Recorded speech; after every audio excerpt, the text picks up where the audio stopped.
They tore our house down. They thought they buried the truth with it.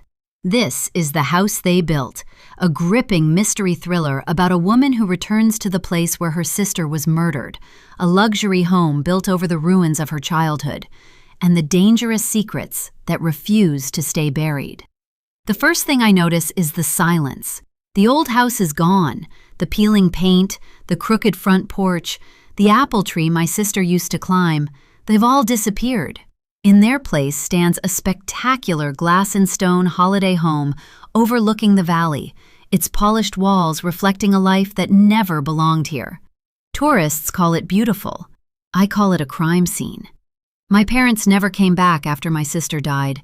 They packed what little we had left, swore never to speak this town's name again, and spent the rest of their lives trying to forget. I couldn't, because someone murdered my sister, and someone got away with it. So I return under a different name. I smile like a visitor. I ask harmless questions. I pretend I've never walked these streets before. But small towns have long memories. The conversations stop when I enter a room. Strangers watch me for a second too long. Someone leaves my luggage exactly as I packed it, except for one drawer that I know I never opened. Then, late one night, I see a figure standing beyond the glass, perfectly still, watching the house, watching me. Moments later, the silence shatters with the sound of breaking glass downstairs. Whoever has been waiting all these years finally knows why I came back. They believe they erased the past when they destroyed our home. They were wrong, because houses can be rebuilt. The truth cannot. Prologue. A noise like a gunshot sounds out behind me. The doors shake under the force of the gale. A thin crack, no wider than a needle, runs a foot or so down the length of the glass. The wind screams at the doors, making them shudder in their frame. Outside, a wall of darkness greets me, staring back at me with blackened eyes. And then, there's a second crack in the silence as the glass fractures further. I watch in panic as the pane splinters, the single line spreading its fingers as though greeting me with an outstretched palm, whilst outside the wind howls, a banshee lurking in the darkness. I tell myself the window isn't going to cave in, but I'm not sure I believe myself. What if the entire panel shatters under the force of the wind? What if the crack is deep enough that the rest of the pane can't withstand the damage? I imagine myself standing in the middle of the living room, surrounded by a sea of shattered glass, while the wind gushes through the building, sweeping every cushion from the sofas and every utensil from its place in the kitchen. I see the weather, fierce and unforgiving as it rips through the house like a black cloud, destroying everything in its path. And then I see a movement outside, a shadow where the land curves towards the road below, and I know that whatever else my brain might have conjured, I didn't imagine this. The thought that my sister's killer has come back for me hangs heavy in the air, blocking my escape, trapping me here. I feel a creeping headache growing at my temples. I can't leave the glass like this tonight, not while the storm continues to rage. Without reinforcement, the image my brain conjured so unhelpfully might become a reality, and I can't risk the place becoming exposed. Where on earth would I sleep tonight? You could go home, my brain whispers, almost like a threat. And though I know it would be the sensible thing, I'm not done here yet. In so many ways, this land is home, the place where all my family's secrets are hidden, and to leave now would be to quit without trying. Someone knows what I'm doing here, and someone is watching me. Chapter 1. My mother's skin is jaundiced. The yellowing around her eyes has settled into the creases of her fine lines like over-applied foundation, and the backs of her hands, resting limply on the thin white hospital sheet, are mottled and translucent like crepe paper.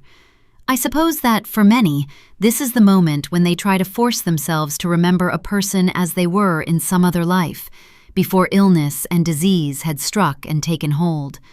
but I can't remember my mother in any other way, because for as long as I'm able to recall, this has been her. Her physical appearance may have been different, but the same look of despair and grief that encases her body now is the same that has characterized her for my entire life. "Are you thirsty, Mum? Would you like a drink?" She turns her head to me slowly, fatigued by the effort of it. "A little." There's a wheeled table against the wall, and I pull it closer, taking the small plastic cup of water and holding it to her so that the straw touches her cracked lips. She barely seems to take a sip before she pushes it away. My mother rarely eats now, managing the occasional spoon of something liquid and sugary, a mouthful of warm custard, or a spoonful of ice cream. She has always been bird-like, with stick-thin limbs and a willowy neck, her slim frame always concealed beneath the oversized sweaters and t-shirts she would wear. Her calorie consumption came mostly in the form of alcohol, though even that was always spirits, the vodka and slimline tonics maintaining her fragile figure while eroding her organs. "I've been rereading Sonny and the Watchmaker," I tell her, desperately searching for a subject to fill the silence. "You remember it, don't you? God, you must have read that book to me every night for 6 months. What shall we do now there's just us two? What shall we do with all this time? Look at my face just a second more. Time, time, dear friend of mine." My mother reaches for me, and I give her my hand. She squeezes my fingers gently, then opens her mouth, about to say something, but the door is opened, we are interrupted, and the moment is lost. My mother drops my hand onto the blanket. One of the older nurses comes in. I should be able to recall her name, but there are so many staff here that I find it impossible to remember them all. "Hi, Cheryl," she says brightly. "How are we doing?" "Still dying," my mother replies. I flinch, uncomfortable for the nurse's sake, that my mother's caustic tone might cause her discomfort. But then I realize how silly that is. As a hospice nurse, she's probably accustomed to a full spectrum of reactions to impending death, from fear and denial to anger and blame. And my mother should be allowed to respond to her situation in any way she chooses. The unknown is a fearful, dreaded place. She can enter it raging if that's what she wants. "You're due some pain meds if you'd like them now." My mother mumbles a response. The nurse sets about checking her stats before she gives her the medication, and I go to my bag on the chest of drawers to check my phone. There's a message from my boss, Ellen, asking how I'm doing. She's been an incredible support over these last few months, allowing me to switch shifts and leave work early whenever I've needed to be with my mother. I click my phone locked. I'll reply later. The nurse gives my shoulder a gentle squeeze.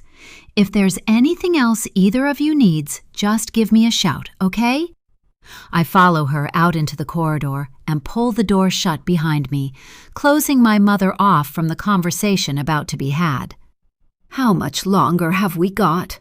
She offers me a small smile, the same kind she must deliver endlessly to relatives making the impossible request of a time frame, as though knowing the moment of the inevitable might somehow soften the brutal reality of it. "I can't say for sure," she says, "but her condition is deteriorating quickly, maybe a few days." She puts a hand on my arm. "I'm sorry. You're doing everything you can. You need to make sure you get some rest as well. Can I get you anything?" I shake my head, and she leaves. For a moment, I stand in the corridor and look through the glass panel of the door, staring at the small frame of what is left of my mother. She'd been warned years ago about the damage the drink was doing to her liver, but she couldn't stop. She didn't want to stop. Alcohol numbed the pain because living had become something my mother had become subjected to, a daily obligation that she endured reluctantly. I've tried not to judge, though it's been difficult at times. How could I possibly begin to even understand the agony of losing a child? How could I know the weight of pain and loss she wakes up with every morning? I couldn't. But there were so many times I'd wanted to scream at her, but I'm still here. When I go back into the room, my mother is lying with her eyes open, staring at the ceiling. "How long's she given me?" she mutters, the words cracked, and her voice that of someone 30 years older than her 66 years. 24 hours? 48? Mom, you don't have to leave the room. I'm not a child. I sit down in the oversized armchair by her bedside. Despite the efforts made to make the room as homely and comfortable as possible, with framed photographs and soft furnishings, it remains what it is, a sparse and clinical shell. A room for the dying. A child, my mother repeats. Just a child. Mom, I put my hand on hers. It's okay. As her condition has worsened, so has her confusion. There have been times she's seemed to hallucinate, her eyes following things seen only by her. She was just a child. My mother's fingers grip mine, and she squeezes suddenly, with a strength I wouldn't have thought she still possessed. It should never have been her, she continues, her voice rising with panic as her hand shakes mine as though in furious greeting. Mom, I say, wondering whether I should call someone for help. You're okay. Everything's okay. You need to rest. I lean over her to adjust her pillows, trying to make her more comfortable. Her face is just inches from mine as her fingers tighten around my hand, her grip so hard that I feel a sharp sliver of nail slice into my palm. I never blamed you, Hannah. Her face is solemn, her words sincere. Mom, it's me. It's Jessica. Her eyes narrow skeptically, as though she thinks I'm lying to her. She reaches for my face, a skinny fingertip tracing the curve from my temple to my cheek. You turned out so beautiful. We always knew you would. When her hand leaves my face, I pull away. She closes her eyes, and I sit back in the chair, my heart pounding at the unexpectedness of the exchange. Jessica, she says just a moment later, her voice different, her eyes searching mine frantically as though she's woken from a dream. She looks at my hand in hers. There's blood on you. It's okay. I turn my hand, only now noticing the blood that marks my palm, her nail having cut my skin. It's nothing. Lewis. The name sends a chill down my spine. Who? I ask, as though playing at naivety might be enough to swerve the conversation in a different direction. She looks me dead in the eye, the confused glaze gone. He should never have gone to prison. Chapter 2. In a quiet research room on the second floor of Leeds Central Library, I sit at the computer in the furthest corner and stare at the photograph on the screen in front of me. It's a stone farmhouse in a small village in the Lake District, the photograph taken in 1993, according to the caption. 3 years before I was born. My first family home, and yet I've not a single recollection of the place. I try to zoom in on the image, but it becomes too blurry to make out any details. An old stone wall runs alongside the left of the building, and there's an outhouse to the right. The wooden front door looks weather-worn, and there are old-fashioned net curtains at the windows. Millennium Murder in the Fells, reads the headline. You shouldn't be here. My hand moves instinctively to the mouse, and I shut the internet page down. Ellen is standing behind me with a mug of tea in her hand. Are you still off the sugar? She asks as she places it beside me. For now. You're very disciplined, but you don't have to be so disciplined that you're turning up for work at a time like this. At a time like this means now your mother's dead. People don't like to acknowledge death with the words created for that very purpose. I could sit at home on my own, I suppose, staring at the same 4 walls. Ellen raises an eyebrow. You know where I am if you need to talk, okay? Thank you. And look, I might need some time off work at some point, but not yet. Is that all right? Just let me know when. She leaves me, and I return to the article, archived from early January 2000. On the eve of the new millennium, with the rest of the village in celebration, 14-year-old Hannah Butterfield was murdered at her family's farmhouse. Found dead by her parents upon their return home, Hannah had been babysitting her younger sister, who was asleep in bed when the crime took place. She had been killed by a single gunshot wound. Speculation remains over whether the incident was a burglary that went wrong, although nothing was reportedly taken from the house or the farmland. With the local community now in mourning, police are asking for anyone with potential information to come forward. It is believed likely that Hannah was killed by someone known to the family, which makes this senseless crime all the more tragic. There's a school photograph of Hannah, the image used in so many of the articles and reports relating to her death, her face slightly angled towards the camera, wearing a serious expression and her hair pulled up in a blue gingham scrunchie. At the same age, I'd looked nothing like her. Now, I wonder, had she ever made it to 29? Whether she might have looked like I do. I know the facts about the case, the who's, the where's, the what's, and yet, at the same time, I know nothing. Our parents stopped speaking about Hannah, as though each mention of her name was a fresh fracture to the fragile shell that held our family together. And the one thing none of us ever had the answer to was why she was taken from us. I know enough about what happened to know that a couple of weeks after this article was published, an arrest was made. The man was charged, and by the end of the year, he was serving a life sentence for murder. The man's name was Lewis Holt. Yet according to my mother's deathbed revelation, he should never have gone to prison. In over a quarter of a century, no one has ever uncovered the reason for my sister's death. Perhaps after all this time, the truth will never resurface. Maybe it's been buried so deep that no one now knows where to even begin to look for it. But for this past week, my mother's words have echoed, refusing to be ignored. Hannah's memory deserves the truth of what happened that night, and I owe it to her to find it.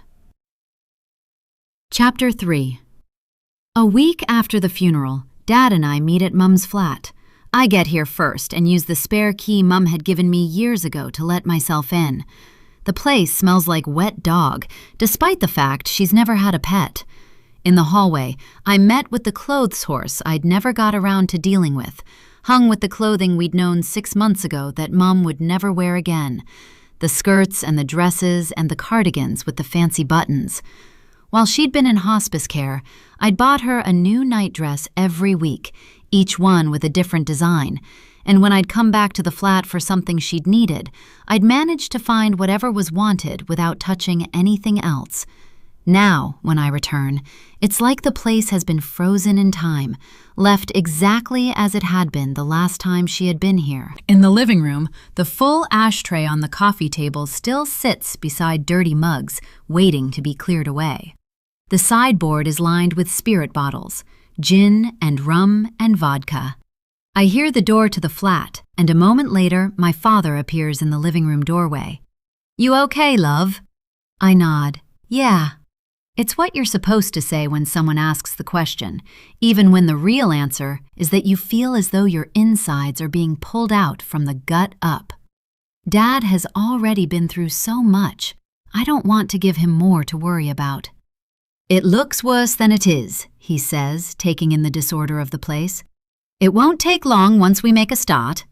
His words sting, summing up the sadness of Mum's simple existence. I can't stop thinking about what she said. From the corner of my eye, I see my father's reaction, the way he glances to the left in search of a distraction while he tries not to react impatiently. "Not this again, love," he says, stepping into the room. "We talked about this already." That day at the hospital, after he'd arrived while I was leaving, I'd told Dad what Mum had said to me about Lewis Holt. I'd watched the change in his face at the mention of the man's name, the way his jaw had tensed and the veins at his temples had bulged into fat blue worms. I didn't want to hurt him then, and I don't want to upset him now. But Mum had said something that can't just be shrugged off as the ramblings of a dying woman. Entire lives are affected by her claim, and not just ours. "I've got a load of boxes in the car," he says. "Want to help me bring them in?" I follow him out of the flat and down the single set of steps to the ground floor. Outside, his Ford Fiesta is parked on double yellow lines. "You'd better move it," I tell him, once the boxes are out of the boot and stacked on the pavement. "We can bring it back round later." I wait while he gets into the car and drives around the corner to the small car park at the back of the flats. While I'm waiting for him to come back, my phone pings with a message from Ellen at the library. "Just to let you know, your holiday request has been approved. Hope all goes well today. See you on Monday."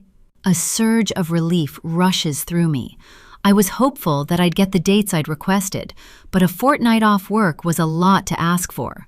"Thank you so much," I text back. "Have a great weekend." Dad appears from the corner of the building, and together we carry the boxes up to Mum's flat.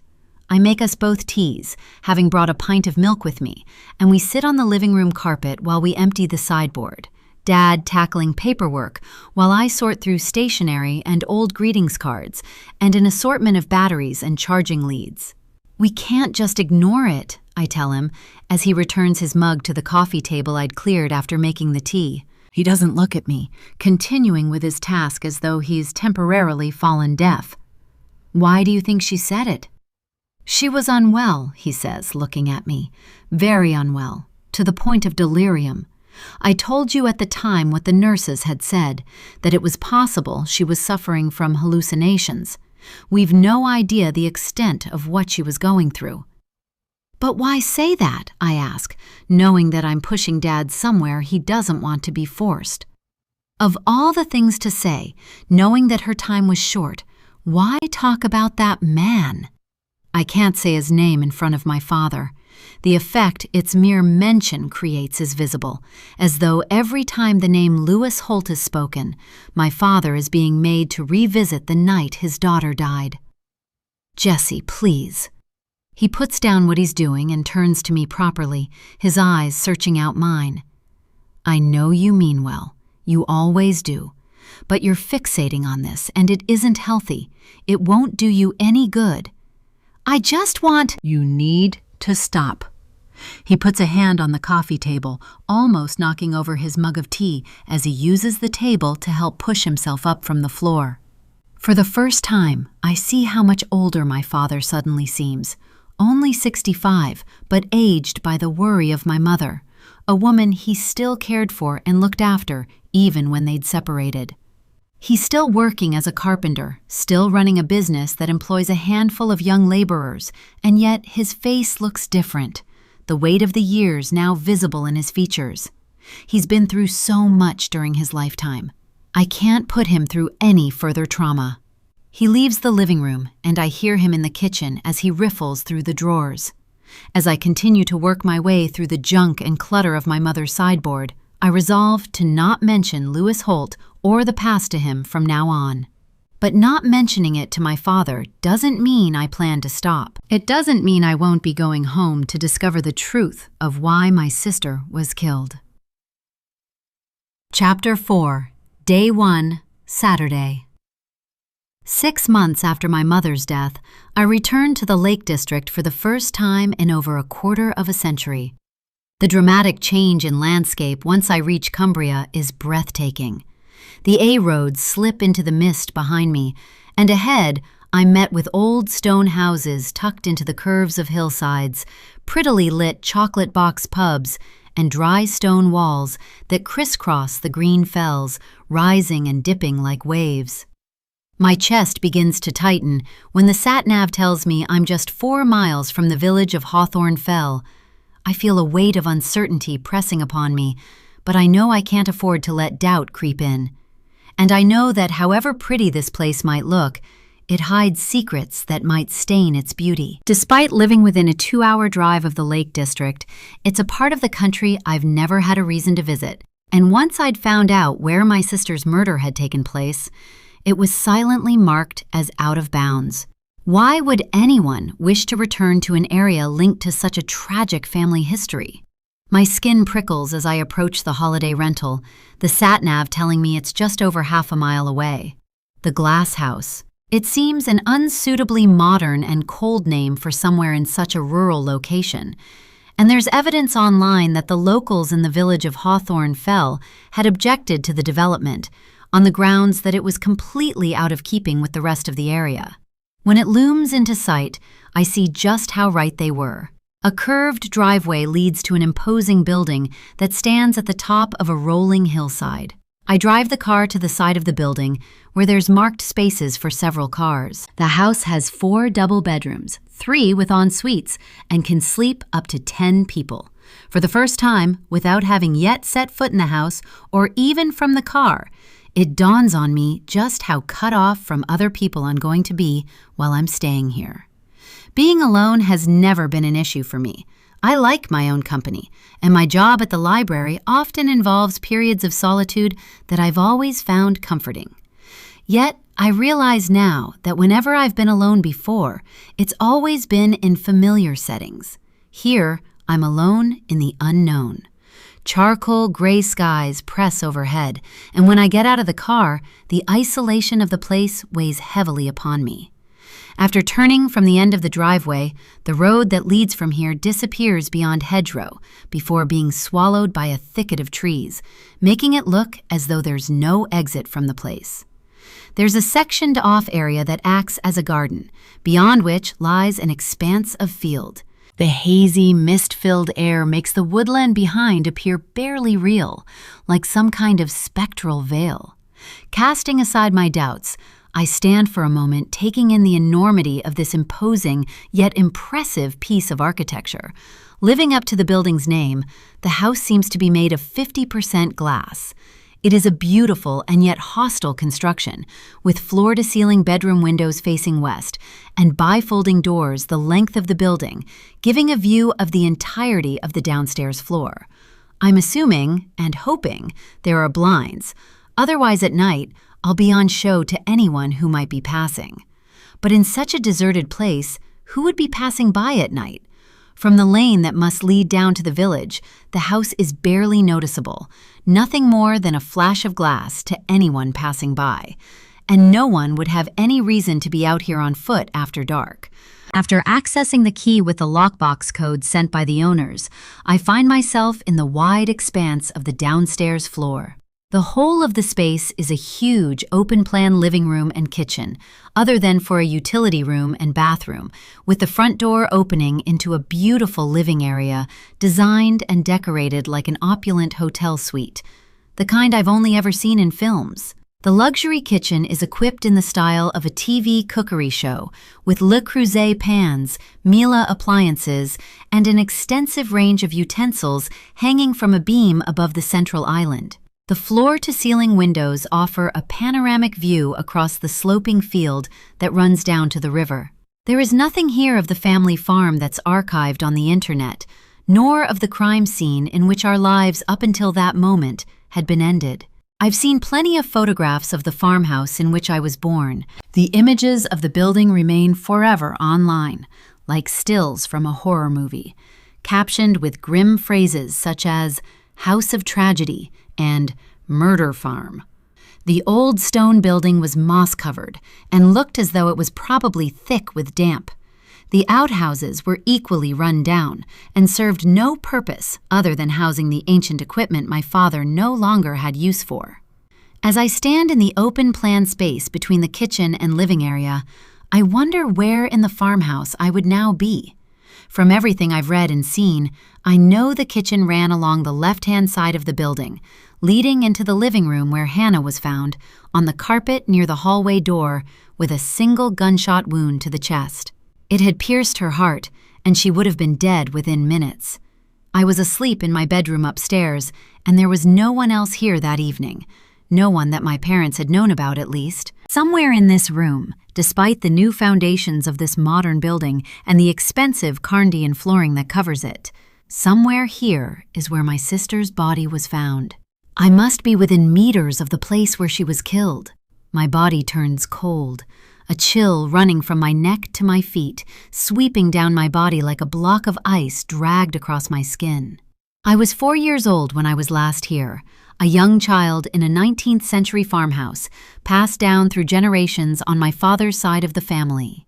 Now, I know the place in the same way curious armchair detectives and true crime enthusiasts do, as somewhere they've read and heard about, and might feel they know through the force of repetition rather than memory. I have no recollection of the place as a person who once lived here. Even the stairs are built of glass, every step suspended from the wall as though floating freely. As I go upstairs, I'm struck by the scent of something overpowering and citrusy. The past has been built over and cleaned away, as though we were never here, as though Hannah had never existed. I push open each bedroom door in turn, finding them furnished with the same white wooden beds, adorned with thick duvets and crisp bedding, the starkness of every room, making me nostalgic for a past I don't even remember. The bathroom is one of the most beautiful rooms I've ever seen, like something from the kind of hotel I'd never be able to afford to stay in. In the center of the room is a roll-top bath with distinctive bird-shaped chrome taps. The tall window overlooks the rolling hill that sweeps out towards the woodland at the back of the grounds, with Roman blinds offering the option for privacy. To the right of the bathtub, there's a full-size sofa, plush forest green velvet with mustard-colored cushions. There are 2 sinks with 2 mirrors, above an ornate washstand housing fancy bath oils and hand soaps. I stand at the window for a moment and look out across the field, picturing myself as a toddler running towards Hannah with arms outstretched. The image shocks me with its realness, and I leave the bathroom hurriedly, heading back downstairs to unload my things from the car. I dump my suitcase in the first bedroom and then choose another as a makeshift office, where I plug in my laptop and set up the printer I brought with me. I don't know whether the owners live locally or if there's a chance that they might pop by to check on how I'm getting on, but if they do, I don't want them to see is what I'm really doing here. I go back to the car for the last thing I brought with me, the large box of files, photocopies and photographs relating to my family and what happened here 26 years ago. I carry it up the glass staircase and set it down in the spare bedroom, alone with the past and the weight of the task ahead of me. I'm searching for a truth I believe even the police had been capable of missing, and the enormity of my mission feels suddenly overwhelming now that I'm here. The Butterfield family may have once lived upon this land, but more than one life was ended here the night Hannah was murdered. Emma Butterfield became Jessica Lawson. My surname switched for my mother's maiden name, my first name replaced with my middle name, and for the next 2 weeks, this is who I am, Jessica Lawson, freelance journalist and true crime writer. Chapter 5. The Silver Thistle pub is a 20-minute walk away. I hadn't needed the internet to tell me this. I'd already known from the articles I've read of what happened on the eve of the millennium, and my father's recounting of his walk back from the pub with my mother that night. Having done the drive from Alderdale to here, I already know the walk is going to involve narrow country lanes, and I only hope that they are quiet at this time of evening. By the time I leave the glass house at 7:30 p.m., it's already dark outside. Beyond the stretch of field that slopes down to the river, the thicket of woodland that falls behind it is steeped in darkness. I follow the narrow driveway that runs down to the winding road, feeling the cold pinch at my cheeks as I zip my coat to my chin. The wind disturbs the trees overhead, a branch snapping somewhere to my left. Beside me, invisible, I feel the shadows of ghosts as they walk alongside me. Perhaps I should be filled with fear out here in the darkness, cut off from the civilization that lies a mile away in the village, and yet somehow I don't. Strangely, I feel unperturbed, these unknown roads foreign yet familiar, as though I've seen them before in a dream. But of course, I have seen them. At some point in a distant past, in a life that had barely begun, I was here as a child, my family with me, the foundations of my life set upon this land. And yet, I don't recall a thing about ever having been here. It takes me longer than I'd anticipated to reach the village, and now I'm already reluctant about the walk back later. The heart of the village is centered at a roundabout, with the pub to the right and a small convenience shop opposite. There's a row of terraced houses, a garage that sits behind their gardens, and a small fenced-off public garden. The Silver Thistle, referred to by locals simply as the Thistle, was once a classic Old England village pub with dark wooden furniture, a dreary bar flanked with hanging beer jugs, a pool table in the corner, and more than likely a cigarette machine. In 1999, I was 3 years old. I've pictured myself in the pub with my dad, a skinny child with stick legs balanced precariously on a tall bar stool, working my way through a packet of Salt and Shake crisps and an orange juice in a glass bottle. The details are an alteration of one of the photographs I have of Hannah, 11 years old and sitting at a pub table, still in her school uniform. I suppose that in replacing myself with her, I've subconsciously tried to merge our experiences, that I might one day have walked the same steps she had things been different. Outside, the pub is lit with string lights, and there's a wooden sign at the front door promoting this week's specials. Despite the cold, a couple of teenagers are sitting on one of the outside tables, the boy smoking a vape while the girl beside him scrolls her phone. Herdwick lamb shepherd's pie with buttered greens, £18 and 95 pence. Wild mushroom risotto, £15 and 95 pence. Cumbrian ale battered haddock with triple cooked chips and minted peas, £17 and 95 pence. My father wouldn't recognize the place. The last time he'd have visited this pub, a pint of lager was still under £2, and the wallpaper would have been tinged yellow with the pungent kiss of cigarette smoke. According to the reports, the community in the village was tight-knit. Over the past 2 decades, the population of Hawthorne Fell has risen by 31%. It sounds a lot, but in real terms, that's only an increase of about 110 people. The numbers are still low enough for the original tight-knit nature of the village to remain. This is a place where everyone knows everyone else, and secrets rarely live up to their name. Inside the pub, there's a roaring fire lighting up the far left corner of the room. Despite the modern signage and even more modern prices outside, the place has retained an old-world feel about it, from the original fireplace to the heavy oak beams above the bar. Each table is lit with a candle, with a small vase of flowers at the center. The place is 2/3 full, mostly people eating, although there are a couple of older men standing at the end of the bar. A young woman, no older than early 20s, offers me a half-hearted smile as I approach. "Have you booked a table?" she asks. "No, I just wanted a drink, if that's okay." "Sure, what can I get you?"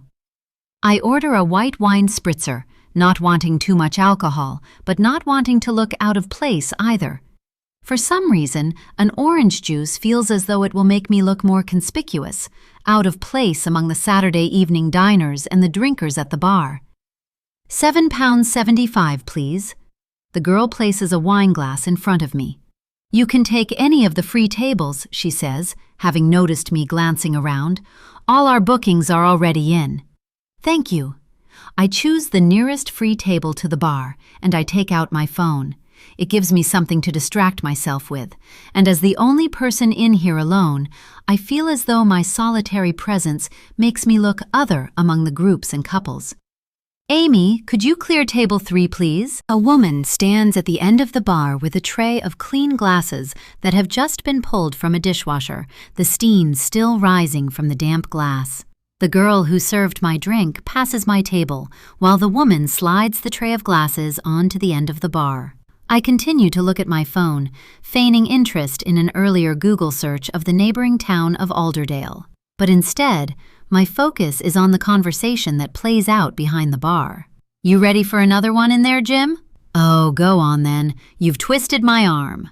The woman behind the bar takes the used glass that is handed towards her and stands at the pumps to refill it with ale. "Your Malcolm not about tonight?" one of the men asks her. "He's out the back doing the accounts," she tells them. "On a Saturday night? You're a hard taskmaster." The woman rolls her eyes, but there's a smile on her face as she places the pint in front of the man called Jim. "Someone's got to keep him in check." The other man says something, but I don't catch what it is. Moments later, the woman comes from behind the bar to clear the glasses from the table next to mine. "Are you the landlady?" I ask, having gathered sufficient information from my eavesdropping to presume as such.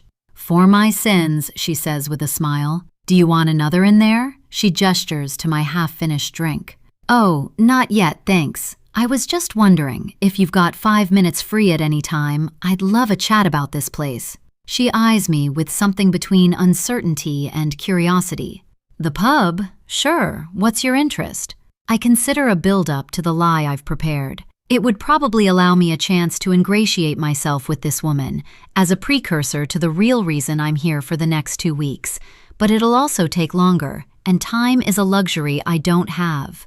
"I'm working on a book," I tell her. "I'm a true crime writer. I'm researching the murder of Hannah Butterfield." Perhaps I imagine it, but I'm sure Jim at the end of the bar, 70s, gray-haired, already a third into the pint the landlady just pulled for him, looks my way when he hears my sister's name. But when I turn to him, his attention is fixed on the man chatting next to him, and I wonder whether it had just been a trick of the muted lighting at the bar. I reach into my bag and take out one of the business cards I had made a couple of weeks ago. She takes it from me and studies it. Jessica Lawson, freelance writer, true crime researcher. It's got my phone number on it, as well as the email address and website I set up under my guise as writer. "Looks interesting," she comments. "Nice to meet you, Jessica. I'm Mandy." She slides the business card into the pocket at the back of her jeans. "I don't really know anything about it," she tells me. "My husband and I bought this place in 2012. We obviously heard some of the history of the village when we arrived, and I remembered seeing the story on the news years before, but no one really talks about it anymore, with it being so long ago now." I feel a stab in my side. It's not all that long ago, I want to say. It's still within our lifetimes.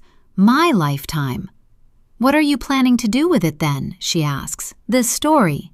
"I've got a publisher," I say, just another lie to add to the countless lies that will no doubt form a collection by the end of this fortnight. It doesn't feel good to deceive people, but I know I won't find any peace while my mother's words continue to haunt me. And the incident is gathering a bit of a second wind, if you like, what with Lewis Holt's release from prison coming up. "That's the man who did it?" she says. "God, I hadn't heard about this. I wonder if he's planning on coming back to the village. Was he from around here?" And now there's no uncertainty about it. The man at the end of the bar is listening in on the conversation. His attention snapped fully on us as soon as he heard the name Lewis Holt.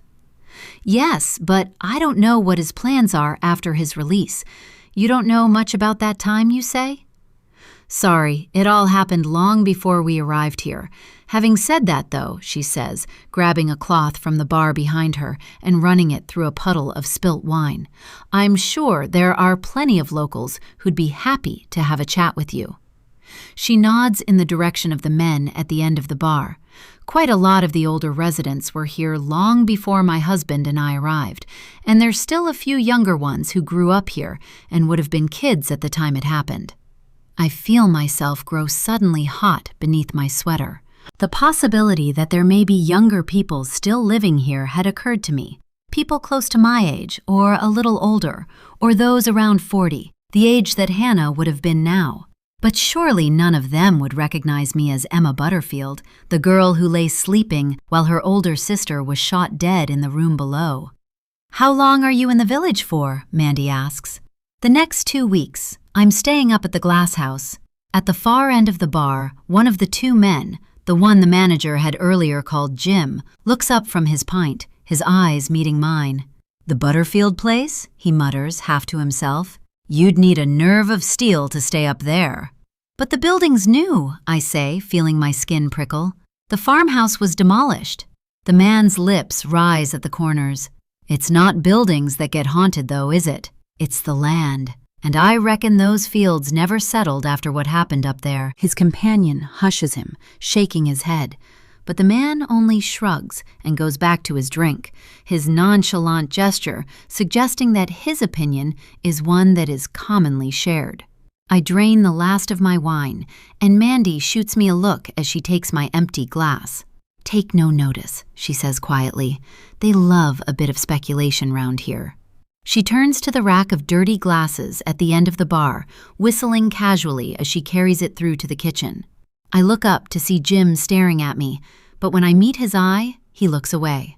Outside, a gale scrapes against the window panes, and I can't help glancing towards the darkness beyond the glass, as though if I look harder, I might find someone waiting there for me. Chapter 6. Day 2, Sunday. My first night in the glass house was a disturbed one. My sleep was filled with disjointed visions and a murmur of voices, and I woke several times over, turning the bedside lamp on to chase away the shadows made by the dark. It's nothing new. Restful sleep has become elusive to me, something I chase but can never clasp between my fingers with a firm enough grip. My unease overnight was aided by the unsettled weather, with rain and wind battering the bedroom window until well into the early hours, after which an eerie silence had hung in the room, making the place feel somehow too still. By the time daylight broke through the edges of the blinds, I must have had only a few hours' slumber, my broken dreams filled with images of desolate fields and the sounds of crying children. At 9:30 a.m., after a cup of coffee and one of the croissants that was in the welcome basket gifted by the owners of the house, I call the local parish office and tell the same lie I gave Mandy at the Silver Thistle last night. The reaction to my story has so far been an interesting one. People seem to love the idea of being involved in an investigation, and our general thirst for all things true crime has made us all armchair detectives. The secretary sounds hurried. She reminds me that there's a service taking place this morning, but her voice alters as soon as I mention the book. "It's rarely quiet here this morning," she says. "Everything should be wrapped up by lunchtime. Could you make it here for 1:30?" She mentions ID as an add-on, as though remembering at the last moment that she might need me to offer evidence of who I say I am. I thank her and end the call, both elated and anxious, unsure now whether I have enough time to prepare. The next few hours slip past quickly, and I spend them organizing my research files and arranging my thoughts into a coherent plan of the order in which I need to approach everything. As I drive from the glass house, the sky has that bleached brightness about it that comes only after rain. The fields are speckled silver with moisture, and despite the sun that pushes from behind the retreating clouds, the air has a biting quality about it, sharp and insistent. I'm not sure why anyone would want to live here. For someone who spends a lot of time alone, I like living in the city, where the hustle and bustle of everyday life sweeps me into anonymity. Ironically, the best place for a person to lose themselves is where it's busiest. Out here in the countryside, with the small neighboring villages miles from one another, it seems to me that everyone is too exposed to everyone else, which I imagine would make it impossible for any crime to go unnoticed. And so, if there was any truth to be found in my mother's dying declaration, how could someone here have got away with murder and have kept the secret to themselves for over a quarter of a century? As I pull into the small car park alongside St. Bartholomew's Church at the other side of the village, I feel a knot of tension twist in my stomach. I've never been a religious person. My parents both became atheists, which, given our family history, was a plausible decision. How could any God allow the harm of an innocent child?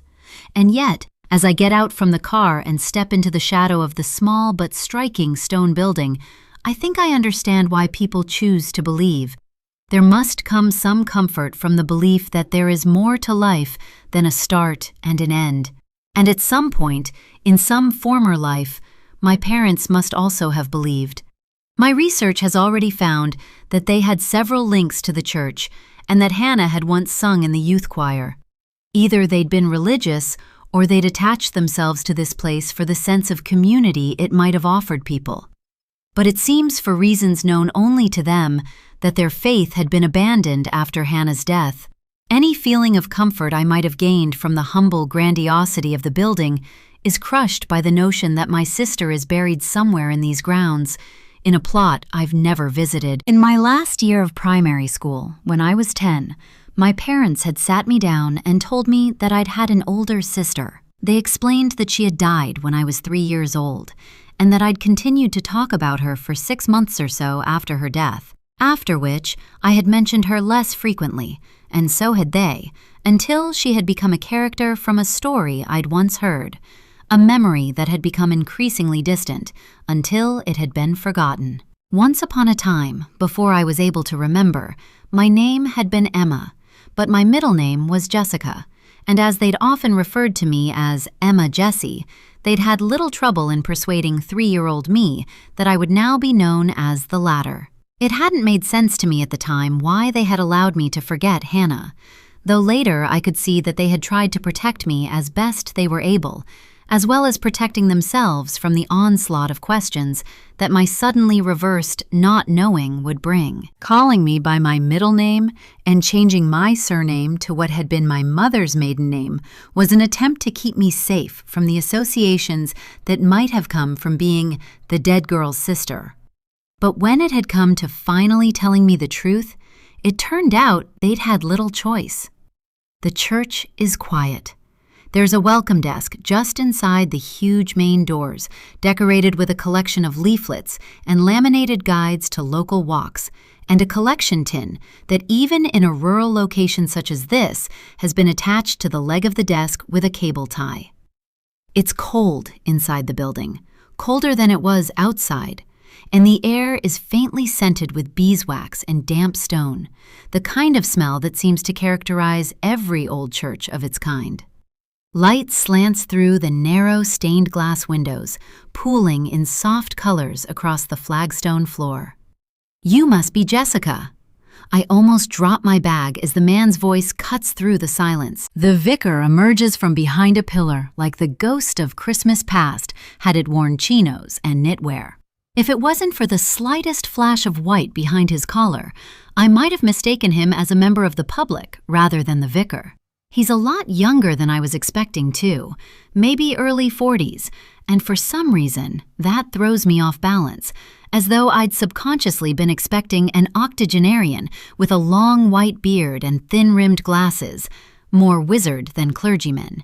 He smiles warmly, the kind of smile that makes someone seem instantly trustworthy. "Hi, yes, Reverend Whitby? Your secretary told me to come for 1:30. Please, call me Sam. And you're here on the dot. Fiona's taken quite an interest in this book you're researching," he tells me, as I follow him to the back of the church.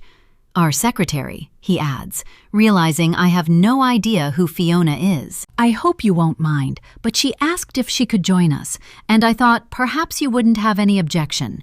She's been a part of this village for decades, knows the place like the back of her hand. You might find her to be of some help." My heart sinks. Fiona may have been a resident here for years, but the vicar has also managed to make her sound a bit of a busybody, and the last thing I need is someone scrutinizing my activities too closely. I deactivated or deleted all my social media accounts weeks ago, realizing when I did so that in a world where people share the minutiae of their lives, my online absence alone makes me look suspicious, particularly as a writer. I've even wondered whether elements of my activities while I'm here in Hawthorne Fell may fall into the bracket of criminal behavior. The less attention I can draw to myself, the better. "Of course," I say with forced cheeriness. "Sounds great." The parish office is through a narrow archway beside the vestry, a cramped little room that smells of musty books and furniture polish. A metal filing cabinet sits in the corner, beside a desk littered with envelopes, stationery, and a half-drunk mug of tea. Behind it stands a woman with her hands on a pile of thick, leather-bound books, poised as though she's been waiting there since I made the call this morning. Fiona isn't what I'm expecting. Rather than the floral-wearing, gray-haired woman I had pictured following the vicar's first mention of her, I met with an attractive, blonde-haired lady in a high-neck, long-sleeved black sweater and jewelry that sparkles even beneath the struggling light of the single bulb fitting. "Jessica," she says warmly, the corners of her eyes crinkling when she smiles. "We spoke earlier. You don't mind me sitting in on this, do you?"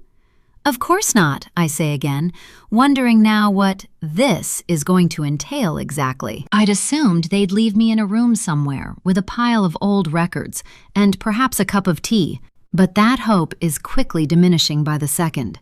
Instead, it looks as though I'm likely to have Fiona and Sam standing over me like guardsmen while I pore over the details of the parish, with both offering a running commentary while I try to concentrate on whatever it might be I need from this place. What do I need? I'm still not entirely sure. All I feel certain of is that there are answers somewhere, and 26 years ago, no one was looking hard enough to unearth them. Either that, or someone hadn't wanted to.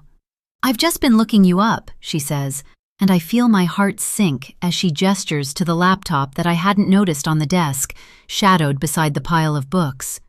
I set up a basic website that looked plausible enough for a writer just starting out, though I'd naively hoped that no one would bother to look up my name. "This is your first book, then?" "Yes, I've been working as a researcher until now, but I've always wanted to write a book. It must be interesting, but awful at the same time, all those things you need to research. I remember it happening. I was living in Keswick at the time, but you know how these things ripple, and I think because it was the eve of the new millennium and everything, it just seemed to stick in people's memories more. Everyone remembers where they were that evening." Fiona's claim isn't quite true. I might know of where I was that evening, but I have no memory of it. I slept through an event so traumatic that it had torn my family apart, and I woke the following morning with no idea of what had happened. Years ago, when I'd asked my parents how they'd managed to shield me during a period of time that must have been consumed with police and the ongoing investigation into Hannah's death, they told me that they'd kept me distracted, my young mind easily preoccupied in a way that wouldn't have been possible had I been a year or two older. "You have a laptop," I say, keen to distract myself from the direction of my thoughts. I realize the stupidity of my comment as soon as the words leave my mouth. "All mod cons," the vicar says with a smile. "Even the good Lord has gone digital. And yet," he adds, as an apologetic expression lands upon his face, "despite the laptop, you'll probably find that everything you're looking for is in these rather ancient ledgers." He gestures to a glass-fronted cabinet where another stack of huge, leather-bound books is piled. "I'm afraid we're still very much 20th century in that respect." He opens the cabinet and takes out a pile of the books, putting them next to the others on the table before looking through each. "Which years would you like?" "Between 1999 and 2000, I tell him. He separates a single volume and returns the others to the cabinet. "Should keep you busy for a while. Are you okay to work here while we carry on?" "Of course, thank you." He gestures to the chair at the opposite side of the desk to the one Fiona now returns to, and I realize I'm going to have her sitting here throughout, no doubt eyeing my every move. I touch the front cover of the book, its scuffed corners and frayed ribbon marking pages that probably haven't been turned in years. "Baptisms, marriages, deaths," Reverend Whitby says. "They're all in the front. Anything relating to the church around the time you're looking for will be in there." "Thank you." He leaves the office, and I begin looking through the burial records. Fiona hums quietly as she sits at her laptop, seemingly unaware of the distraction she's likely to cause. I try to zone out. I'm used to having to do it at work, with the library never as quiet as they were when I was a child. Every Tuesday and Thursday mornings, there are baby sing groups, where parents and grandparents gather with their children for an hour of songs, but mostly chatter. A chance for the adults to get out of the house, and for the children to then run riot around the play area in the corner, while their guardian ignores them for as long as they're able to politely get away with. After school hours during term times, groups of teenagers assemble in the reading area to gossip and scroll their phones, only the occasional one seen with a book in their hand, despite being surrounded by rows of hundreds of volumes. There are open communal areas where external services and organizations hold regular meetings, meaning the low-level hum of other people's conversations has become a soundtrack I'm used to working alongside. My fingertips linger at the top corner of each page, my eyes scanning the details, waiting to land on something familiar. The pages are a soft cream, filled with neat columns of names and dates written in a hand too careful to be modern. Each page crinkles like the sound of dry leaves, and each entry follows the same pattern: name, age, date of death, date of burial, officiant. I turn yet another page, my finger scanning a new set of entries. An elderly farmer, his wife, a stillborn baby, and then, in the same looping script, Butterfield, Hannah Jane, aged 14 years, died December 31st, 1999. Buried January 22nd, 2000. Officiating minister, Reverend Colin Mears. My throat tightens. The words look small on the page, utterly unremarkable against the list of other entries. I hadn't expected it to feel like a punch to the chest, and yet my reaction to seeing the words is physical. There is another entry below Hannah's name, then another, then another. But I see nothing else, the words around her dates and details blurring as my vision swims. The office walls seem to have closed in on me, Fiona's humming a scream that fills my ears. "Is everything okay?" she asks me, peering over the top of her glasses. I clear my throat and keep my eyes on the page, feeling her gaze fixed upon my face. "Yes, I force a smile and try to shake myself from the shock, though my heart is still hammering. It's strange, isn't it? Seeing it written down like this, it makes it all so real. "It does," she says softly, her expression changing from one of curiosity to sympathy. She pushes her glasses up her nose. That poor girl, such a terrible thing, all that life ahead of her. I nod as my hand hovers for a moment over Hannah's name before I close the book. The cover falls shut with a soft thud, a cloud of dust rising in a hazy plume, as if the past has been disturbed. The thought that I may have just released a ghost into the air brushes over me, but I cast it aside as frivolous, a silly thought spurred by last night's comments from the man at the end of the bar. I stop for a while and take in the details of the office, unsure what I'm looking for. I pick up the book to return it to the cupboard, but Fiona stops me. "I'll do that," she says, coming over from her side of the desk and taking the book from me. I watch her gently slide the ledger back among the others. "What's PCC?" I ask. She turns and follows my gaze to another set of old books on the bookcase by the tiny window in the corner of the room. "It stands for Parochial Church Council," she tells me. "Those have got the minutes from church meetings over the years, maintenance to the building, fundraisers, any issues raised by the parishioners, that sort of thing." "May I take a look?" "Of course. Gosh, I don't know where you'd start, though." She eyes me with curiosity. "What are you hoping to find?" "Honestly," I tell her, "I'm not sure. I wish I knew. It would make the job easier." She hands me a huge volume dated 1999 to 2001. "Minutes from meetings in the front, finances in the back. Do you fancy a cup of tea?" I thought you'd never ask, I think, and I accept with thanks, grateful when she sets about the task without whistling as she does so. Skim reading is a skill I developed during my A-levels, when I'd found out the time that could be saved by taking in only every third or fourth word.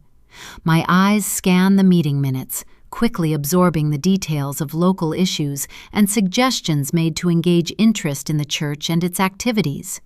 Fiona places my tea on a coaster at the side of the desk, at a careful distance from the ledger. She taps at her laptop and takes calls as I work, and before I know it, hours have passed. I'm at the back of the book, a wedge of pages into the church's financial history, when I see it. Donation received, January £2,250, LH. Request for the money to be spent on a headstone, HB. My focus rests on the initials in brackets, L.H. Lewis Holt. The chill in the room cuts across my shoulders.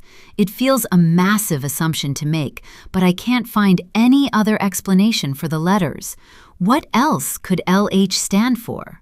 I sense Fiona watching me, her curiosity unbridled as she looks away, feigning focus on whatever's on her laptop. Scanning the record in front of me once again, I wonder if a mistake could have been made all those years ago, or if I might be misinterpreting something that means something else. The donation was noted as anonymous, but the record slip here suggests something else.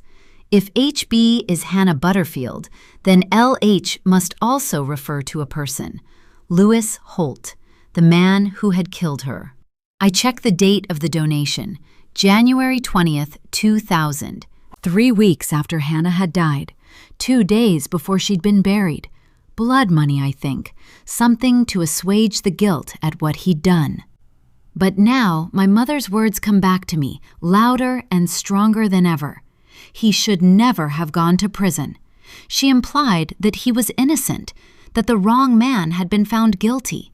And if she was right, then this money means something else.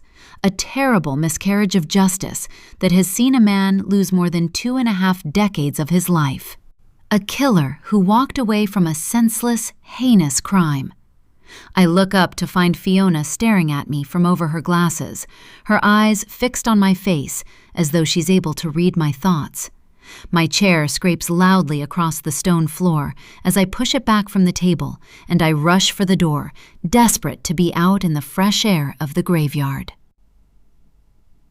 Chapter 7. There's a bench at the side of the church, old and wooden, rotting in places, and I sit there for a while, wondering what it is about graveyards that makes them both unnerving and yet strangely comforting.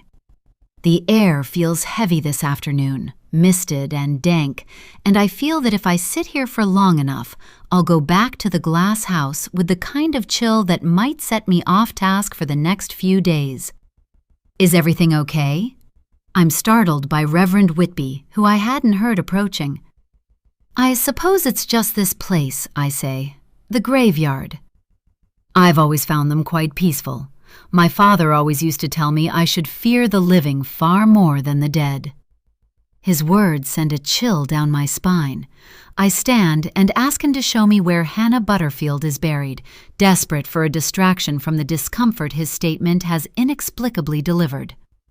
I speak my sister's name as casually as a crime writer researching the death of a stranger might. Perhaps it should unsettle me just how easy the act of lying has become, almost like a second nature that now unleashed might run the risk of taking on a life of its own. The vicar leads me back past the church's main doors and to the right of the building, where we cross the damp grass to the graveyard's boundary with the woods that lie beyond. Where does it lead? I ask, gesturing to the thicket of trees that stretches into darkness ahead of us. Alderdale is in that direction, he says, gesturing east, though not many people would want to walk that way to get there. Why not? He smiles. You've not yet heard the myth of the Whispering Wood? It's the stuff of local legend. The story goes that centuries ago, there was a woman named Martha Rindle who was rumored to be a witch.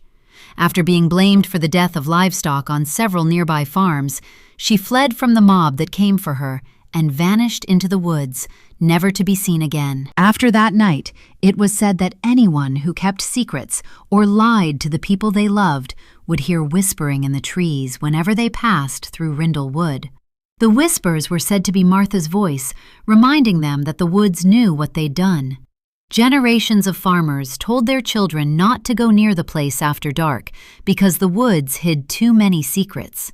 Even now, when the wind moves through the branches, people say they can hear murmuring, as though the trees are trying to speak. Nice story, I say. Exactly, just a story. But there are still some locals who believe the trees remember what the village forgot. He glances at me and smiles. I'm afraid I don't buy into the same superstitions. It's people who remember. You just have to scratch the surface deep enough. He gestures for me to follow him further along the graveyard boundary to a beautiful yew tree that forms a ceiling across the corner of the site. Beneath it, there is a series of moss-covered headstones, one of which has been weathered by 26 winters. Hannah Butterfield, 27th April 1985 to 31st December 1999. And that's it. No reference to beloved daughter of or sister to, just a name and a date, there and then gone. I wonder why there's nothing more on the headstone, something more personal than the bare facts of her existence. I try to imagine my parents in their grief, though it's an impossible task to picture such suffering, a pain I couldn't begin to understand. Perhaps, while caught in the grip of an unimaginable suffering, choosing words for the resting place of their 14-year-old daughter had simply been a task too painful for them to bear.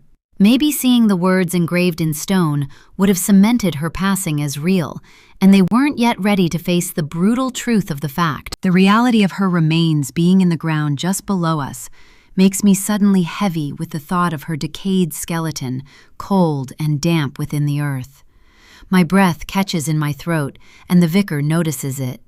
"Are you all right?" he asks, with genuine concern in his words. "You seem unsettled. Graveyards aren't for everyone." "They're for some people then?" I ask.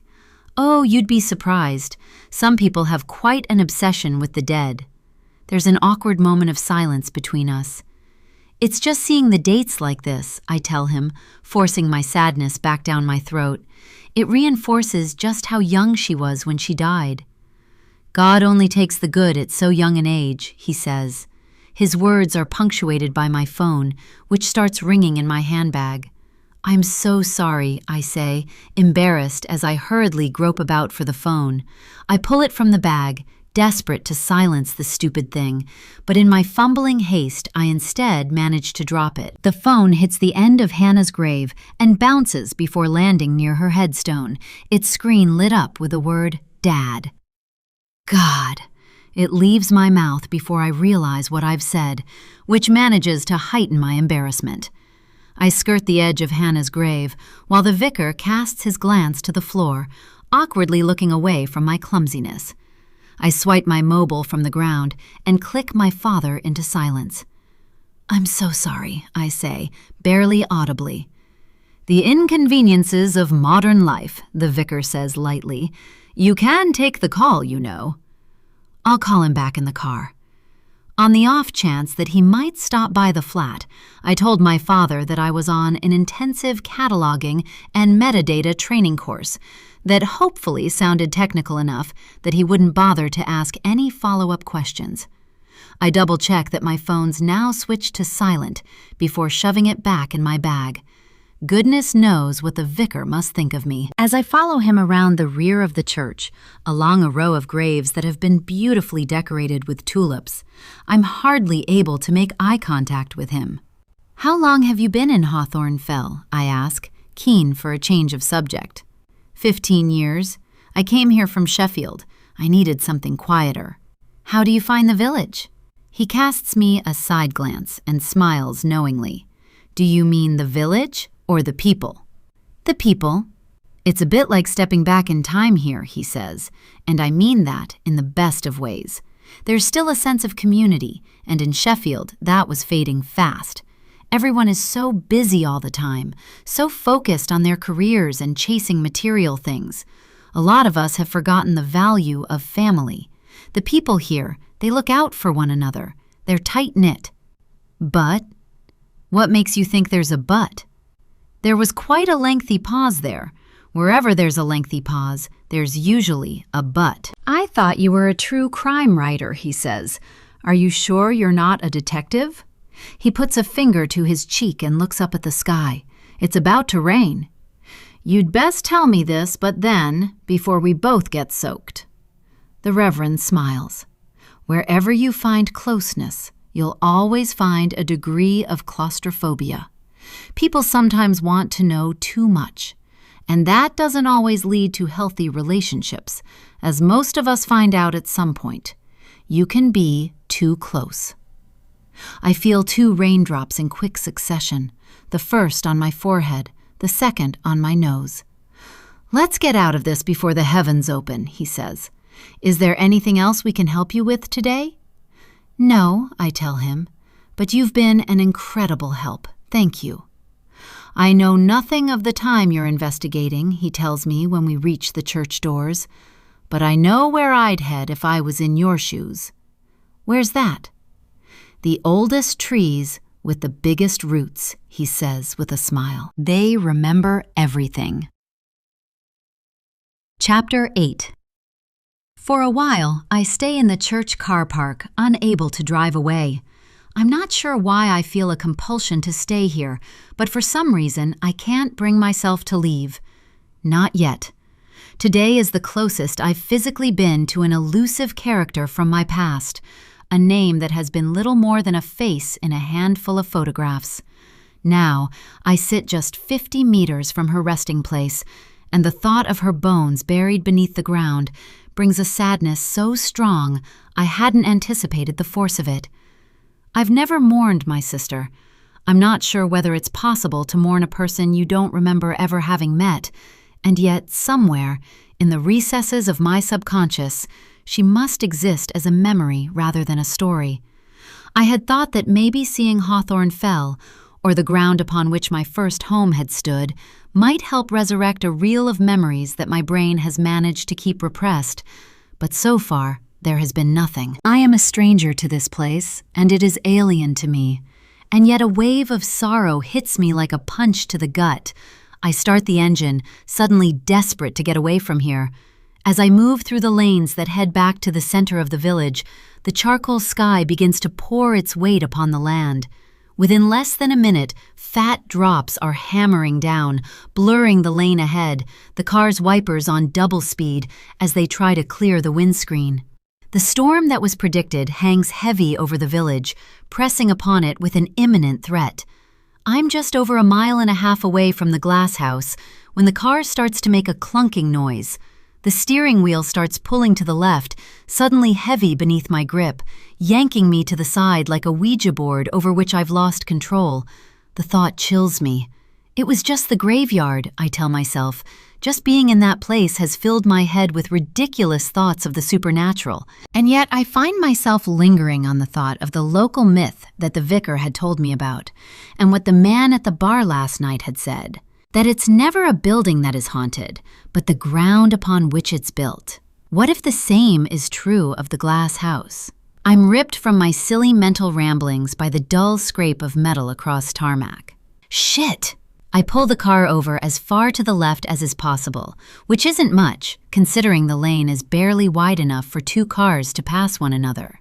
The passenger side scrapes the hedgerow, and when I cut the engine dead, the road in front of me blurs beyond the assault of rainfall lashing against the windscreen.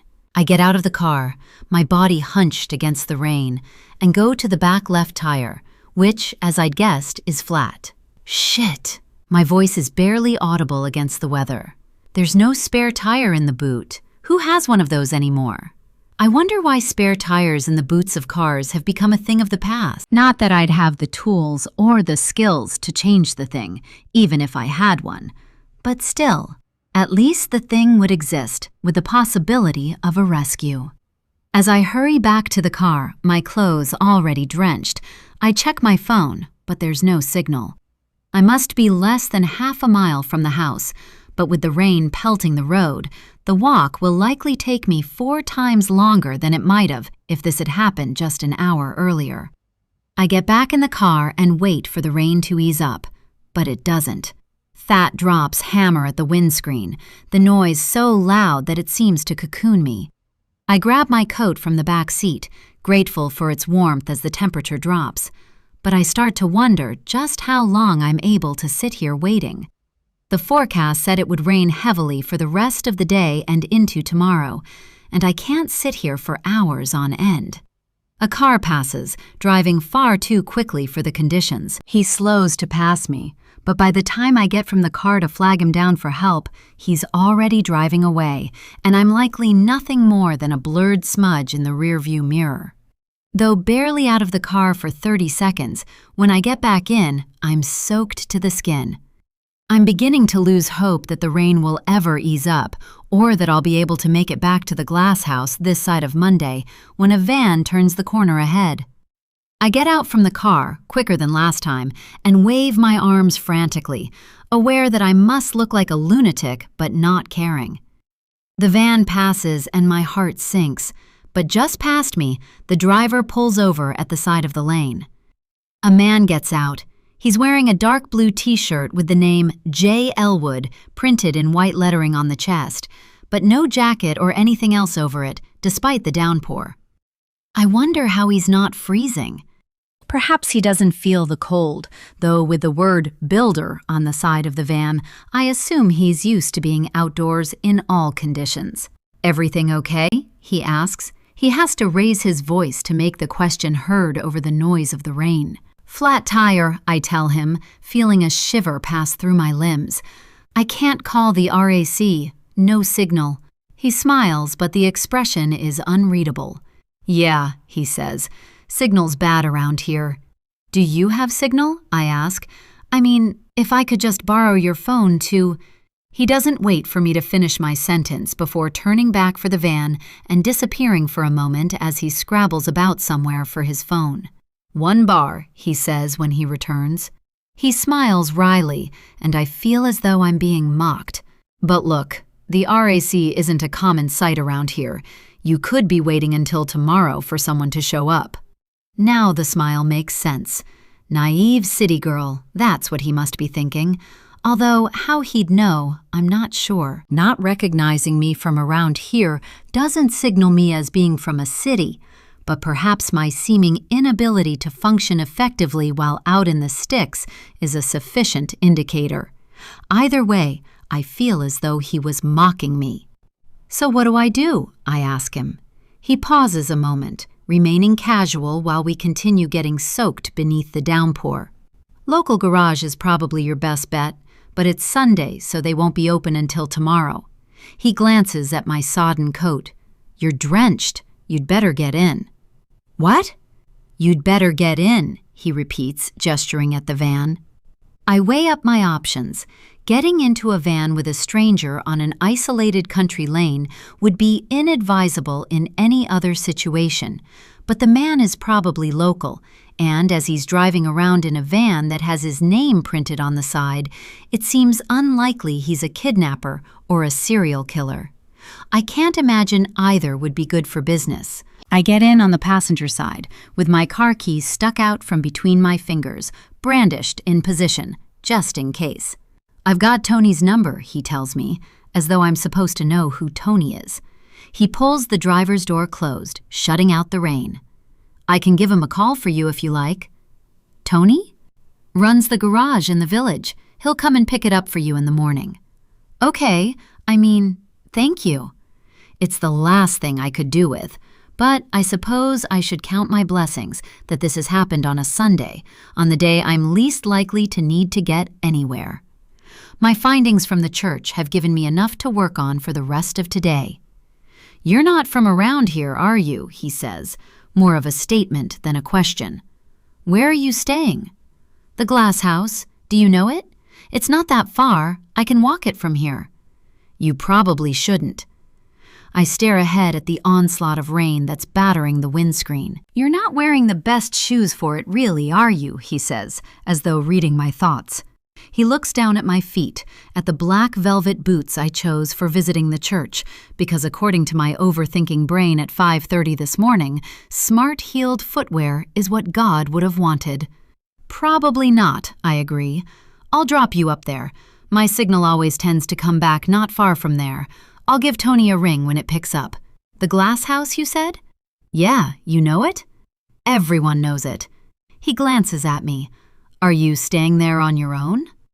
The question makes me uneasy. Not just the question itself, but the way he looks at me when he says it, an assessment of a situation being silently made. His tone implies it's unlikely that anyone would choose to stay there alone. God, no, I answer, too quickly. I couldn't afford that. I wait for him to ask who I'm staying there with, grateful when he doesn't. But I know a silent assessment has been made of me, with an assumption probably made that if I can afford to stay where I am, I'm wealthy. I wonder how much a new tire is going to set me back. What's your name? He asks. I hesitate, aware that the pause makes me look suspicious. So I can let Tony know, he adds. Oh, of course. Jess. I'm Jack. He navigates the lanes like a local, barely seeming to slow for the twists and turns. With his focus on the road ahead, I side-eye him, taking in the defined curve of his jawline and the seriousness of his cool blue eyes. Within minutes, we're at the house. He pulls the van right up to the house and says nothing when I gather up my soaking wet coat and bag. "Don't I need your number or something?" I ask. "It's on the side of the van. You can take a photo. Text me and I'll pass your number on to the garage." "Okay, thanks." He glances past me as though something has caught his eye. When he looks back at me, there's something strange in his look. Something that might be curiosity, but could equally be pity. "You'd better go," he says, nodding to the house. I get out and quickly take a photo of the side of the van before hurrying to the door. I fumble in my bag for the key, and by the time I found it, Jack is already driving away. I go into the house and kick off my boots, and as I peel my soaking wet coat from my body, I notice something that doesn't look right. One of the stools on the far side of the kitchen island is pulled away from the worktop. It's turned at an angle, like someone invisible is sitting there. Or someone who was recently sitting there didn't push it back under the unit. Moving through the details of this morning, I try to remember whether I'd sat down at the island before I'd left the house. I visualize myself going to the coffee machine, then moving to the fridge, standing at the sink to wash the few dishes I'd used so that nothing was left for later. But I don't see myself sitting down at the island. I don't remember it happening. And yet, it must have, because the only plausible explanation is that I must be wrong and that my memory is tricking me. And then I hear a noise from upstairs. It's a creaking sound, followed by another, like someone brushing gently against the landing wall. With my flesh raised in goosebumps, I stand frozen in the kitchen, my focus trained on the silence that now follows. And then there's a creak. Near the microwave, there's a wooden block. I slide out the largest knife, gripping it in a sweaty fist. At the staircase, I take each step tentatively, every slightest sound amplified. It takes what feels an age to reach the landing, and when I do, there's no one here. The bedroom doors are closed, but at the far end of the landing, the bathroom door is open. There's a swish and a tap, and the sensation of being watched pulses heavy in my chest, dragging at my breath. "Hello?" I call out. I realize how silly it is as soon as the word slips from me, as though an intruder is likely to call back. Yet the silence feels overwhelming, as though some kind of response might be preferable. I check each bedroom in turn on my way to the bathroom, but each is as I left it this morning, and there is no one in any. When I get to the bathroom, I stand for a moment at the side of the door, my heart pounding so hard it feels as though it might burst from my chest. At the sound of another clatter and swish, I enter the room with the knife thrust in front of me. But there's no one here. Tap, tap. The Roman blind hits the frame as the wind pushes in through the open window. I look outside, half expecting to see someone fleeing down the hillside, but there's no one there. I'm on my own. Yet I'm pretty sure I never opened this window. Chapter 9, Day 3, Monday. I'm woken in the middle of the night by a bang. The noise rips me from sleep, and as my heart thunders in my chest, I lie as still as stone and wait for a second sound to ring out. But it doesn't. Its absence does nothing to settle my mind. Despite having checked every window, lock, and door earlier this evening, I can't shake off the feeling of there being someone else in the house. And at least a second noise would confirm it, rather than leaving me with the fear of the unknown. If there is someone, they're staying as still as I am. I reach slowly over the side of the bed and fumble carefully for the knife I brought to bed with me. With a sweaty palm gripping the handle, I consider the fact that I had never intended to use it, and that I hadn't once thought for a second that I might need to. Yet even now, I know there's no one here. This isn't the first time this has happened to me, being woken by a loud and sudden noise that seemed to come from nowhere other than the recesses of my own brain. For as long as I'm able to remember, my sleep has been plagued by problems, from insomnia to vivid nightmares, to night terrors and sleep paralysis. The rational part of my brain can reason that what's just happened is nothing new, yet being in unfamiliar surroundings made the noise seem as though it may have been real. I slide silently from the bed, my chunky wool socks making soundless contact with the equally thick carpet. My hand shakes as I move towards the bedroom door, bracing myself for the sight of a silhouette on the landing. At the door, I hesitate for a moment, unsure whether kicking it open or easing it outwards gently is the more sensible option. The house is so silent that I can hear my own heartbeat, a too-fast metronome sounding out in the stillness. There's a landing light switch just outside the bedroom door. I remember noticing it there yesterday afternoon when I'd lugged my suitcase up the stairs. I fumble for it now, groping in the darkness for the feel of the cool chrome. The landing transforms from a black hollow to a space bathed in the warm, soft glow of the elaborate light fittings that drop into the stairs space like giant crystal icicles. Yet being able to see does nothing to alleviate my fear. With the knife handle gripped tightly in my fist, I slide from the gap of the ajar doorway. There's no one on the landing. I move from bedroom to bedroom, turning on every light as I go, as though being able to see an intruder is going to make the situation somehow less terrifying. In each, I find myself still alone, never more grateful for the fact. And then I get to the second largest of the rooms, a room I've glanced into but remains otherwise untouched since I got here. The bedroom is silent and empty, the bed neatly made and waiting for its next guest. I wait for a moment at the door to the ensuite before kicking it open, expecting someone to come rushing out at me. But no one does. After searching the rest of the upstairs floor, I go downstairs. Moonlight filters through the gaps in the blinds, casting soft ribbons of light across the flooring. I check the doors, all locked, before sitting on the sofa for a while and staring at the door. My brain and body both still convinced there's someone lingering outside, just waiting to come back in. Eventually, I go to the kitchen and make myself a cup of tea. Trying to get back to sleep now will be pointless. As I stand near the fridge waiting for the kettle to boil, I'm struck by the thought that Jack might have come back after dropping me home earlier. He seemed to know the place, but hadn't he said that everyone knows of it? What if I'm not the only person this week who has access to it? But I know I'm being ridiculous, letting my mind run away from me. And why would Jack want to have come back to this place anyway? He'd reacted strangely to the mere mention of the house, though I suppose most locals must have the same response to it, either familiar with this corner of the village as the place where a child was murdered, or that was overtaken and modernized by outsiders. Restless and consumed with thoughts of haunted woodlands and creepy folklore, I go to the boxes that store the collections of articles, newspaper clippings, photographs, and photocopies that I've collected in the 6 months since my mother's death. I know what any therapist might try to argue, that my seeming obsession with my mother's dying words have offered me a focus to distract from my grief. And perhaps there would be an element of truth to the claim. Yet the more digging I've done over these past few months, the more real her words become. I hear the echo of the silences in between her words, all the things she couldn't bring herself to say.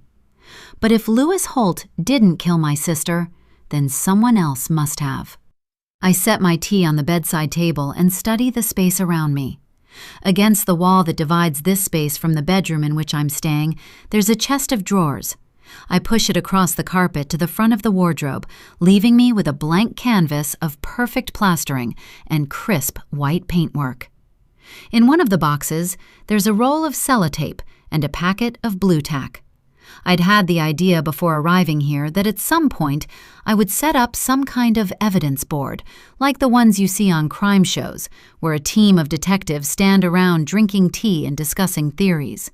So far, all I've achieved is the tea.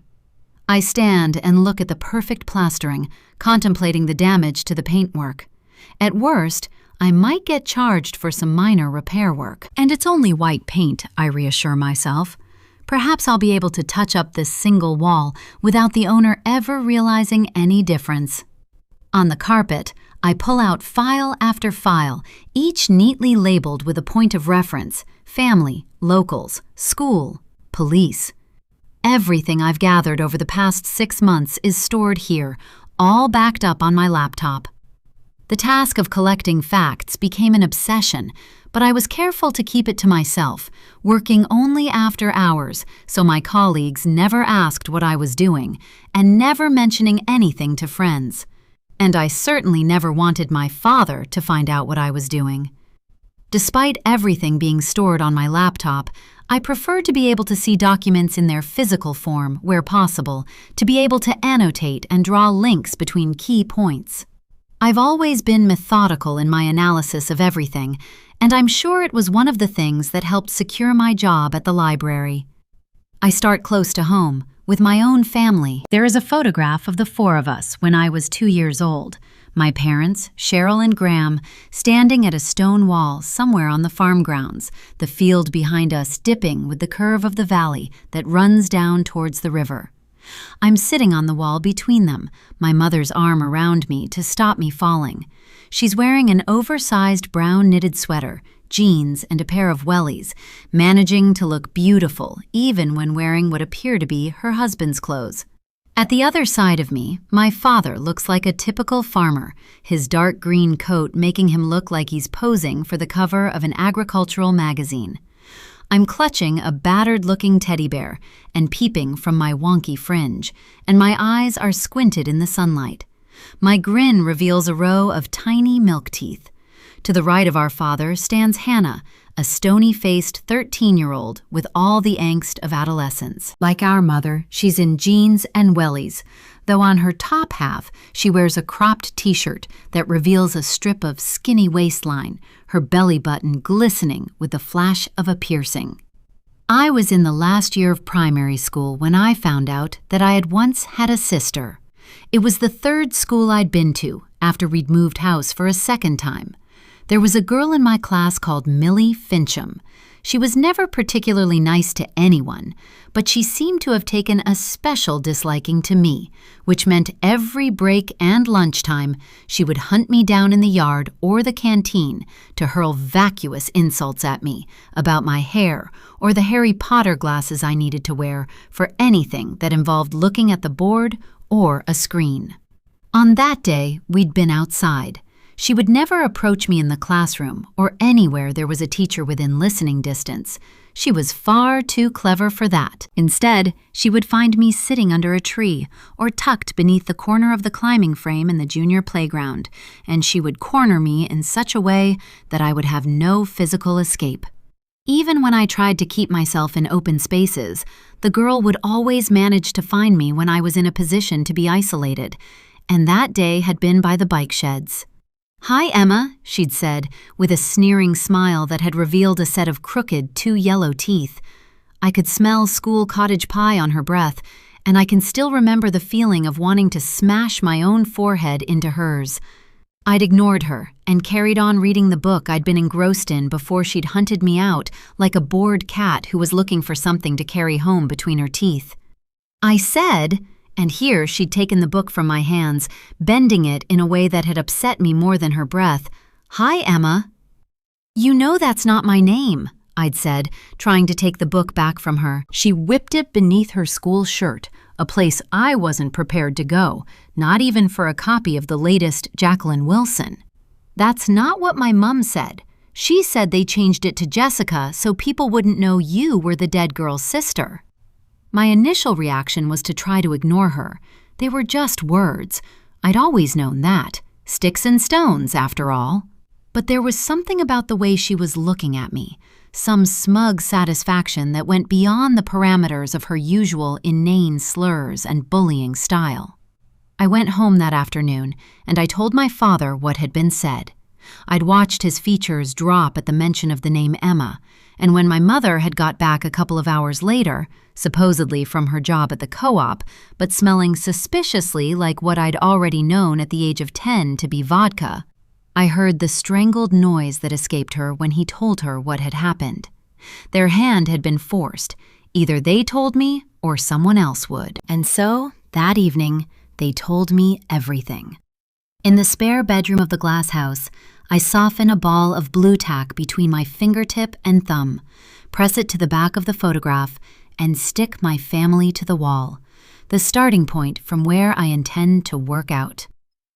For years, my parents had kept the secret of my dead sister stashed in the attic of the house we'd moved to after leaving Hawthorne Fell, a collapsed and flat-packed shrine of photographs, school reports, drawings, and dance competition rosettes. Later, after learning about Hannah's existence, I would also find out that on the nights my mother couldn't sleep, she would haul herself through the small loft hatch in the bathroom and sit among the cobwebs and the memories, torturing herself with these relics and a mental carousel of what might have beens. But it's not our family that interests me in this moment. It's the fifth person in the photograph, the young man standing beside Hannah with his hand resting casually around her shoulder, my sister's head tilted ever so slightly towards his. With a black felt-tipped pen, I circle the face of the nameless man in the image. When I'd asked my father who he was, years ago, when the photographs were first shown to me, he'd told me he was a farmhand who'd only worked with them for a couple of months that summer before moving on to somewhere else. He couldn't recall where he'd come from, and he didn't know where he went. He'd moved on from the subject too swiftly, in the way only someone harboring a secret does. But every time I'd tried to press him further, all I'd managed to do was strengthen his silence. For whatever reason, my father has chosen to remain quiet over the unnamed man in the photograph. But someone, somewhere, must know who he is, and why he left so soon after arriving in Hawthorne Fell, a little under 5 months before my sister's life was ended. My father claims ignorance, and perhaps he's telling the truth when he claims not to remember the details. But I don't think the brain works as simply as this. Sometimes we forget. Sometimes we don't want to remember. Chapter 10. After eventually going back to bed, I wake exhausted and with a banging headache, the kind that usually comes after consuming a couple of bottles of wine. It's been a long time since I've drunk more than the occasional glass, and after seeing what it did to my mother, I wouldn't miss alcohol if I never touched another drop. Staying clear-headed is the only way to see things for what they really are, and yet the irony of this idea isn't lost on me. I've been sober for a lifetime, and I still can't see half the things I'd like to. I make myself a coffee, unaccustomed to using real beans and a filter, and still trying to find my way around the kitchen cupboards, which seem to blend seamlessly into the walls. Yesterday evening, before going to bed, I didn't bother to close the blinds. There didn't seem a need when I planned to spend the rest of the night upstairs, yet now, looking out onto a darkness that seems endless, I regret not shutting myself off from the outside world. I take the coffee upstairs with me and get back into bed. Despite the underfloor heating that kicked in half an hour ago, it feels especially cold this morning, and my toes feel icy inside the thick woolen socks I went to sleep in. I run a quick search on Alderdale Library and find a series of online images of an old-fashioned-looking brick building that from the outside looks more like a post office. I check the bus timetable from the village to the town, finding that there's a bus every hour, with the stop being just up the road from the Thistle. If I go to the library today, I'll only be doing there what I could do here. But I know that if I stay cooped inside all day, going out to face the things and the people I know I must face will become an increasingly daunting prospect, one I don't want to deter myself from. I double-check the windows. I assure myself that the place is as secure as anywhere. The building has been here for less than 2 decades, and no expense was spared. The TripAdvisor reviews are glowing, and if there was any issue here with security, it would have been flagged somewhere there. But they've never had you staying here before, my brain tells me. After taking a shower and dressing, I pack a bag with a notebook, pens, some fruit, and a flask of coffee, before making the same walk this morning as I did on Saturday evening when I'd gone to the Thistle, though I'm grateful that this time it's in daylight. I'm also lucky that it isn't pouring down, the rain seeming to be holding off long enough for me to make it into town in time before it decides to lash down again. I shut my overactive brain down with thoughts of the library as I head down the driveway for the main gate to the lane. Whenever I've felt uncertainty, being inside a library has always given me a sense of being closer to some kind of meaning. As a child, I was happiest when the class was taken to the school library.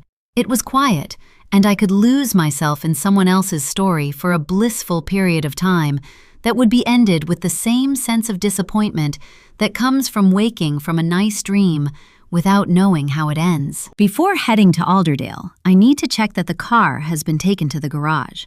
The garage is close to the pub, just across the roundabout and tucked behind a row of ramshackle terraced houses that look as though they've been plucked from a chocolate box tin or a Christmas jigsaw. When I get to the garage, a young man is lying on his back beneath a silver Fiesta, his feet sticking out from under the bumper. I see my car at the other side of the unit.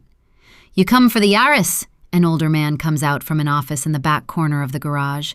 He wipes his hands on his oil-stained clothing, and I assume this must be Tony, the man Jack referred to yesterday. "Just wanted to check it was here. Thanks for picking it up."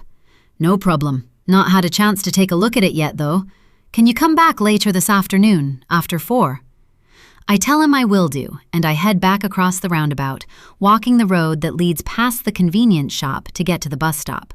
It arrives 10 minutes late, so by the time I'm on the bus, my fingertips are tingling with the cold, and I wish I'd brought some gloves with me. The route takes us past the beautiful scenery I'd driven through on Saturday, with its rolling hills and dipped valleys that are in clearer view this morning than they were on my arrival. In so many ways, this part of the Lake District looks an idyllic place in which a couple might want to raise children, with the freedom of the great outdoors and surrounded by so much nature. I imagine long summer afternoons spent lolling in fields of buttercups and cozy winter evenings playing board games by a roaring fireplace. But I know I'm romanticizing the place, and I wonder if my parents had all those years ago once done the same. I'm romanticizing a past of which I have limited knowledge. It's doubtful that Hannah's childhood resembled this, and I've already seen how bleak the winter months might look here, when even early March can bring so much rainfall and darkness.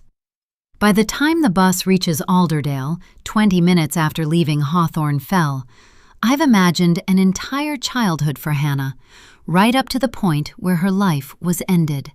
Despite the earlier chill I had felt in my bones, beneath my coat and sweater, I now feel hot and sticky, and I've thought too much, my brain already racked with a tangle of knotted ideas and emotions. The town center of Alderdale is a pretty place, with quaint stone buildings running alongside a river that edges a huge open space of green fields, a children's playground, and basketball courts. The library is instantly recognizable as the building I've looked up online, though inside is a lot warmer and more modern than its dated exterior promises. I feel at home as soon as I walk in, and its familiarity envelops me with a sense of security, like being pulled into a warm embrace. I go to the front desk and get the login details for access to the computers in the far corner of the building, where I settle into a swivel chair with my coffee flask, notepad, and pen. Once my father had used the word obsession, I'd stopped talking to him about Hannah, my mother, and Hawthorne Fell. I couldn't confide in him any longer, not when every mention of the past was a shake of salt over an open wound. Yet it wasn't just this. With every mention of our family, I'd felt him edging further from me, my only remaining family member growing more distant with each question. I didn't want to hurt him any more than he was already hurting, but more than that, I didn't want to lose him. Yet, as I type Lewis Holt's name into the search engine, I know my father was right. The past has become an obsession, an intrusive thought I can never shake off. It takes what feels like hours, but eventually I find the details I need. The date of Lewis's arrest, the date he was charged with murder, and the date he was remanded in custody. Even if the newspapers had been a day out, with the reports printed the day after the event, the fact of what I'm searching for remains. The dates don't add up. Lewis Holt couldn't have made that donation to the church. By the time it was given in, he was already in custody. That means someone else had donated that check. Maybe someone who'd even signed it using Holt's signature. Chapter 11. Before leaving the library, I ask one of the staff at the front desk where the local school is. She gives me directions, and I head straight there, knowing it will be a waste to have been here in Alderdale and not seen the place where Hannah had once spent so much of her time. She'd been in year 10 when she died. I'd already looked at the place online, and the historic photographs of the school show a building that from the outside looks more like a prison than a school. A concrete block flanked with high fences and windows too high for anyone to be able to look out from.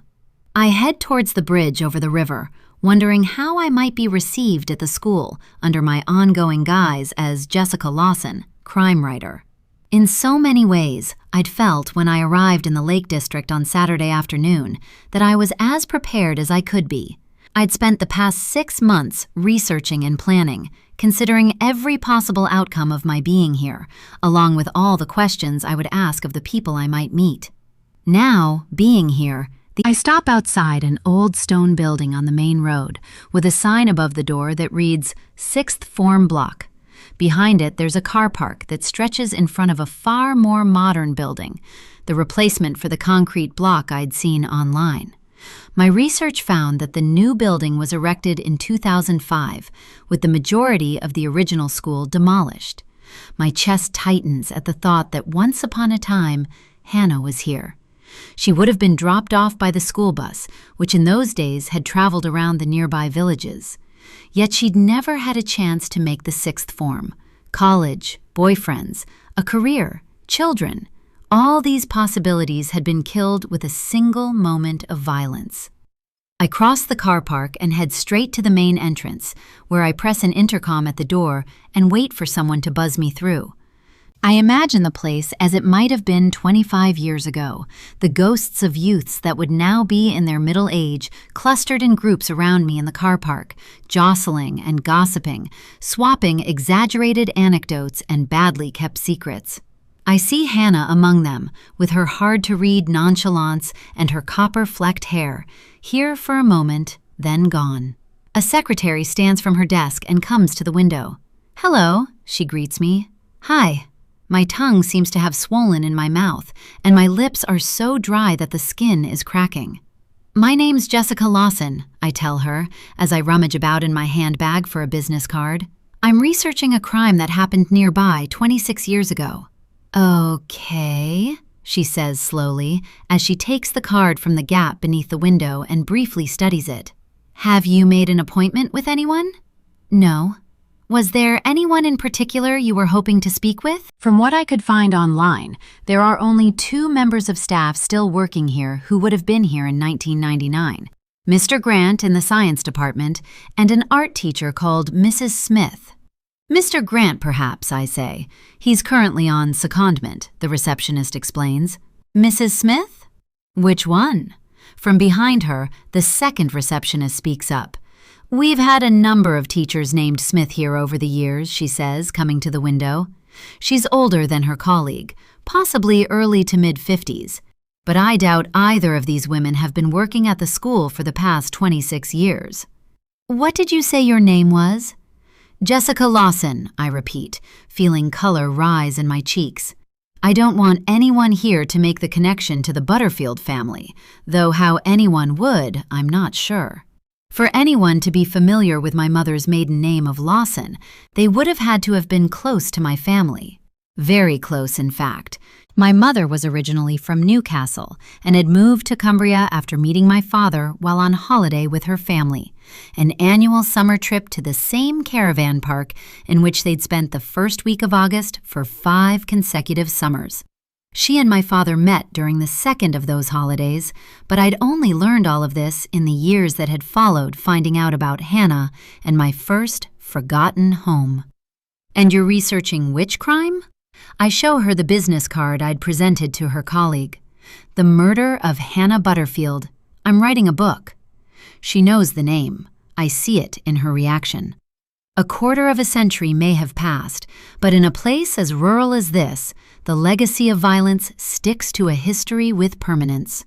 I'm afraid you'll have to make an appointment, the older woman says, her tone turning suddenly cold. We can't let anyone onto the school site without permission from the head. I understand that. I'm just not sure who to make an appointment with.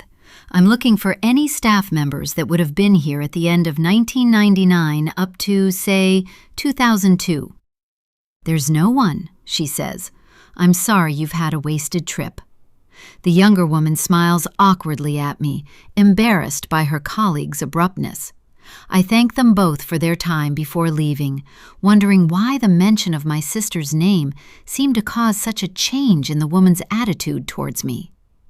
I've not made it as far as the end of the car park when I hear a voice call my name.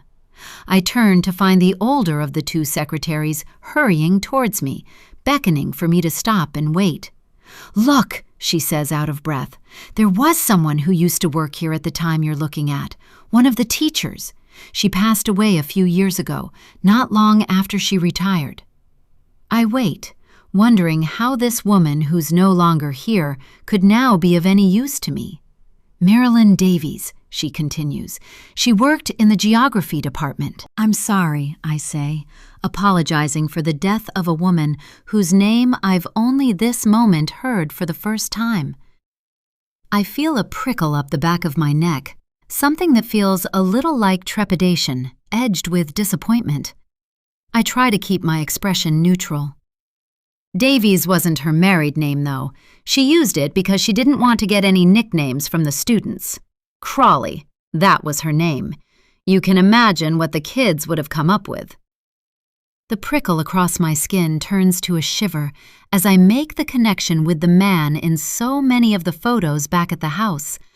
And I'm sure this woman must notice my reaction to the name.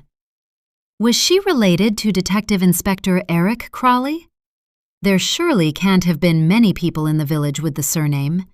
The image that all the newspapers had used of him after Hannah's murder comes to my mind. A man in his early 40s, wearing an ill-fitting suit and an even more questionable mustache. He was a serving police officer at the time, and the first person after my parents to arrive at the scene of Hannah's murder. The woman nods. Her husband used to be a detective, but he's been retired for quite some time now. But he still lives locally. I don't know his address, but I doubt you'd have too much trouble finding him. Look, she says, glancing over her shoulder to the school. Could you do something for me, though? Don't tell him that we sent you his way. Of course not. Thanks for your help. Be careful, love.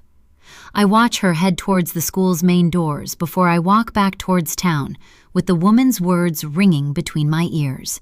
Be careful. It sounded like a warning, not the kind of words someone usually offers as a casual parting phrase. Be careful of what? Or, more to the point, who? Chapter 12. By the time I get back into town, I realize I've had nothing but the coffee I'd siphoned from my flask while trawling my way through Lewis Holt's arrest history. My stomach is rumbling, and I feel a bit sick, though I'm not sure whether it's down to hunger or overthinking the school secretary's reaction to Eric Crawley. I go to the bakery on the high street and buy a bottle of water and a cheese and tomato sandwich, which I eat on a bench overlooking the river, absorbing a rain-free 10 minutes. It isn't set to last. This lull in rainfall is the calm before the storm, a further downpouring forecast for later this evening. When I feel a spot of rain on my face, I open my umbrella. I throw my unfinished sandwich into a nearby bin and head back for the bus stop, having lost track of time. It's nearing 3 o'clock, and the next bus back to Hawthorne Fell is due on the hour. But as I turn the corner at a hair salon, I see the bus pulling away from the stop. The next is in another 40 minutes' time, and when the heavens open, I dash into a shop and feign interest in a rack of sale-price walking boots while I wait for the weather to ease and for the next bus to arrive. By the time I eventually get back to the garage and to Hawthorne Fell, it's 5:15 p.m., and Tony looks unsurprisingly disgruntled at having been kept waiting. "Thank you," I say, out of breath and embarrassed at having lost track of the time so carelessly. "I'm so sorry." "Just a couple of things to sign," he says, ignoring my apology as he turns and heads towards an office in the far left-hand corner of the unit. Assuming I'm requested to follow, I do so. The office is small and cramped, and the desk is barely usable, stacked with paperwork and magazines that look as though they've not been touched in years. "You been driving near any building sites?" he asks. I shake my head. "Not that I'm aware of. Why?" He reaches to the corner of the desk and picks up a huge 3-inch screw. "This was your problem. It was stuck right in your tire. Quite unlucky to have managed to catch that." He raises an eyebrow. "What are you suggesting?" "Nothing, but you probably couldn't do it again if you tried. £100 with the fitting. That all right?" "No," I think, but I say nothing as I unlock my phone. With the savings I'd had mostly spent on the house rental, what remains is dwindling fast. He taps the bill into the card reader before holding it out to me. It's an expense I could do without, but I can't afford to be without the car. Back home, with a regular bus service and everything I need, including the library within walking distance, it might be manageable to be without a car. But stuck in the glass house on the edge of the village, I don't fancy being stranded without a means to get away quickly. His words ring in my ears as I tap my card against the reader. Quite unlucky. Though the suggestion was that there was nothing of bad luck involved. He'd meant that it looked deliberate. "Do you think someone could have put that screw under the tire while I was parked up somewhere?" He pulls the receipt from the reader and hands it to me. "Why would anyone do that?" I smile, aware that it's a nervous one. "I've no idea. Just a thought, that's all." "Well," he says, "unless you've made yourself an enemy, someone would have to be pretty malicious to do that." I thank him before leaving, trying not to let my thoughts run wild from me. I'm being paranoid. Since finding the bathroom window open, I've allowed myself to get carried away, distracted by the words of a cynical local and a priest who managed to unsettle me with well-intended words. I must have opened it without thinking. It was just me, permanently distracted. Yet when I arrive back at the glass house, I remember Jack in the van outside this place just yesterday, the way his attention seemed to have been caught for a moment. Almost as though he'd seen something, or someone. A shiver snakes through me, but I brush it off, silently reprimanding myself for being so superstitious. I get out of the car with the intention of returning to the evidence board in the spare bedroom, but my attention is snapped by a figure in the field, 100 or so meters from the house. It's a man. A dog waits beside him. Through the mist, I see him standing and looking towards the house, though I can't tell if his focus is on me or the building. Unsure what to do, whether to approach him or just get inside, I wait for him to make a move. Should he be here, on this land? Surely the whole of this area is private property. I try to make out the details of his face, but the air is too hazy and he's too far away. It's definitely an older man, though beyond that, I can't tell much. For a moment, I think he's going to walk towards me. Instead, he pulls at the dog's lead, and I watch them cross the field until they disappear over the curve of the land that dips back down in the direction of the village. Chapter 13. The wall of the spare bedroom looks like the kind of police evidence board you see on television crime dramas, with faint pencil lines drawn between photographs and newspaper clippings. This is the only way I can make any sense of the picture I know will continue to build over this next week. One that, for these past few months, has existed as a chaotic mass of names and dates in my head, where nothing has added up and every train of thought has led to a dead end. I've divided the locals into two separate groups, pre-millennium and post-millennium. For all the families who lived in the village at the time of Hannah's death, there are now members who are in their 60s and upwards, and for many who came afterwards, there are links to people who were already in Hawthorne Fell. I think about the man out in the field, of who he might have been. Surely a local from the village, because why else would anyone be walking their dog in such a remote part of the country? What if he knows who you are? The voice in my head says. I bat the thought away. Even if this mystery man had known 4-year-old Emma Butterfield all those years ago, the man has no reason to make any link between her and me. He doesn't know who I am. He's more than likely just a nosy local who probably thinks himself entitled to walk on land that doesn't belong to him. I feel the eyes of the village's past and present all upon me as I try to distract myself from my thoughts. I perch on the edge of the bed and study the newspaper cuttings and online printouts laid across the carpet at my feet. It's a strange thing to live immersed in the past. The history section at the library where I work has always been of particular interest to me, and I love to read the biographies of previous generations of people who've lived rich and interesting lives. But being as engrossed in the history of a particular time and place as I have been for the 6 months has proven to be all-consuming, and I hadn't anticipated just how lonely the task of excavating my family's past would be. On the wall, there are reports relating to Hannah's death and the subsequent investigation into her murder. There are photocopies of her school reports and extracurricular achievements, as well as printouts of interviews with neighbors and names I've underlined twice. Outside, the wind rises through the trees behind the house, a low, hollow sound, as though the ground itself is trying to make itself heard, as though it's trying to tell me something. My eyes are drawn to a newspaper report that relates to Lewis Holt, 9 months before he was arrested for the murder of my sister. Western Gazette, Saturday, April 17, 1999. Local man fined after protected animal found in snare. A local man has been fined £250 after admitting to illegally trapping a pine marten on private farmland near Felton Woods. Lewis Holt, 37, of Elm Tree Lane, Hawthorne Fell, pleaded guilty at Kendall Magistrates Court on Tuesday to unlawfully taking a protected species under the Wildlife and Countryside Act. The court heard that Holt was apprehended after a local landowner reported a number of snares found near the boundary of his property. One of the snares was later found to have trapped a pine marten, a rare and protected animal seldom seen in the area. Holt told the court he had not intended any harm and had set the traps for rabbits, not for sport. Magistrates described his actions as irresponsible and unlawful, but accepted that there was no evidence the defendant had deliberately targeted the animal.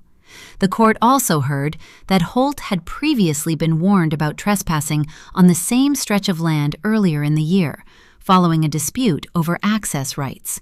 Speaking after the hearing, a police spokesperson said, "This serves as a reminder that protected wildlife laws exist for a reason. Individuals who ignore them should expect to face the consequences." Holt was ordered to pay court costs of £75 in addition to the fine. Felton Woods doesn't appear on any of the Ordnance Survey maps I've printed out, or on the land registry I paid £20 to access. Yet at some point, it had existed, a place that holds a piece of Lewis Holt's history. Now, it's as though the place has been scrubbed out, as though it never existed. But the land remembers, I remind myself, my mind drawn back to the words of the local who'd stood drinking at the end of the bar on Saturday night. And so too, presumably, do the parish maps. It occurs to me that I should have requested them while I was at the church yesterday, though I'd had enough to occupy myself with by studying the ledgers. I go downstairs and grab a banana from the fruit bowl on the kitchen worktop, realizing that even though it's late evening, I've had nothing all day but coffee and half a sandwich. I eat it in the car as I head towards the church, hoping that either Fiona or Sam will be there and will be happy to have me snoop among their records for a second time. To get to the church, I have to pass through the village. At the roundabout, I slow for a passing car. There's a green at the opposite side of the street, a small, fenced-off area that houses a couple of benches and what might have been some well-tended planters before winter took its grip on whatever had once been growing there. A young boy, no more than 5 years old, is standing on the armrest of one of the benches, balancing precariously as he attempts to walk its length. I slow the car and pull off at the next exit, the wrong one for the church. There are no adults with the child, and it occurs to me that he should be in school. More importantly than that, he could fall from that bench at any moment.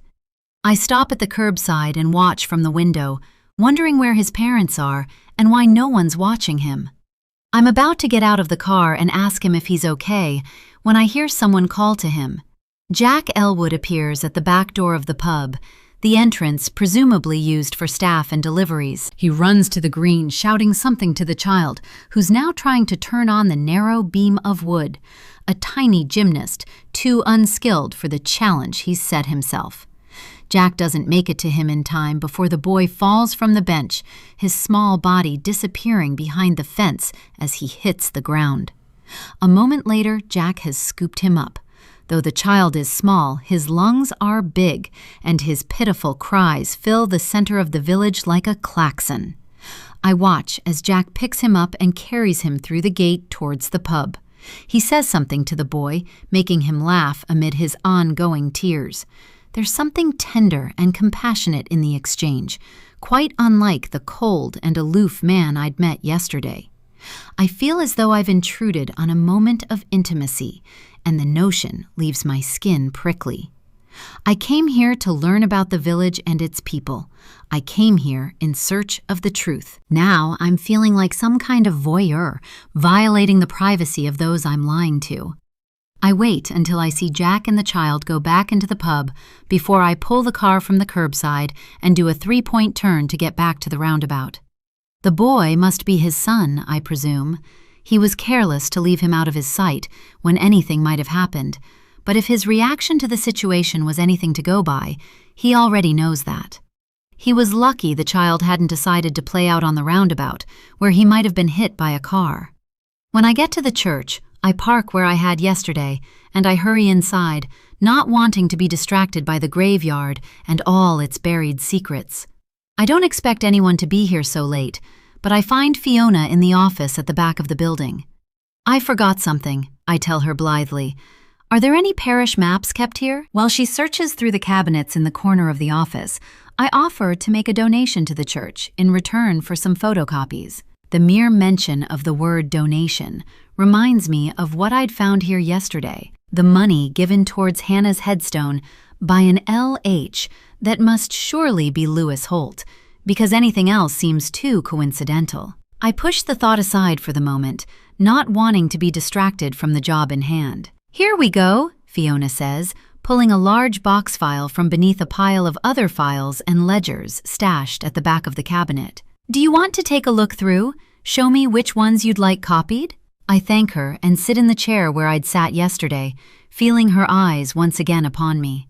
You're working late tonight, I comment. Ah, she says, a confession. I'm not actually working.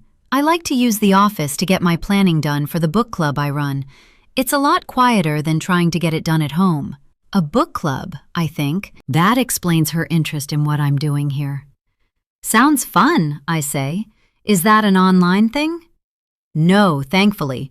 I think we all got sick of that during the pandemic, didn't we? No fun drinking wine and lusting after fictional heroes on my own in my living room. Anyway, I should let you get on. I begin to trawl through map after map, not sure of what I'm looking for. I place a sticky note on the corner of each map that seems of potential interest, any area involving woodland, and when I'm done, I hand them all to Fiona. It's a lot, I know, I tell her apologetically. I'll double that donation. She brushes the offer away with a wave of her hand and goes to the photocopier in the corner.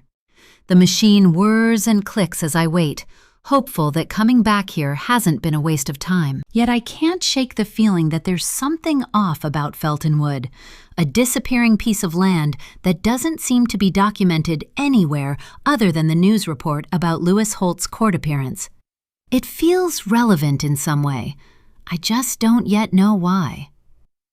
Here you go, Fiona says, as she passes me the pile of photocopies. Let me get you a folder to put them in. They'll get soaked. Beyond the stained glass window at the back of the office, rain pelts at the building, another approaching storm imminent. I thank Fiona as she hands me the plastic folder, and I slide the pile of paperwork inside. "What are you hoping to find?" she asks, gesturing to the paperwork. "I'm not really sure yet," I admit.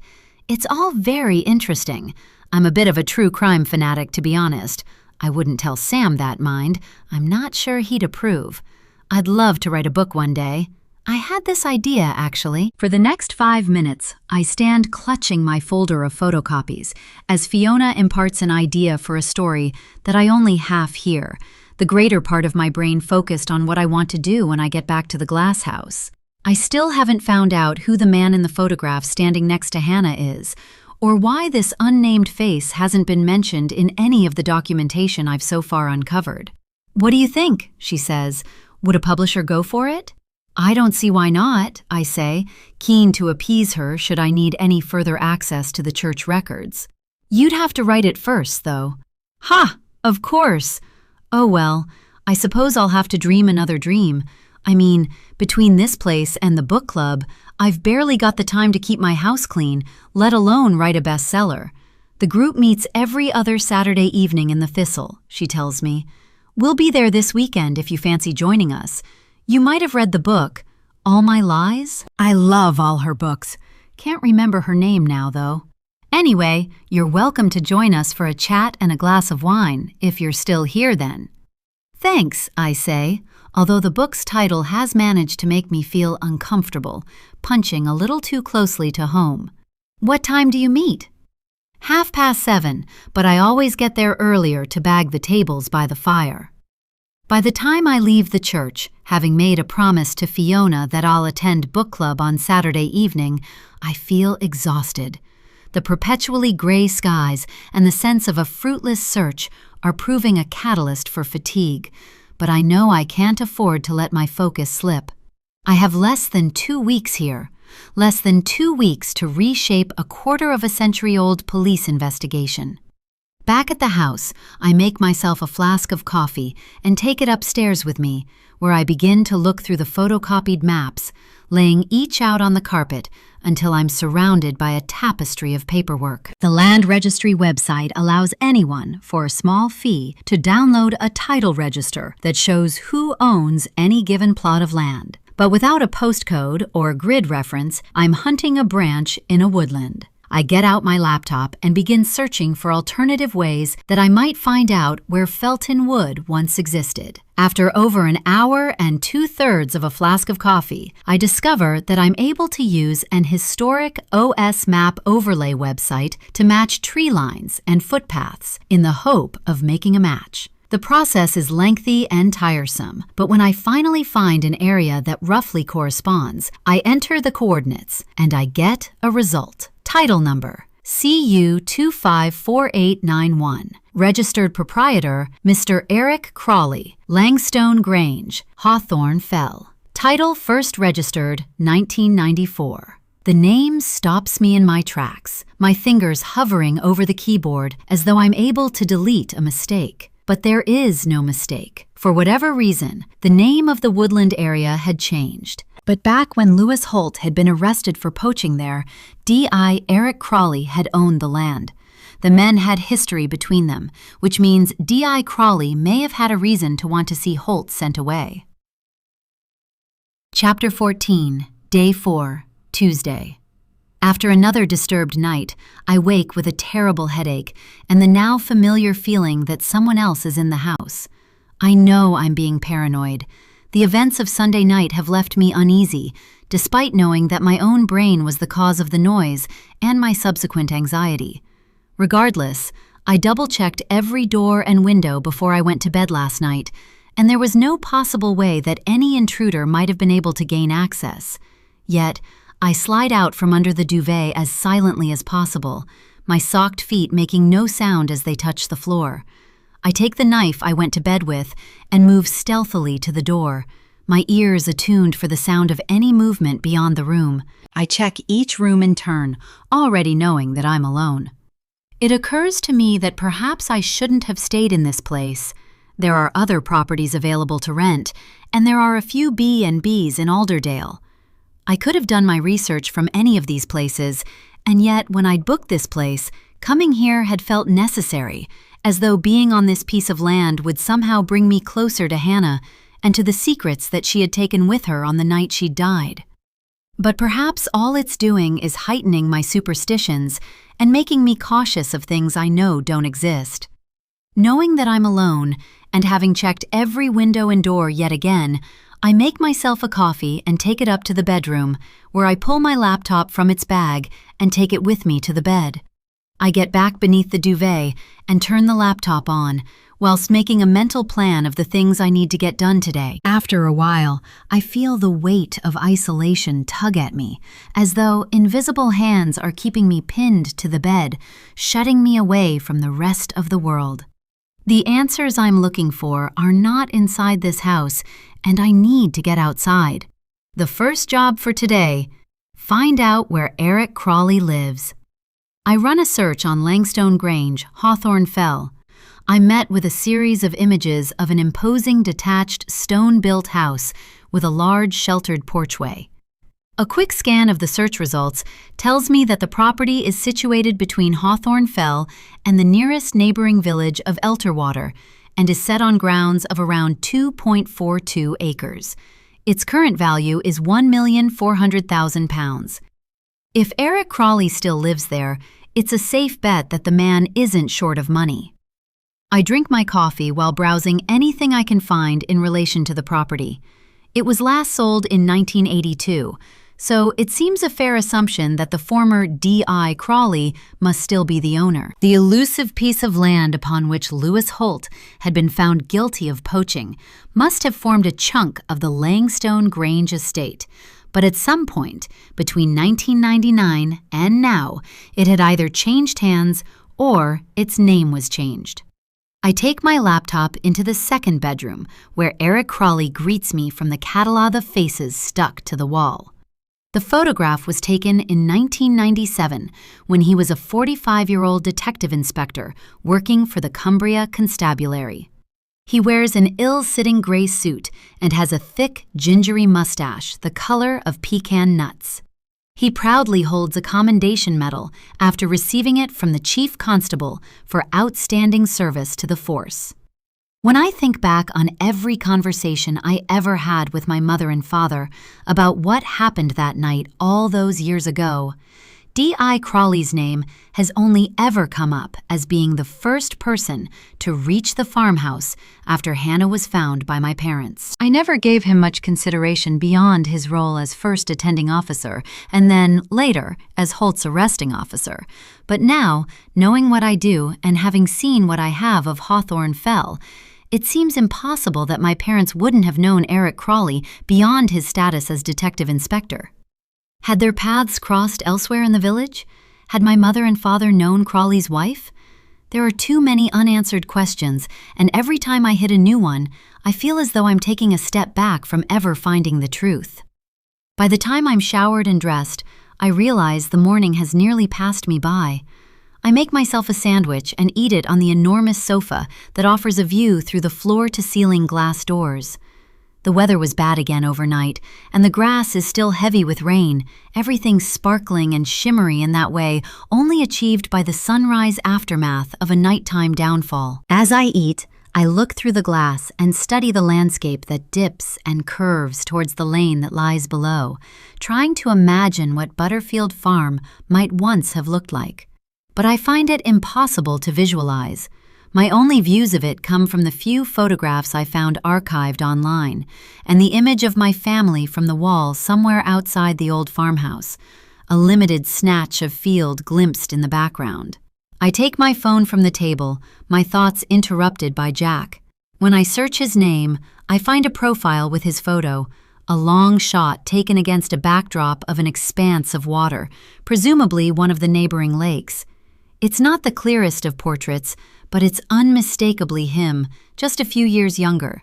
His account is set to private, so his photograph and name are the extent of what I'm able to see. I take another bite of sandwich, wondering why this man I don't know keeps infiltrating my thoughts like a bad song lyric I can't get out of my head. I'm distracted from my food and my thoughts by a movement outside. It's just the briefest of flashes, there and gone. But from the corner of my eye, I see a flash of red and a length of brunette hair sailing in the wind. A little girl in a red coat running around the side of the house. A lump of bread lodges in my throat. What is a child doing up here on her own? I tell myself that she can't be alone. Perhaps the owners of this place have a daughter and they've stopped by just to check that everything's all right. But a child that age should be in school today, shouldn't she? It isn't half-term. I grab my coat from the stand beside the door in the kitchen and go out into the cold. There's no car on the driveway other than my own, and when I go to the back of the house, in the direction I'd seen the child run, there's no one there. The fields run to a mist that has swallowed the woodland that lies beyond. Hello? The wind steals my voice and carries it away, my single spoken word becoming a whisper on the breeze. I follow the walls of the building until I end up back where I'd started. With fields stretching from every side of the house, no child could have run from sight in the minute or so I just saw her, and I know I must be on my own out here.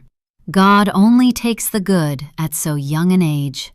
The words come back to me as though carried on the wind. I think back through every photograph of Hannah I've ever seen, wondering whether in any of them she was wearing a red coat. There are no such thing as ghosts, I remind myself. An overactive imagination can be capable of conjuring all sorts of visions, and a tired brain may deceive its owner. There's no one here but me, alone, in the way I've always preferred to be. You looking for something? My heart lurches into my throat at the voice behind me, and I turn to find a familiar face standing at the side of the house. Jim, the man who'd been drinking at the end of the bar in the Thistle on Saturday night.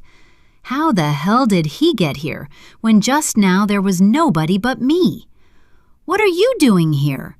He gestures to the spaniel at his feet as though I might have missed its presence. Just walking the dog. This is private property, I say, aware of how defensive I sound. Only up to the boundary over there, he says, with a vague wave of his hand. And I only came over to help. You looked as though you've lost something. I cut myself short, wondering why I'm about to answer to this person I don't know. What am I going to tell him? That I was searching for a little girl I may or may not have seen? A child that may have been nothing more than a figment of my imagination? You were here yesterday. His eyes narrow. That a question? He asks. Or are you telling me? I saw you across the field with your dog. Not me, lovely girl, he says with a shrug. Haven't been up this way in a while. He looks me up and down in a way that turns me cold. A shame, really. Always a beautiful view up here. I pull my coat tighter around me, feeling vulnerable beneath his lingering gaze. I consider asking him why he's here today, but decide against it. Perhaps I don't want to know the answer. I just want him gone. Yet I sense that even if he leaves now, he'll be back sooner or later. Whatever his business here, it feels unfinished. He glances past me to the car on the driveway. How's the car doing? He asks. I feel myself grow colder, and when I look at him, he's looking at me blankly, as though he doesn't want me to be able to decipher his expression. What do you mean? Unreliable things, aren't they? Didn't miss mine when I finally got rid of it. Expensive, too, when things go wrong. Mind you, I wouldn't fancy being stuck out here without one. He looks at me and smiles. You'd best get yourself inside. There's another storm on the way. Come on, Shadow. Let's get ourselves home. I watch him walk away, frozen to the spot, with the idea that Jim might have been responsible for the puncture in my tire on Sunday. But more than that, with the thought of why he might have done such a thing, and what exactly it is this man might think he knows. Chapter 15. I leave the glass house with a fresh sense of uncertainty, unsettled by the sighting of a child who either disappeared or was never there at all. Whichever scenario is real, one of two things must be true. Either there exists a girl who was alone up at the house this lunchtime, or I'm now seeing things that appear so real that I no longer know what to believe. It seems to me that the first of those two outcomes would be preferable, because the latter leaves me with a feeling of not being able to trust myself. And if I can't trust myself, who else is there left? I remind myself of Reverend Whitby's words that the living are to be feared more than the dead, and my thoughts snap back to Jim and his comments on my car. His words seem too random to have been made without some knowledge of my being at the garage, so either he saw me there at some point this morning or this afternoon, or he somehow knew about the flat tire. Jack, maybe? Or maybe he was responsible, the voice in my head sounds out. I bat the thought away, though it insists upon a return. It makes no sense. Jim doesn't know me, and he has no reason to know what I'm doing here in the village. Or does he? I check the driveway in the rearview mirror as I move away from the house, a part of me expecting to see her once more in the glass, watching my departure. The idea makes me shiver, and I turn up the car's heating, waiting for the blast of cold air to turn warm. As I drive through the village, the stillness of the day seems strange. It's a Tuesday afternoon, yet the place is as quiet as though it were a Sunday. The pub windows glow with the promise of warmth inside, but there's no movement beyond the glass to suggest it's busy this lunchtime. A man stands outside the shop smoking a cigarette, and as I pass the row of houses that runs towards the small primary school at the edge of the village, an elderly lady stands stooped in her garden, pulling weeds from the planter that decorates her front window. Besides this, I see no one. The village as isolated as though every day here is Christmas Day. Yet I know from having been here for just a few days that though the village may be quiet, it is far from uneventful. The place just manages to hold its secrets quietly, protecting them from the intrusion of outsiders. I pass the junction that leads to the church and head southwest, where the main road morphs into a winding lane. A little over 1.5 miles beyond Hawthorne Fell, I reach Elterwater, where a tight cluster of stone houses sits as though braced against the surrounding hillsides. I slow the car to a crawl, letting the engine tick quietly as I find somewhere to pull over and stop. This village is even smaller than its neighbor, with the same sense of hush that seems to be pressed upon it by the gray skies. At the side of a small green like the one near the pub in Hawthorne Fell, I stop the car and sit with my hands still gripping the steering wheel. A crooked ash tree tilts overhead, its branches hanging close to the car roof. My breath feels tight in my chest. Eric Crawley's address lies scrawled on a scrap of paper beside me, folded and refolded until its creases have become softened. I can't explain why, but meeting this man feels a turning point. In some ways, even more so than meeting Lewis Holt might. Perhaps it's the authority associated with his name, or maybe just the weight of the truths I've uncovered about his connections to the man imprisoned for my sister's murder.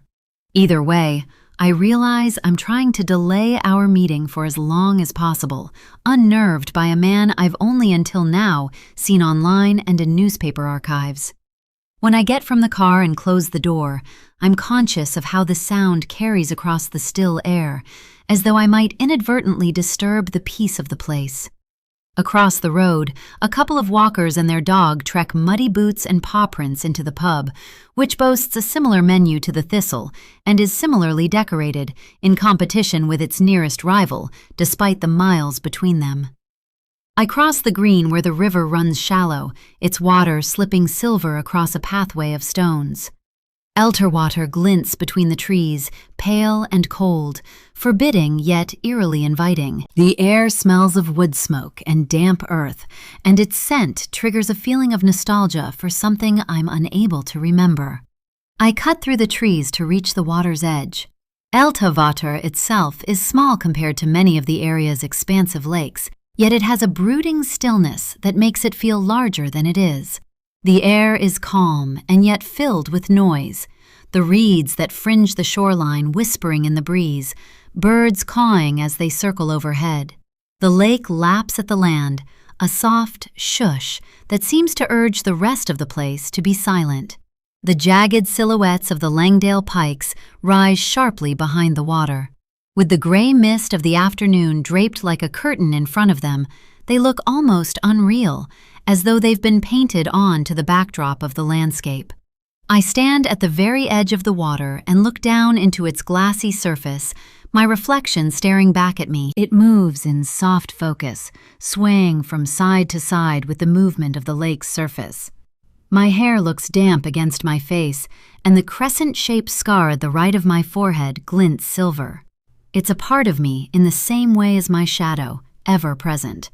Yet in the water, it looks deeper, darker somehow. A flash of light dances across the water, splitting my reflection in two, and when I blink, I see my face submerged. I feel the pull of the lake like a physical being, as though my head is being held beneath its surface, and a sensation of struggling tears through my limbs. I see my face, eyes wide, mouth stretched in a silent scream, and for a moment, it feels as though I can't breathe. And then, as suddenly as it came to me, the vision lets me go. I step back from the edge of the water, dazed and confused. There's no one around me, yet I feel as though in those seconds I was being watched by someone. My heart pounds in my chest as I gasp for breath, my lungs filled with the fresh air of the lake, yet heavy with the sensation of being waterlogged. I want to shake off what just happened as nothing more than an intrusive thought, yet it had felt somehow real, like some kind of omen. Whatever it was, I want to be away from it as quickly as possible. I cut back through the trees and head towards the village center, where I get back into the car and lock the door. I don't know why I do it.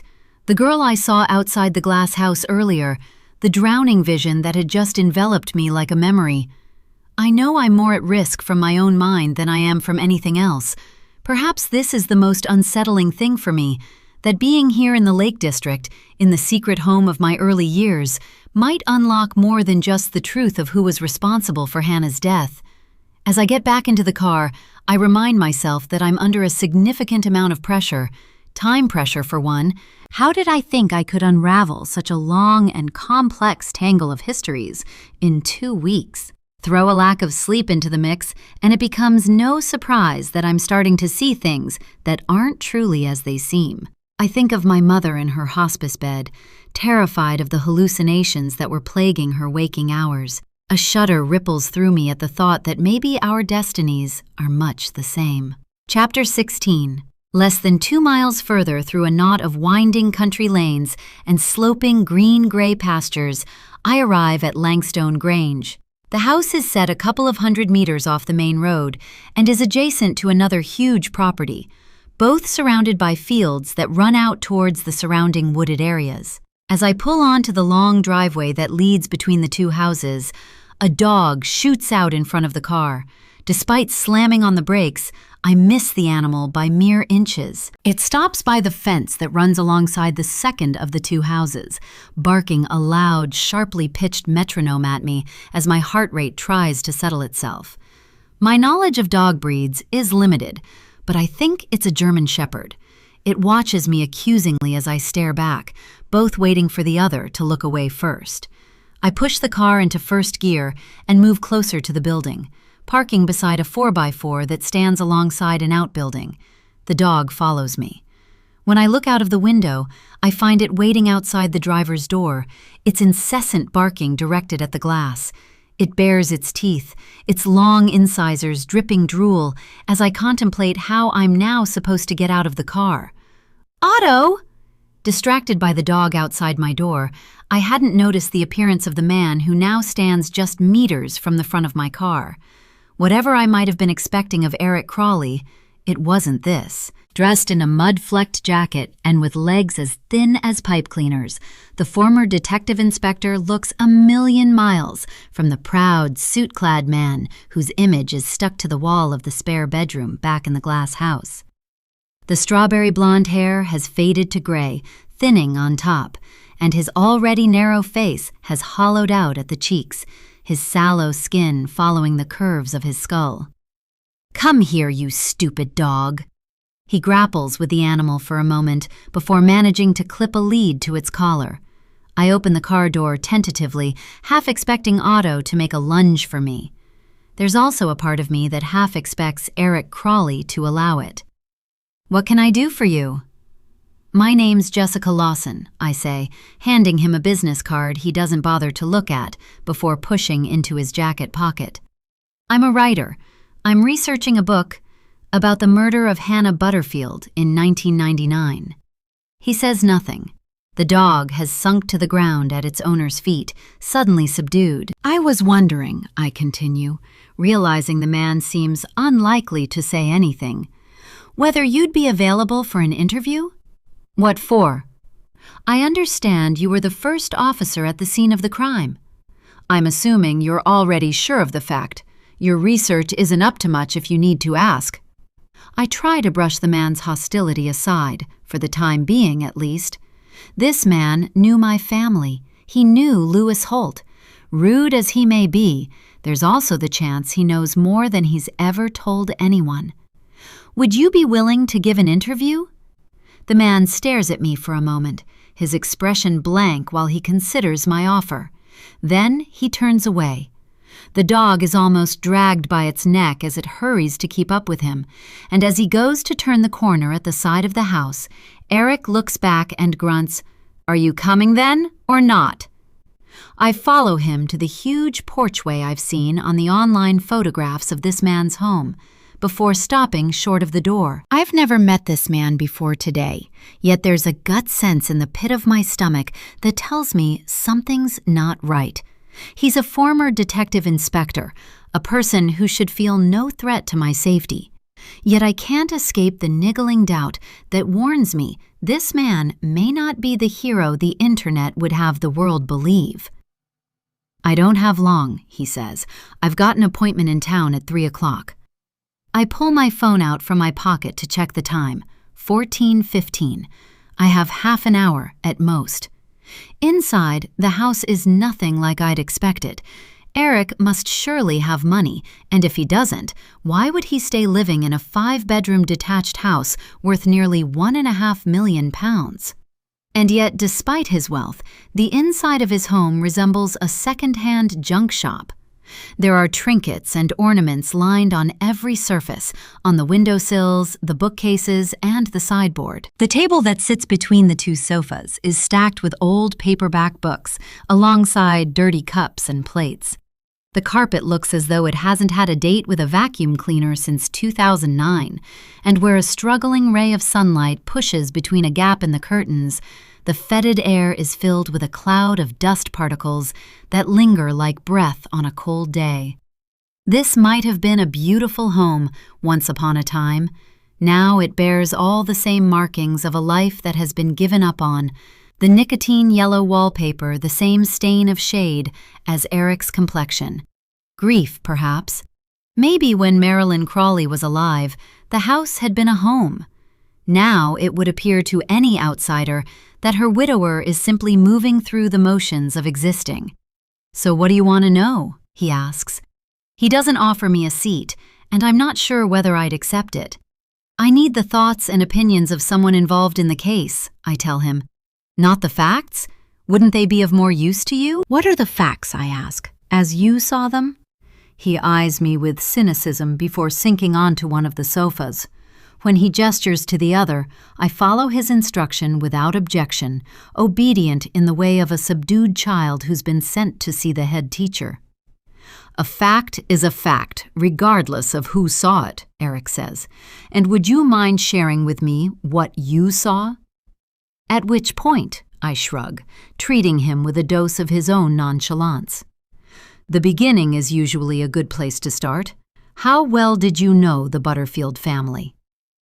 "Reasonably well, I suppose. Graham drank down in the Thistle. His wife worked over in Alderdale at the co-op. It was something I don't think he was too happy about, mind you." "The job in the co-op? Why wouldn't he have been happy about that?" "Pride, I suppose. If the farm had been making a decent income, Cheryl wouldn't have needed a second job." My skin bristles at the man's commentary on my parents, but I force it under wraps, resolute not to give anything away, not to this man or to anyone else. Perhaps she wanted something for herself, I say casually. The man smiles, though there's nothing pleasant in the look. Oh, I'd say that was definitely the case. Something is implied, but I don't know what. For a moment, I'm distracted by a framed photograph on the bookcase to the left of where I'm sitting. A woman in a Princess Diana-style 1980s wedding dress clutches a bouquet of white flowers, her smile bracketed by a cloud of volumized bottle blonde hair. Marilyn, the geography teacher. Beside her, a skinny man with a mustache and eyes that look too small for his face stands with his hands in his pockets, nonchalant and casual alongside his beaming bride. It's easy enough to recognize Eric as the man in the photo. Time might have aged him, but a person's default facial expressions remain much the same at every stage of life. He looks at me now with the same vague look of detachment displayed in his wedding photo. "Did your wife work?" I ask, returning my focus to him. His face darkens. "I thought you were here about the Butterfields." He pulls the dog to his legs as he sits down in one of the armchairs. "Who do you work for?" "I'm self-employed." "Freelance," he says, in a statement that seems to be correcting my claim. "You sell your writing to publications?" "Sometimes, but this is a book, not an article. I'm in the research phase of things." "You've been around these parts before." His words catch me off guard. They sound more an accusation than a question, and I fumble with the belongings on my laptop, dropping my notebook to the carpet. When I sit back up, he's looking at me expectantly, waiting for a response. It was a question, I think, not a statement. No, I've never been further east than Penrith before. A shame, really. This part of the country has quite a unique beauty." He watches me carefully, but I remind myself that the man is a former detective, trained to observe in detail. I mustn't let my facade slip. It'll need just one person to work out who I really am, and after that, I've no chance of getting to the truth. "Let's go back to the eve of the millennium," I suggest, wanting to move the focus from myself. "What happened that night? I believe you were first on the scene, other than Hannah's parents." "That's right. I got the call, and I was still in the village. I was off duty that night and had been to the pub with Marilyn. I told her I was needed. I didn't say why. She got a lift home with a friend while I headed straight up to the farm. Hannah was on the floor in the living room. Her mother was covered in her blood. She was hysterical. It takes everything in me not to react to Eric's retelling of that night. The details are haunting, though my brain is unable to form them into any kind of picture, not while I'm ignorant to what the place had looked like. I asked what happened. Graham was the one who talked. Cheryl couldn't speak. He told me they'd got back to find Hannah shot. The gun was on the table near the window, just left there. An ambulance arrived about 5 minutes after I did, but it was pointless. She was pronounced dead at the scene. My stomach twists in a knot. "Lewis Holt. You knew him, didn't you? Before Hannah Butterfield's murder. Lived in the village. Everyone knew everyone back then." "They don't now?" He shrugs. "World's not the same as it once was. People spend more time on those bloody things than they do talking to each other." He gestures to the laptop in the bag propped against the armchair.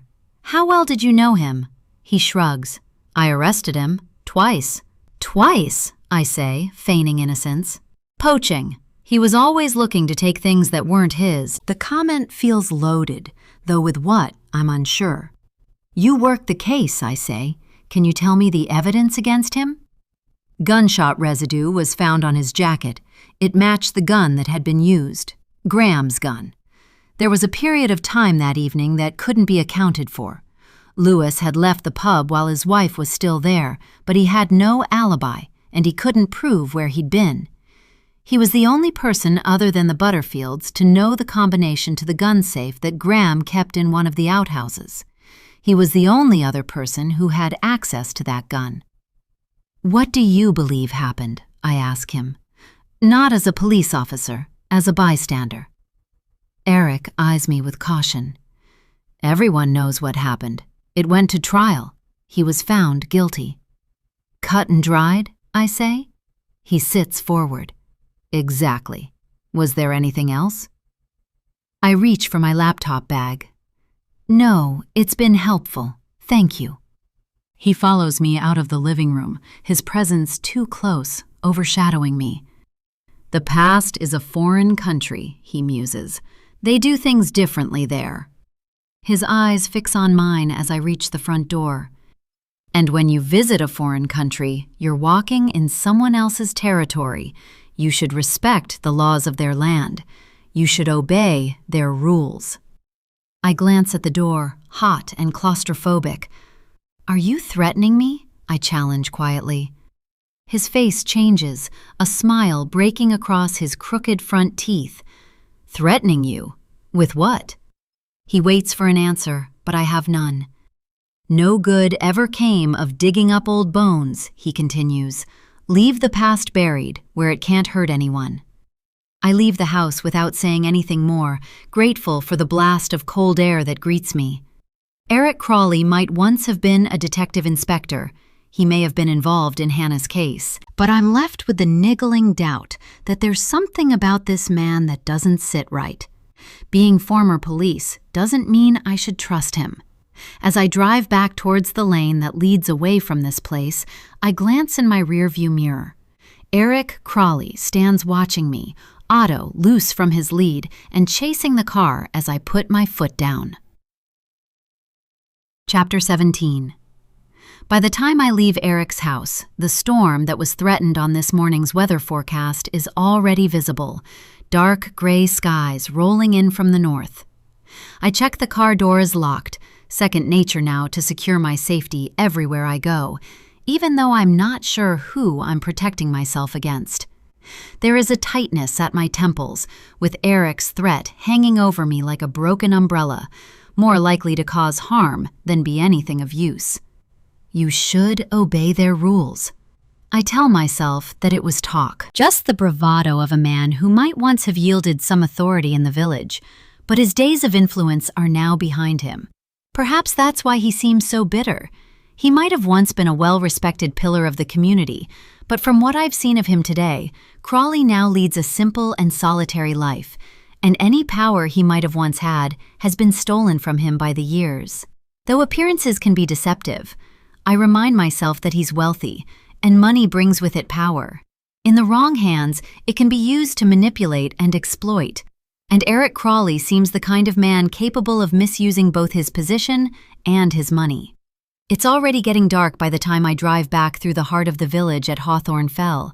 The rain is lashing down, and the place seems eerily quiet yet again, the pub windows lit, but an absence of life beyond the glass. The road ahead is slick with water as I make my way back up to the glass house, and when I reach the bottom of the driveway, I can see the place lit up, the huge open-plan living room and kitchen on display, even from this distance.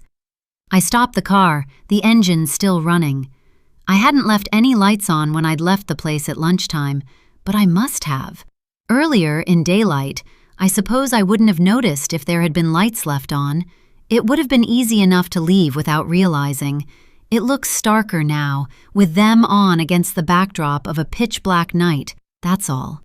And when I reach the top of the driveway, there's no other car here. No one would have come here by foot on an evening like this one, with the rain pelting down and the wind whipping up a fury. I wait a moment in the car, hoping for a few seconds of respite in which I might make it to the front door without getting soaked or assaulted by the force of the wind. But when neither seems a possibility, I make a dash for it. I fumble with the key in the lock before bursting into the quiet house. And of course, there's no one here other than me. I lock the door behind me before checking every room upstairs, a habit that has already become a default routine while I stay here. Comfortable in the knowledge that I'm alone, I go back downstairs. The wind is raging. I can hear it howling against the house as the rain batters the bifolding doors at the other end of the room. I make myself something to eat, despite still feeling nauseous after my encounter with Eric Crawley. Perhaps food will settle the disconcerting queasiness that meeting the man has left in the pit of my stomach. I boil the kettle, unable to consider anything more culinary than some pasta mixed with pesto and cherry tomatoes. Once the water's boiled, I transfer it to a saucepan and throw in some penne. I take the chopping board from the cupboard next to the fridge and begin cutting some tomatoes into halves, nearly slicing through my thumb when a noise like a gunshot sounds out behind me. I drop the knife. At first, I can't see what was responsible for the sound. I look for something fallen, but I can't think of anything that might have created such a burst of noise. And then I see it. A crack in one of the glass panels of the bifolding doors at the far side of the room. I go to it, seeing the doors shake under the force of the wind. A thin crack, no wider than a needle, runs a foot or so down the length of the glass. The wind screams at the doors, making them shudder in their frame.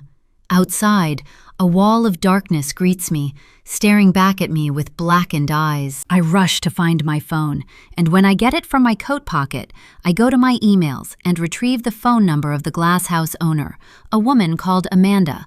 But when I call, no one answers. I write a text.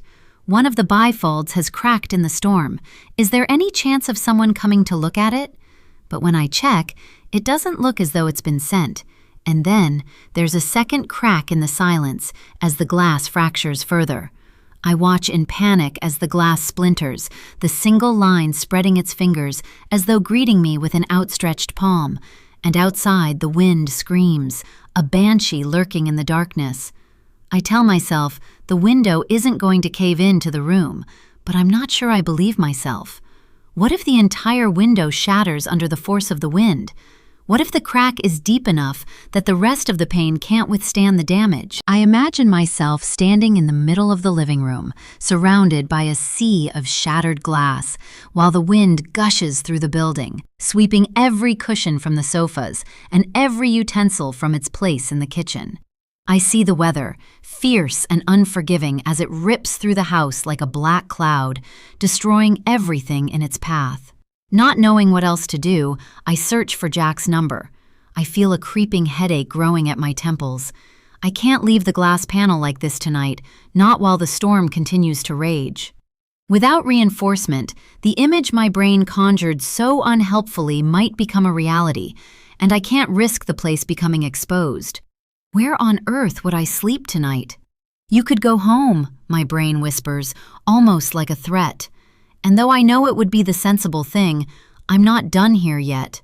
In so many ways, this land is home, the place where all my family's secrets are hidden, and to leave now would be to quit without trying. Jack? Yeah? Immediately, I know I shouldn't have called him. The background noise suggests he's out somewhere, though with the screaming of the wind behind me, it's hard to tell which sounds are coming from which end of the call. It's Jessica. Staying at the glass house. I don't know what to do, I admit. One of the bifold doors has cracked in the storm. I can't get hold of the owners, and I'm worried the whole thing's going to give way. There's a lengthy pause. I imagine him at home with the boy I saw yesterday, his wife or girlfriend on the sofa beside him. Perhaps the background noise I'd heard was the television, and I've interrupted their quiet evening in. Do you want me to come up? Do you mind? I say, not knowing what other option I have. I mean, I'm sorry, I don't know what else to do. Is it even safe for you to drive in this, though? Probably not. Don't risk it, I say quickly. It'll be fine, I'm sure. There's another pause. I'll be there as soon as I can. I'm sure I hear him say something to someone else, or perhaps I imagine it.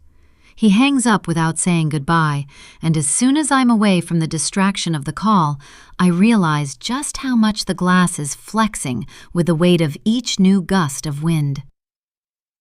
Chapter 18. Jack arrives less than 15 minutes after I call him. I see the van's lights split the darkness as it turns on to the bottom of the driveway, and when I open the door ready for him, I'm taken aback at the force of the wind, despite having already witnessed what it's capable of. The first thing I notice when he steps into the house is how tired he looks. There are dark bags beneath his eyes, and he looks like someone who needs to sleep off a hangover. Then I wonder whether, when I called him, he'd been in the pub, if that's what the background noise I thought I'd heard had been. I assume he wouldn't risk his income by driving after drinking, though assuming anything is always a mistake. "Can I plug this in somewhere?" he says, holding up his phone in one hand and a charger in the other. "It's almost dead." I gesture to one of the sockets in the kitchen. "I'm sorry for calling you." "It's fine," he says without looking at me. Jack does nothing to hide his distraction with the house. I watch him take in the details of the expensive fixtures and fittings, the huge Belfast sink, the chrome appliances that are so spotlessly clean it gives the appearance of a kitchen that's never been cooked in. I suppose the most that any of the locals will have seen of the inside of this place is from the photographs online, and Jack is doing little to hide his curiosity. "Where's your roomie?" he asks. "Sorry? You told me you weren't staying here alone." I'd forgotten all about the lie I'd told on Sunday. It doesn't bode well for my guys for being here. I suppose this is the challenge of becoming a liar. You need to remember what you've lied about. "Which window is it?" he asks, sensing that I either can't or won't give him an answer to the question.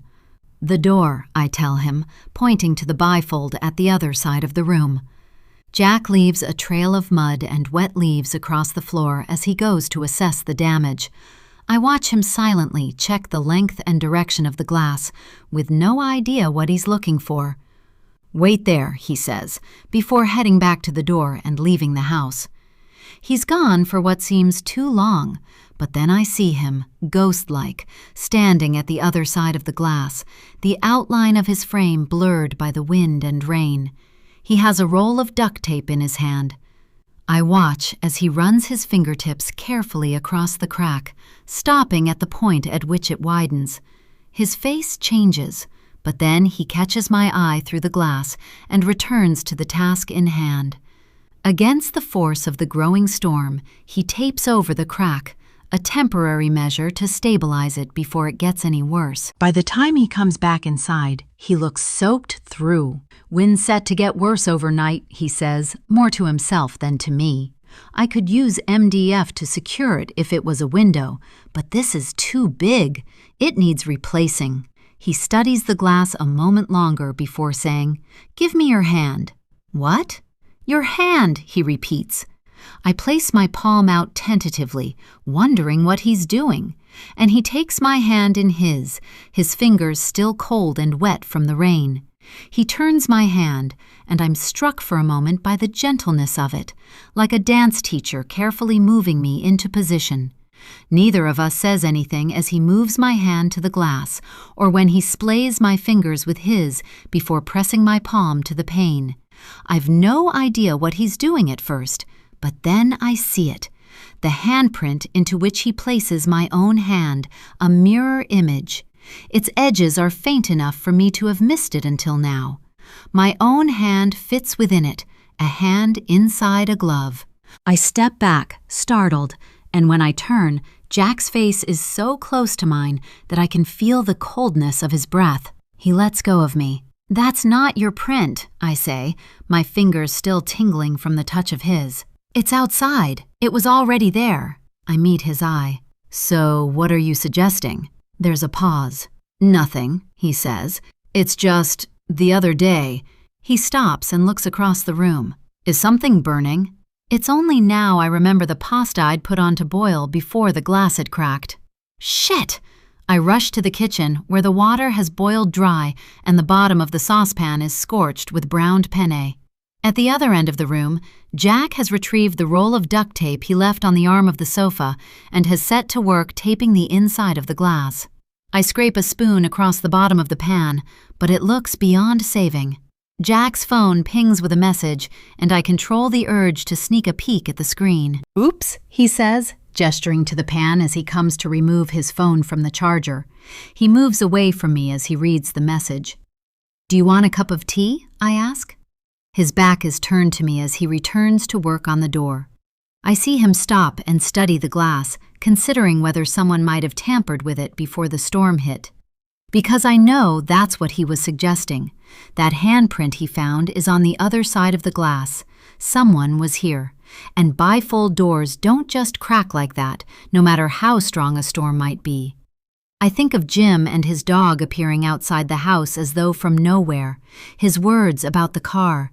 He wasn't just out for a walk, and I know he'd been here before. Go on then if you're having one. It wasn't the response I was expecting, but I feel grateful for it. It'll be nice to have some company for a little while. I watch as Jack tapes the inside of the glass, embarrassed by the thought that I've dragged him out here on a night like tonight just to stick some tape across a door, something I could easily have done myself if I'd had access to any. Once the tea's made, I take his cup over to him. "Thanks," he says as I place it on the table behind him. "Have you got some spare towels? You're going to need something to catch the rainwater that might leak through, and I wouldn't use any of the lights down this end of the room if I was you, just in case." "Okay, thanks." I sip my tea, struck by the sudden silence and how claustrophobic it's making me feel. As he picks up his tea and seems to mirror my actions, I get the strangest sense of déjà vu. A feeling that settles over me then seems to press down, its weight keeping me rooted to the sofa. "Are you okay?" he asks. "No," I think. "I'm not. I'm having the weirdest feeling of having been here before. But then, of course, I have been here before. In another life, in a different house. And somehow, strangely, I'm sitting here across from Jack, feeling as though I've known him for so much longer than the 2 days since we first met. I'll go and get the towels. I leave him downstairs while I go up to the bathroom. There's a pile of clean towels in the cupboard of the large sink unit, but I don't go straight for them. Instead, I stand with my hands pressed to the sink, my head lowered as the pain that had started earlier as a nagging at my temples now surges to a crescendo. The plug hole blurs. Water runs in a swirl and disappears, but when I grip the tap, it's turned tightly. When I blink, my eyes burn. A hum begins to build inside my head, soft at first, but then increasing in volume. A female voice, distant and gentle, wanting to be heard. "Emma." My head snaps up, hands still gripping the edge of the sink. My eyes meet the mirror, and my blood runs cold. There in the glass, she stands behind me, a girl of 12, maybe 13, dark hair wet and lank against her face, staring back at me. Chapter 19. I turn sharply to find Jack standing in the bathroom doorway. No girl here with us. "What did you call me?" I ask him. I hear the shake in my voice, and Jack must hear it too. He pulls a face, confused. "I didn't say anything. I just wondered if you were okay. You've been ages." "Have I? I came up here just a moment ago. It hasn't felt like ages." "I'm fine." I step towards him, prompting him to move away from the doorway to let me pass. "The towels," he reminds me. I'd forgotten what I'd come here for. I go back to the sink and pull a stack of towels from the cupboard, realizing now that the headache that had pounded at my temples just moments ago has gone, as though an invisible pair of hands has lifted the weight off my skull. I want to ask him about the humming, about the voice that said my name, but I know it'll only likely make me look crazy. Jack waits for me to leave the bathroom and follows me down the hall. But at the top of the staircase, I realize he's no longer behind me. He's halfway back down the landing, standing in the doorway of one of the spare bedrooms, the room in which I've set up my evidence wall of clippings and faces. I left the door open when I came and checked the rooms earlier. However much he's seen, it's been enough to pique his interest. "Can I see?" he asks. "Why?" He shrugs. "Curiosity."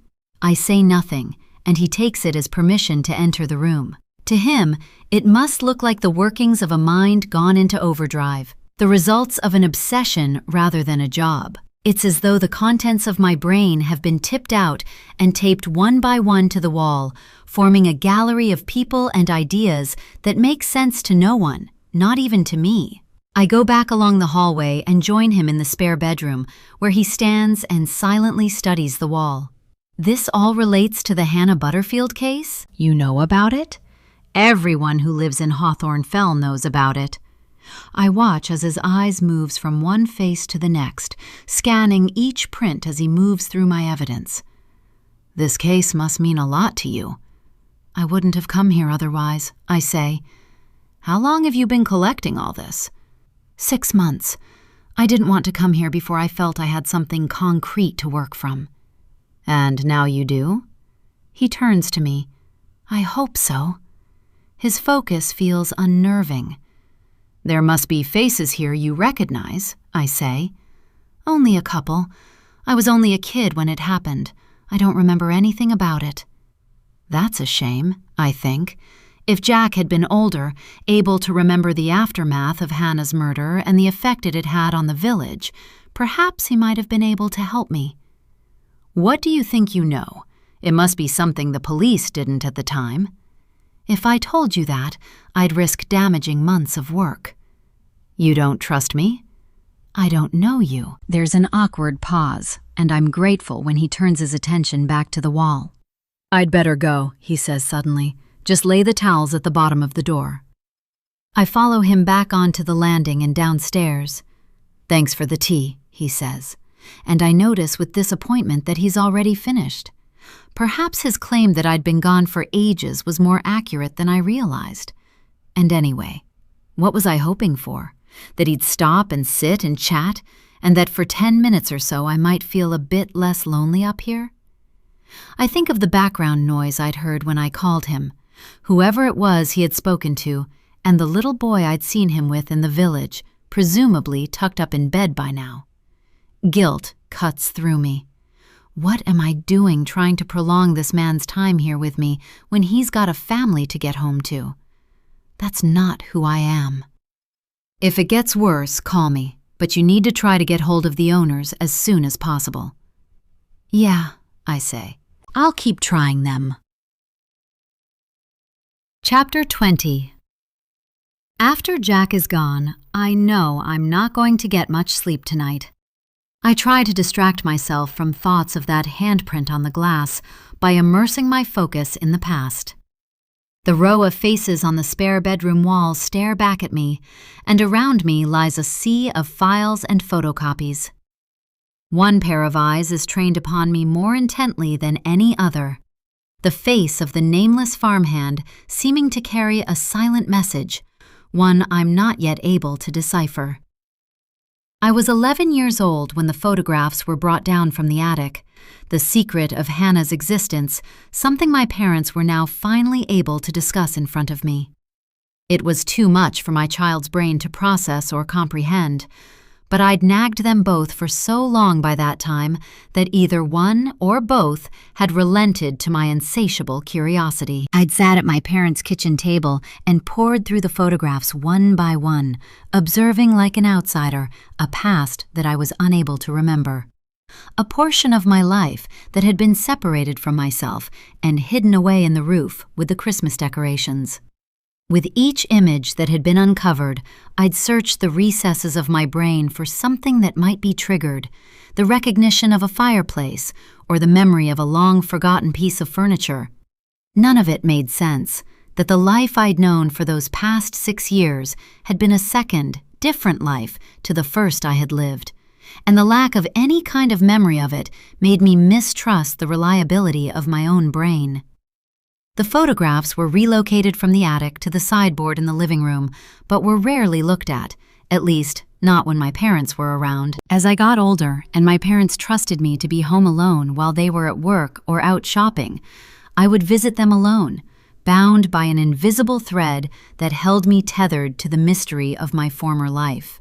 A curiosity to know the details of my early years stayed with me throughout my teens and into my 20s, though I could never have prepared myself for the revelation my mother would bring shortly before her death.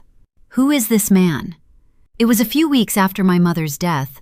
I was helping my father sort through her things, and the photographs had all stayed with her following my parents' divorce 15 years earlier. I had pointed to the photograph of our family taken on the farm where I'd been born, my finger hovering above the young man standing with his arm hanging loosely around Hannah's shoulder. "I don't remember," my father had said, barely glancing at the photograph. We employed so many casual workers over the years. None of them stayed for very long. It was normal in the 90s, he'd added, catching a glimpse of my skepticism. Now, with the past laid out in front of me, my father's apparent amnesia seems increasingly questionable. Perhaps it was true that they'd employed several workers to help on the farm, and maybe it was also true that a lot of these young men hadn't stayed for very long. But whoever the young man looking back at me from the wall is, he'd been close enough to my family to have posed for a photograph with us.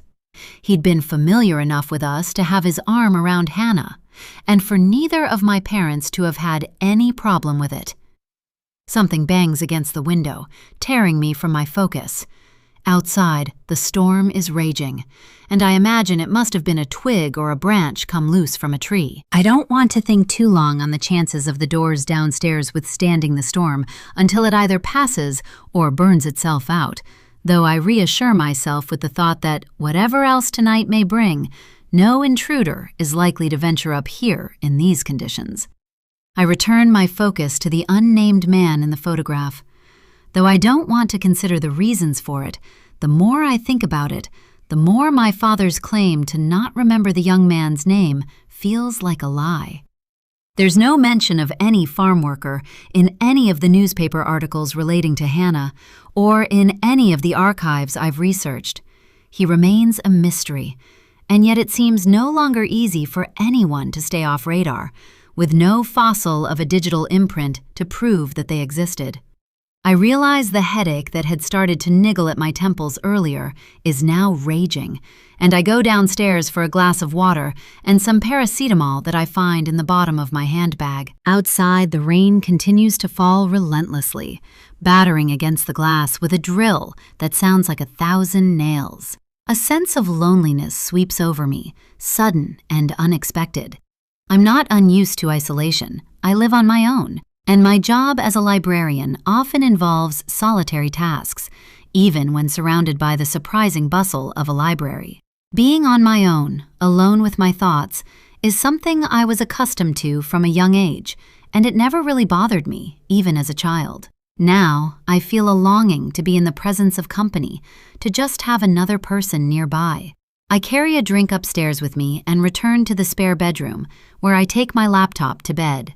Online, I type in the words farmhand on Butterfield Farm, Hawthorne Fell, before scrolling through pages and pages of results, none of which relate to the farm that had previously stood upon this land. After a while, I change the wording slightly, but this new search yields no results that relate to what I'm looking for. What am I looking for? Just a name that might take me closer to the truth. I get up from the bed, leaving my laptop on the duvet. At the evidence wall, I look back at the man looking out at me, his smile revealing front teeth that slightly overlap one another. I study the way his arm is looped around my sister's shoulders, searching for anything in the gesture that might appear inappropriate. But I can't see it. Not that it's always visible, I remind myself. And Hannah's expression offers little to go on. In every photograph of her after the age of about 8, she wears the same blank look, there in person, but absent in spirit, a teenage nonchalance having kicked in early. The idea comes to me from nowhere, and I berate myself for not having thought of it earlier. I get my phone from the bedside table and take it to the wall, where I snap a photo of the photo. Then I crop around this nameless man's face. My phone has connected to the house Wi-Fi, and when I get onto the internet, I go to the Google image search, where I upload the cropped photo. The search offers nothing. I scroll through the results, feeling my hope evaporate, and then I find something. It's a link to a Facebook memorial post from years ago, connected to a page called Check Workers in the UK. I click on the link and wait as an image loads slowly, its pixels forming block by block, until there he is. The same man, slightly older, but with the unmistakable heavy eyebrows and the small mole to the left of his chin. As soon as I read the caption that accompanies the photo, I know I found him and instantly lost him again. R.I.P. Merrick. Gone too soon. 20 years ago today, brother, but never forgotten. Beneath, the name Marek Novak jumps off the screen, alongside the dates August 6, 1980 to October 29, 2004. Just 24 years old when he died, and his passing just 5 years after Hannah's murder. I prop the phone against the laptop, absorbing the details of what I've found. I hadn't been expecting this man to be dead, nor had I anticipated the reaction that finding his name might provoke. It feels like a lost link, another cul-de-sac to take me around in a circle and lead me back to where I'd started. But worse than that, it cements a suspicion of something I hadn't wanted to be true, that somehow, and for whatever reason, my father lied about not remembering who this man was. Chapter 21, Day 5, Wednesday. I'm woken on Wednesday morning by my phone ringing, and when I open my eyes, it's too light in the room. I've overslept. I lean over to the bedside table, checking the time, 08:37, before I answer. Hello? Is that Jessica? This is Amanda. You messaged me about a broken door? The woman speaks abruptly, as though I'm taking up her time. One of the bifolds cracked in the storm last night. I'm sure I hear her huff, though I could be wrong. My husband Daniel can come up and take a look this morning. That would be great, thanks. Okay, well, I sense her about to end the call, so I quickly cut in. Actually, while I've got you, I wonder if he could check on the security here too. Is it possible that anyone else might have a key to the house? What do you mean? She asks defensively. There have been a couple of incidents since I got here, I explain. Things moving, like someone else had been here. There's a pause. Are you sure? She asks skeptically. But of course, I'm not. Yes, I'm sure. There's another lengthy pause in which I start to wonder whether she's still at the other end of the call. I can get Daniel to double-check the place for you while he's there if you'd like. He could come up before work. He'd be there within half an hour. Of course, thank you. You're welcome, she says curtly, as though she's doing me a favor by looking after her own property. There's no chance someone who'd stayed here previously might have had a key cut, is there? Why would someone do that? It's a reasonable question and one I don't have an answer for. We've taken all measures to make the house safe and secure, Amanda reassures me, the edge of defensiveness still in her tone. But I'll get Daniel to check, just to confirm everything's as it should be. I thank her, and she ends the call without saying goodbye. I consider the possibility that this might have happened to her before. The house is isolated, perched on a hillside where it makes it susceptible to the quickly changing weather conditions of this part of the country. And with the history that this piece of land carries, it seems likely that people's imaginations may get the better of any sense of logic and rationalization. I push my head back into the pillow, trying to fight off the headache that greeted me upon waking. I never sleep late. I'm usually awake before 6 a.m., but I was up into the early hours of the morning, pouring through the past and kept alert by the storm, which eventually subsided just before 2 a.m. Even without it, I'm sure my night would have been disturbed anyway. So much has happened here in such a short space of time that it feels an exhausting weight, one I don't think I was fully prepared for. This was only my 4th night in the glass house, yet I somehow feel as though I know the place with the familiarity of a local. Despite everything else that might occupy my attention, my thoughts fall to Jack and what happened yesterday when he came to the house. He'd been so close to me standing at those doors that I could smell his aftershave, mingled with the slight tang of his sweat after a full day's work. It was the closest I'd been to a man in what felt like forever, and I wasn't prepared for the effect of his being near me. Now, in the hazy light of morning, I imagine how it might be to have him beside me in the bed, what his body might feel like pressed against mine. The thoughts appear so suddenly and in such high definition that they shock me from the bed. He has a family, a child, and I can't afford to be distracted from the reason I came to this place. As soon as I'm out from the warmth and comfort of the duvet, something feels wrong. I can't put my finger on it.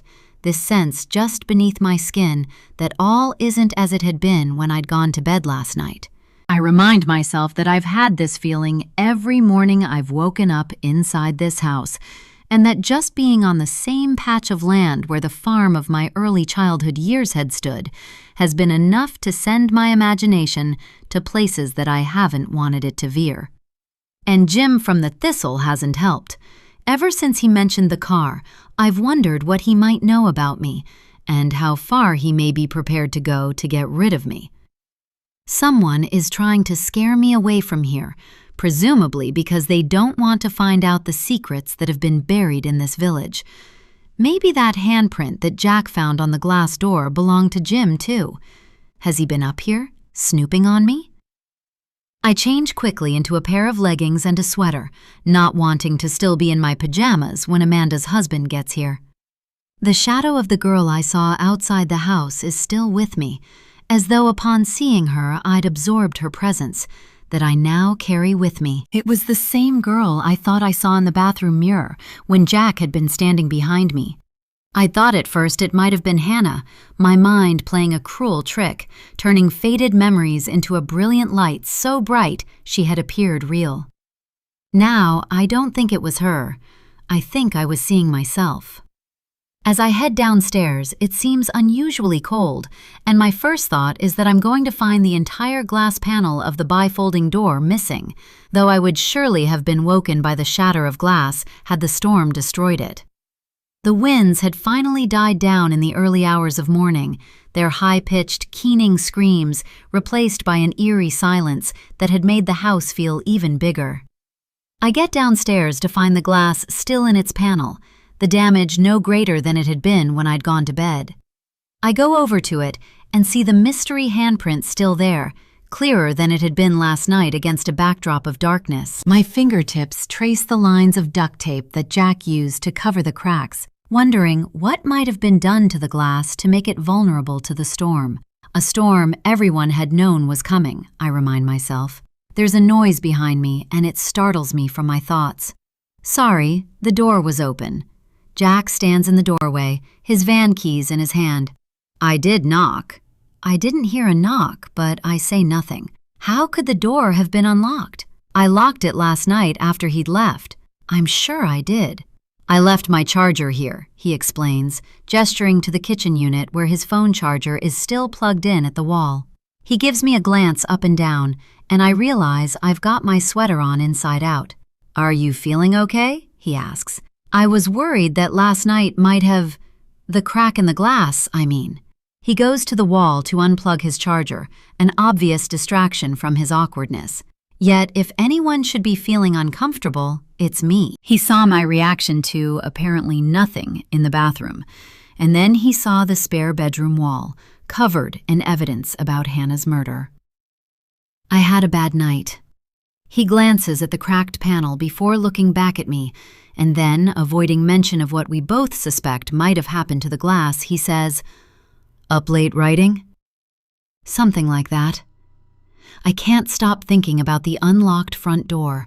My memory takes me back through each step of last night, and I watch myself go to it and turn the lock before heading upstairs. "Did you manage to get hold of the owners?" he asks.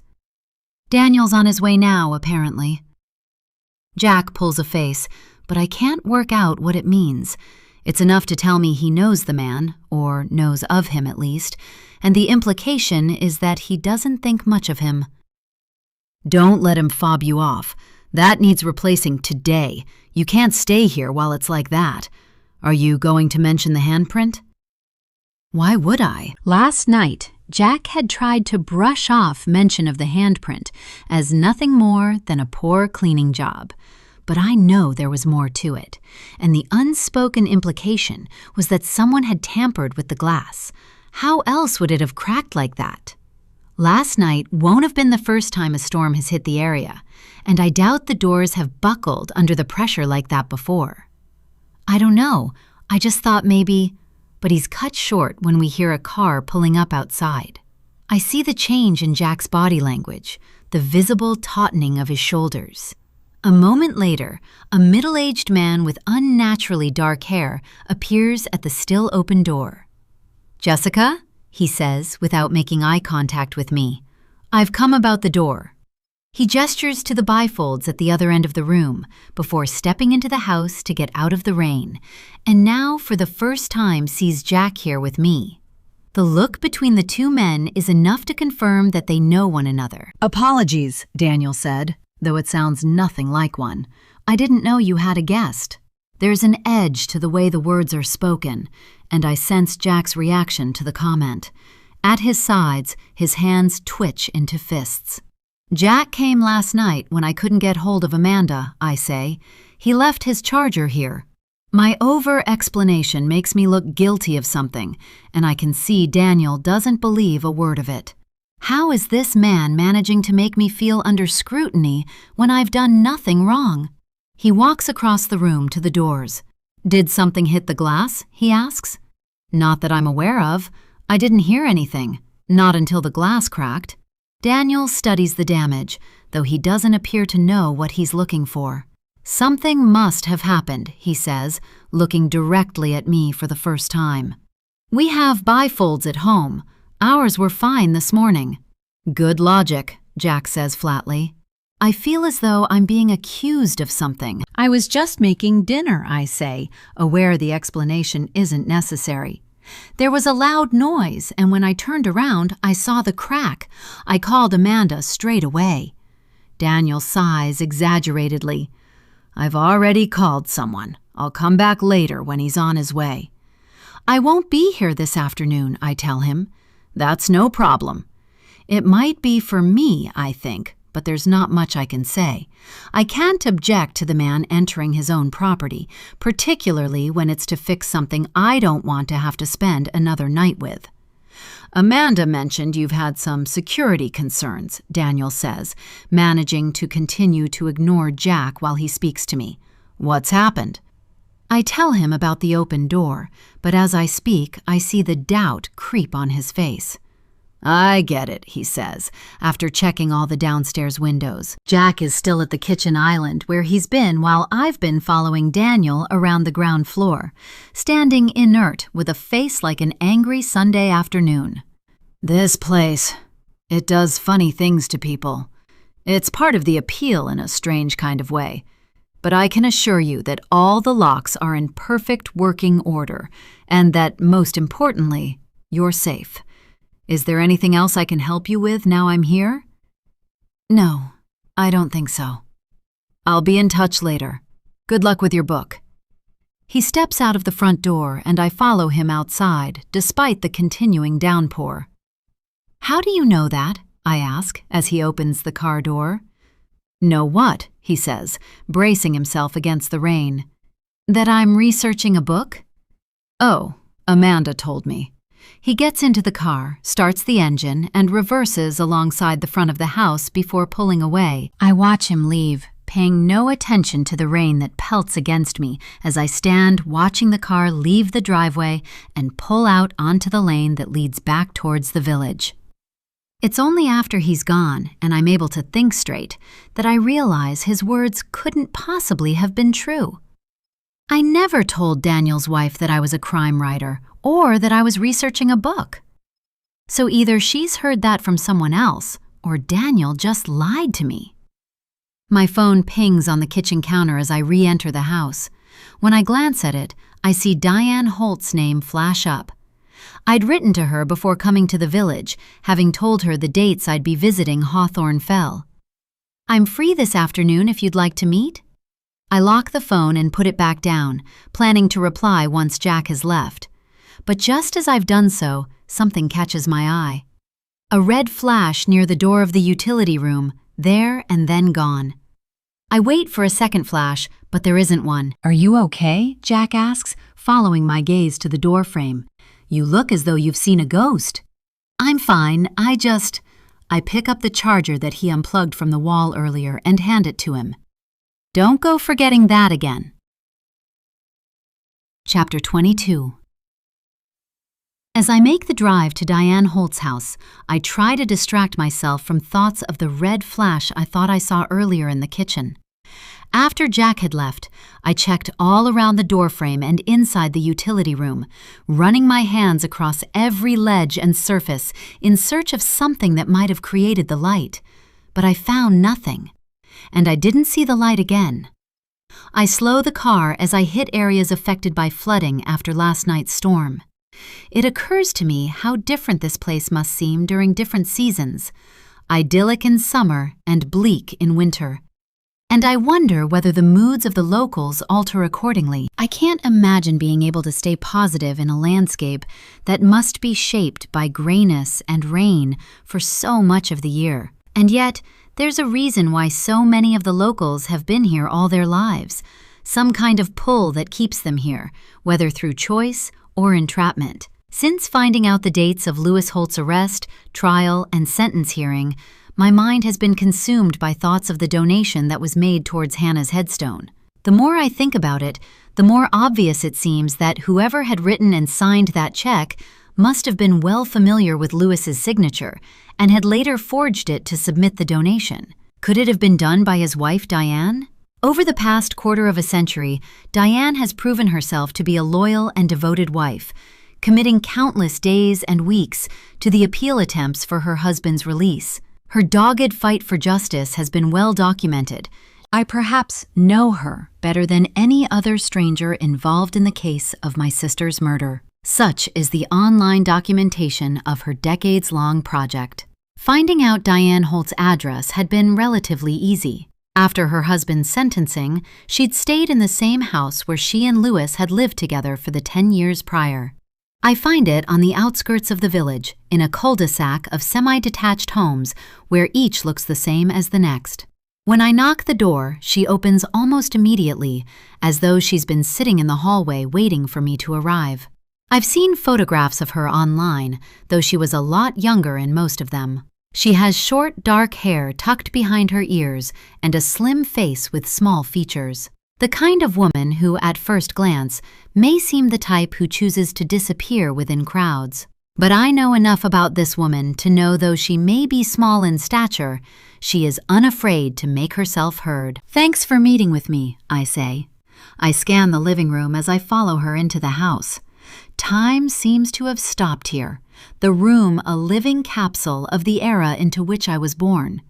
A 3-seater sofa rests against the wall opposite the fireplace, one of those ugly gas fires with the metal bars across the front. An armchair of the same drab brown sits in the corner, by a dark wooden dresser filled with floral teacups and trinkets and framed photographs. The only thing to lift the room from the 90s is the flat-screen television above the fire and the iPad that rests on the coffee table. "This isn't an interview," she says, resting a hand on her hip. "I want to know why you're doing this. What's in it for you?" I don't think being a writer's that lucrative, not unless you're J.K. Rowling, so it's not financial reward. And I know where you're staying, and everyone knows the extortionate rates of that place. So if anything, I'd say you're making a loss. And if it's not money, then what? Why are you here? I pause before speaking, making sure that what I'm about to say is the right thing. For the past 5 days, I've been lying to everyone.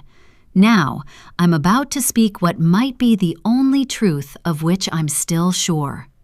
I don't think Lewis is guilty. Diane does everything she can to hold back a reaction, but I see the strain on her face as she grapples with the force of my words. The pursed lips, the stoic act of maintaining a neutral expression. This woman has had to endure years of gossip and judgment, and yet she has stood by her husband throughout, making repeated appeals for his release whenever the possibility of a review has arisen. And now I see it in her eyes, the relief, despite her cynicism. Finally, someone is on her side. "And I know you don't either," I add. Her eyes shimmer, but it's obvious that Diane is a woman used to having to suppress her emotions and put on a brave face. "I'm not here as an enemy," I tell her. "I don't want to make anything more difficult for you. The opposite, in fact. I believe that 25 years ago there was a miscarriage of justice, and it's never too late to put right a wrong." Diane smiles, but the expression is bitter and worn. "It's a bit late for my husband. He was 39 when he went to prison for a crime he didn't commit. Still a young man. He's 64 now. Half our lifetime together was stolen from us. Years we can never get back. And yet you still believe in justice, in clearing your husband's name. You've dedicated your life to proving his innocence." There's a pause. I see Diane's eyes drift to the mantelpiece, though there's nothing on it other than a carriage clock and a vase of wilting carnations. Perhaps she wants me out of here, my time already up. Or maybe she's glancing at the ghost of a photograph that used to stand in the now empty space. How did this woman cope in the years that followed her husband's arrest? Were there visitors, or did people just stop coming to this house, branding her as guilty by association? It's impossible to shake off a family's history. Though my sister had been erased from my memory between the ages of 3 and 10, I had felt a difference in myself even in those young years, that there was something alien about me, something I could only feel and never see, but was surely noticeable to others. When I learned about Hannah and how she died, that invisible cloud that had followed me seemed to make sense. I can't imagine how the last 26 years have been for Diane Holt, wife of a murderer. "Why did you stay here, in the village?" The million-dollar question, she says, with a look that suggests there have been plenty of times when she's regretted her decision not to leave. If I had £1 for every time I've been told I should leave, or asked why I didn't, I'd be able to afford to live anywhere in the world. Why do you think I never left? There's no aggression or accusation in the question, only a genuine interest. I'm a stranger to her. My opinion shouldn't matter. "Well," I say, not sure how best to answer, "if this has always been your home." "I grew up in Alderdale. Lewis and I met at secondary school. We made a home here, a life. Where would I go? I don't have money. I don't have a career. And what would people think if I just upped and left? Running away smacks of guilt. Besides that," she adds, "where would Lewis go when he's released? He needs somewhere to come home to." Her words spark a sadness in me, something I could never have anticipated. This is the man found guilty of killing my sister. This is the man responsible for destroying my family. Unless, of course, he's not. "Could you tell me about the various appeals you've made over the years?" I ask the question as much for my own sake as for Diane's, desperate to shift myself from the unprecedented ache that sits heavy in my chest. I've read about them online. There's more information on the recent appeals than there are about the ones that took place in the early 2000s. But I want to hear it all from Diane, to know just exactly what evidence she's been working with and the justifications for the failure of each attempt to secure Lewis's release from prison. "Where do you want me to start?" She eyes the notebook on my lap, though I've barely written a word yet. "At the start, in 2001, that was the year of the first appeal, wasn't it?" She meets my eye. "It's quite unsettling, you know, to have a stranger in my house who knows so much about my life." "I care about this case," I tell her, trying to keep my voice steady and professional sounding, the tone of a serious yet compassionate researcher, not the wavering uncertainty of a well-intended liar. "I'm not here to make anything more difficult for you than it already is. I think we could help each other." Diane looks at me skeptically. "I think there's probably more in it for you than there is for me. Lewis is being released in a few months anyway. You're here 25 years too late." "There's still time to clear his name," I remind her. With a sigh, she settles into the armchair. It swamps her tiny frame, making her appear childlike despite the creases that line her forehead and the graying hair at her temples. 2001, she begins. That was the first attempt. Despite the gun residue that had been found on Lewis's jacket, one thing the prosecution had never been able to produce was a motive. There was no logic behind his supposed guilt. He was close to the family. We'd known Graham Butterfield for years, since school, and we'd always got on well with them. Her mention of my father sends a shiver down my spine. The thought of this woman having known us, having known me as a child, makes me claustrophobic with an intensity I hadn't anticipated. "You knew the family well, then?" I ask, hearing my words catch in my throat and hoping Diane won't have noticed it too. "Yeah, for a while. Cheryl brought her girls to the house a few times, though my boy was somewhere between their ages, so they didn't really play together. Hannah was a quiet girl, didn't really speak much." "You have a son?" She nods. Things must have been hard for him, everyone knowing what his father had been accused of. "Of course. I kept him home from school for a while, but then I realized that would only make things worse.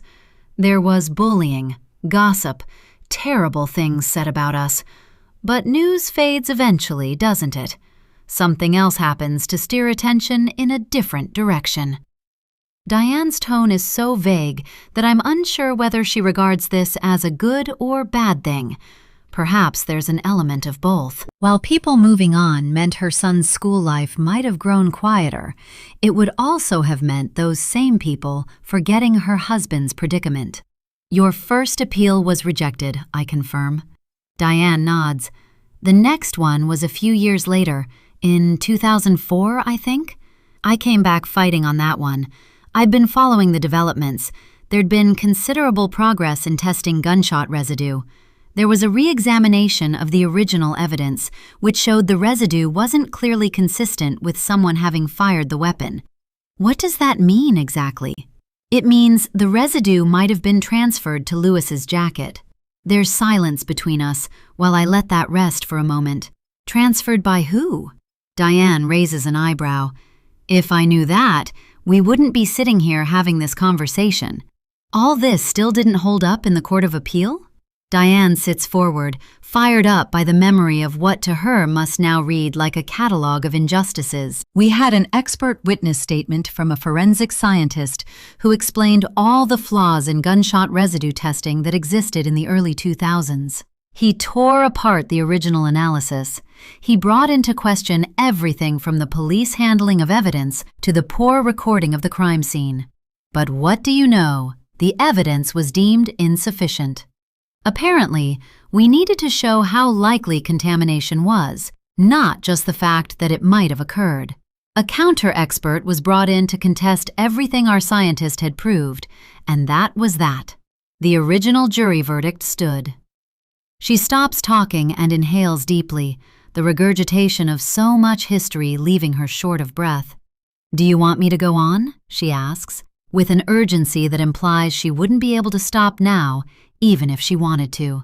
Diane goes on to give me the details of every consecutive appeal. In 2009, she campaigned for retesting of the gun and Hannah's clothing, but the results were deemed inconclusive due to the degradation of the samples. But, she tells me, this was the first time the press had shown a renewed interest in the case, and I was excited by it.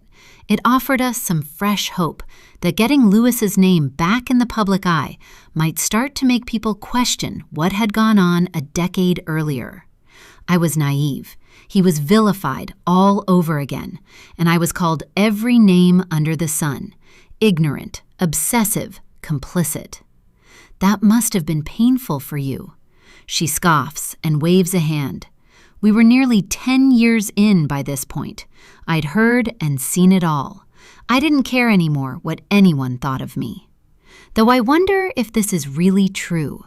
Living in such a small community, it must have been impossible for Diane to switch herself off completely from the things that were being said about her and her husband. By 2013, there was new 3D ballistic imaging. It changed everything. The trajectory of the bullet that killed Hannah Butterfield didn't match the prosecution's case back in 2000. But then there was the closing of the Forensic Science Service, and it honestly felt at the time as though the stars had aligned to screw us over once again. Key evidence was mishandled, and our application to the Criminal Cases Review Commission failed on insufficient grounds. Diane reaches to the side table for her glass of water. "I know how I must sound," she says. "People round here think I've lost the plot, that I should have moved on years ago. They either think I know more than I've ever let on, or that I'm blinded by my husband. I think you must love him. You've shown a loyalty not many would commit to. He's my husband," she says, as if this alone explains everything. For better, for worse. She takes another sip of water and returns the glass to the table. "He didn't do it. Louis was many things in his younger years. He got himself into a few scrapes. He got on the wrong side of a few people. But a child killer? Never. And nothing and no one could ever tell me otherwise." "You made a claim in the past of unscrupulous police methods. What did you mean by that?" "I think of Eric Crawley, a surname never more suited to a person. Just thinking about the way he'd looked at me as I was leaving his house makes my skin prickle all over again." "Things weren't recorded appropriately. Evidence was tampered with or conveniently disappeared. I'm as certain of that as I am of Louis's innocence. But without proof, no one wants to hear it. I've always known my husband didn't kill Hannah Butterfield," she says. "He was a convenient scapegoat, and there were people who already wanted him locked up. That poor girl's death gave them the opportunity they'd needed." "What do you mean? Who would have wanted to see your husband in prison?" In her eyes, I see she wants to say more, but for whatever reason, she doesn't. Either she won't or she can't. "They all close ranks," she says, not specifying who they are.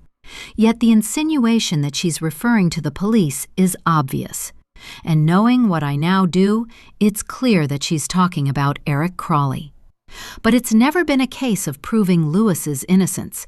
It's always been made clear the only way I can prove his innocence is to prove someone else's guilt. But how do I do that? I'm a cleaner. I don't have any background in the law or in criminal justice. I'm just a housewife and a mother, just trying to do the right thing by my family. Unless someone hand-delivers me a confession, how am I ever going to prove Louis didn't do it? You know, maybe people are right. Maybe I should give it all up now. He'll be home in a few months. That's all that matters. He's told me to leave it now. But I can't. This isn't about getting him released. It's always been about clearing his name." "Do you visit him regularly?" There's bile in the back of my throat, and I do my best to keep its presence from showing on my face. Despite my mother's words, the connotations of the man's name have remained the same. He killed my sister. He ruined our family. Now, despite the doubt, maybe the same stands for me as it does for Diane. Perhaps I'll only truly believe in Louis's innocence when someone else is proven guilty. "Every fortnight," Diane admits. "Every fortnight for a quarter of a century. People have called me all sorts, an idiot, a fool, weak. I've been accused of protecting him, of knowing what he did and why he did it. There was a rumor for a while that I helped hide some of the clothes he was wearing that night, that I destroyed them for him." I don't know what to say to her, so the two of us sit silently for a moment, lost in our own thoughts. Diane looks away for a moment, composing herself in the way she must have spent so much of the last quarter of a century. "Someone knows something," she says. "Someone's kept a secret for all these years, and whoever it is, they intend to take it to their grave." A chill snakes along my spine. "Do you think he'll speak to me?" I ask, my words cutting through the silence. "Louis?" I nod. "You want to go to the prison to see him?" I can't speak, fearful that I'll reveal too much. Because as determined as I am to find the truth, I'm still lying to this woman. My application to visit Louis has already been submitted weeks ago. Perhaps he's already mentioned it to his wife, though if so, she's remaining quiet about it. I think he'll speak to you, Diane says. He's got nothing to lose in doing so. She glances at the notebook that rests on my lap. You've not taken many notes. Sorry? Your book, she says flatly. You've not taken many notes for your research. Oh, I say, patting my bag. Yes, I've got a good recall for detail. I'll type it all up when I get back. I thank her for her time and tell her that if she needs or wants to, she can contact me anytime on my mobile number. Back in the car, I drive out of the cul-de-sac before stopping at the curbside, emotionally drained. I went to the Holtz home, suspecting Lewis's innocence, and now, having met his wife, I'm even more convinced that my mother's words were the truth. Yet now another possibility rests over me, one that lies far closer to home. I don't want to so much as think it, but I can't shake the idea from me. Running away smacks of guilt. Diane had suggested that she'd never left Hawthorne Fell because it would have cemented the claim that Lewis was responsible for Hannah's death. Not only this, but that it might have implicated her as guilty in some way too. But wasn't running away exactly what my parents had done? I try to rationalize the thought, reminding myself of the ongoing and inescapable pain that staying in the family home would have done to them, had they had any other choice than to leave. And yet, my thoughts stick to my mother. I see her face now as clearly as I did when I was sitting beside her in that hospice room. I feel her fingers against mine, as though she sits beside me now. I've never wanted to believe it, and yet the niggling question over her deathbed words has always come back to me, refusing to go ignored. What had she really been trying to tell me? Had there been more she'd wanted to say, but she just couldn't bring herself to go through with it? The only way my mother could have been sure of Lewis's innocence was for her to have been certain of someone else's guilt. What if my mother had been somehow responsible for Hannah's death? Chapter 23. When I get back to the house, Daniel is there with a workman who is midway through replacing the glass panel in the bifolding door. I tell them I'll go for a walk, and despite the rain, I head across the fields in the direction I saw Jim walk his dog yesterday. The wide expanse of fields comes to a sudden stop, not far beyond the curve of landscape that dips towards the woods. From here on, I follow a makeshift path through the trees, undeterred by the density of the undergrowth and the darkness that exists beneath the canopy of overhanging branches. I lose track of time, and after a while, I realize I'm lost. Panic cuts through me like a slice of broken glass, and I try to trace back my steps before realizing that the more sensible solution is to keep walking forward, away from where I came. The woodland has to end somewhere, and surely Jim must have been heading back for the village when I watched him cross the fields after seeing him near the glass house. Yet the further I walk, the denser the woodland becomes. The trees draw closer to one another, circling around me. I can't stop thinking about the possibility of my mother's guilt. Might it have been the reason for her drinking? For all those years, when I'd viewed her dependence as a misguided way of trying to manage her grief, had she really been trying to escape a truth she'd had to live with? And what if my father had known? Or maybe, worse still, what if he'd had no idea? I hear a noise behind me, like a whispering. I tell myself it was nothing, but then I hear it again, a soft murmuring carried through the trees. The legend is just a story, I remind myself. Yet fear has me in its grip, and I hurry onwards, desperate to be out from the shadow of these trees that seem to have lowered and closed ranks around me. There is no one here, I tell myself, and it's not the first time this week that my mind has tricked me into thinking I'm hearing voices. There are no such things as ghosts, I remind myself. But now I remember the words Reverend Whitby had spoken in the graveyard. I should fear the living far more than the dead. I hear a crack behind me, like someone snapping a twig underfoot. My chest tightens. It could just be a dog walker, someone out for a walk no different than I am. I wait, tensed at the anticipation of a figure emerging from between the trees. There is no one here, I repeat in my head, but I'm not sure I believe it. I start walking again before I stop in the middle of a small clearing where the fading light of day touches my face and the rain hits my skin like a slap. My recent fear has been replaced by a numbness, as though my body has forgotten how to respond to the threat of danger. I won't believe my mother was guilty, not of killing her own daughter. It's impossible. I feel guilty for allowing myself to even linger on the idea and to suppress the thought my brain must find another. I need to find my way out of this place. Emma! The voice appears as it did in the bathroom last night, soft and barely there. I close my eyes and will it back to the recesses of my brain, because I know it came from nowhere other than there. This is nothing more than my imagination running away with me. Nothing more than sleep deprivation and too many unanswered questions making me doubt everything. But when I hear my name whispered for a second time, I doubt everything all over again. I start to run. I dodge trees and jump roots as I head in an unknown direction, desperate to be released from the woods before darkness swallows and traps me here. My chest swells and my head pounds as I sprint blindly through the rain, taunted by the reminder of something else the priest had said. There are still some locals who believe the trees remember what the village forgot. It's getting darker quickly, and as I continue to run, I start to sense myself reaching a place that feels familiar, despite never having seen it before. I slow down as the trees begin to change shape, growing broader and sparser, and just as I'm beginning to lose hope of getting out of these woods before the remaining daylight is sucked from the sky, I catch a glimpse of an old stone building, instantly recognizable.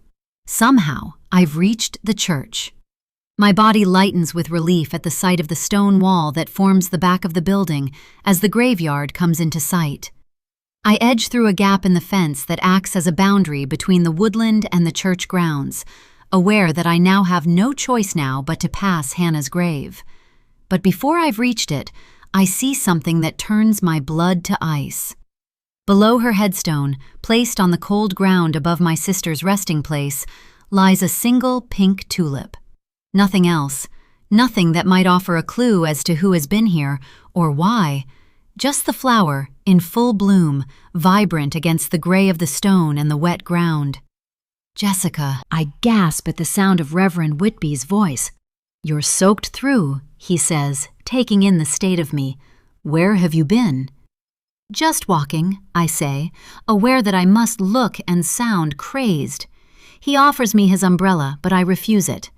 No point in two of us being soaked. You're miles from where you're staying, he says, ushering me to the church entrance. Where were you heading? I'm not sure. He lowers his umbrella as we seek shelter inside the church doorway. Not all those who wander are lost, he says.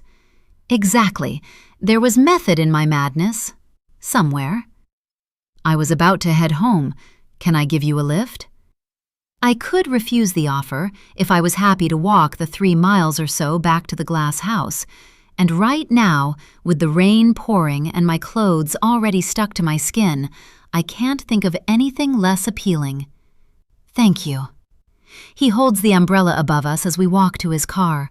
I'm still trying to catch my breath, unused to so much running. There was a flower on Hannah's grave, I say, as casually as is possible, while attempting to just breathe. He gets into the driver's seat beside me. Did you see it? I'm sorry, he says, turning to put his umbrella on the floor behind us. I can't say I noticed. I was a bit distracted by finding you standing in the graveyard soaked to the skin, to be honest. Did you see anyone at the church today? The tulip must have been placed there today. It was too fresh and untouched by the adverse weather to have been there any longer. I had a meeting there with some of the clergy this morning, but it was a quiet afternoon after that. He starts the car but doesn't move the gear stick. This case, he says, it's important to you, isn't it? I've always been fascinated by true crime, I tell him. I'm fascinated by people, why they do the things they do. I can feel his gaze on my face, though I'm unsure whether his attentiveness is curiosity or suspicion. Perhaps it's both. It does seem strange, though, he says, as he pulls from the car park, that a flower should be placed there now, the week of your arrival here. I don't recall seeing anyone or anything at that grave since I started working in Hawthorne Fell." His words sweep a sadness over me at the thought of my sister resting here with no one to remember her, or to remember her at least in the way that deceased relatives may be thought of in other families. No one to hold one-sided conversations at her graveside, no one to place flowers beneath her headstone, not until now. I don't know what to say, and so I keep my focus on the road ahead, desperate for this short journey to be ended.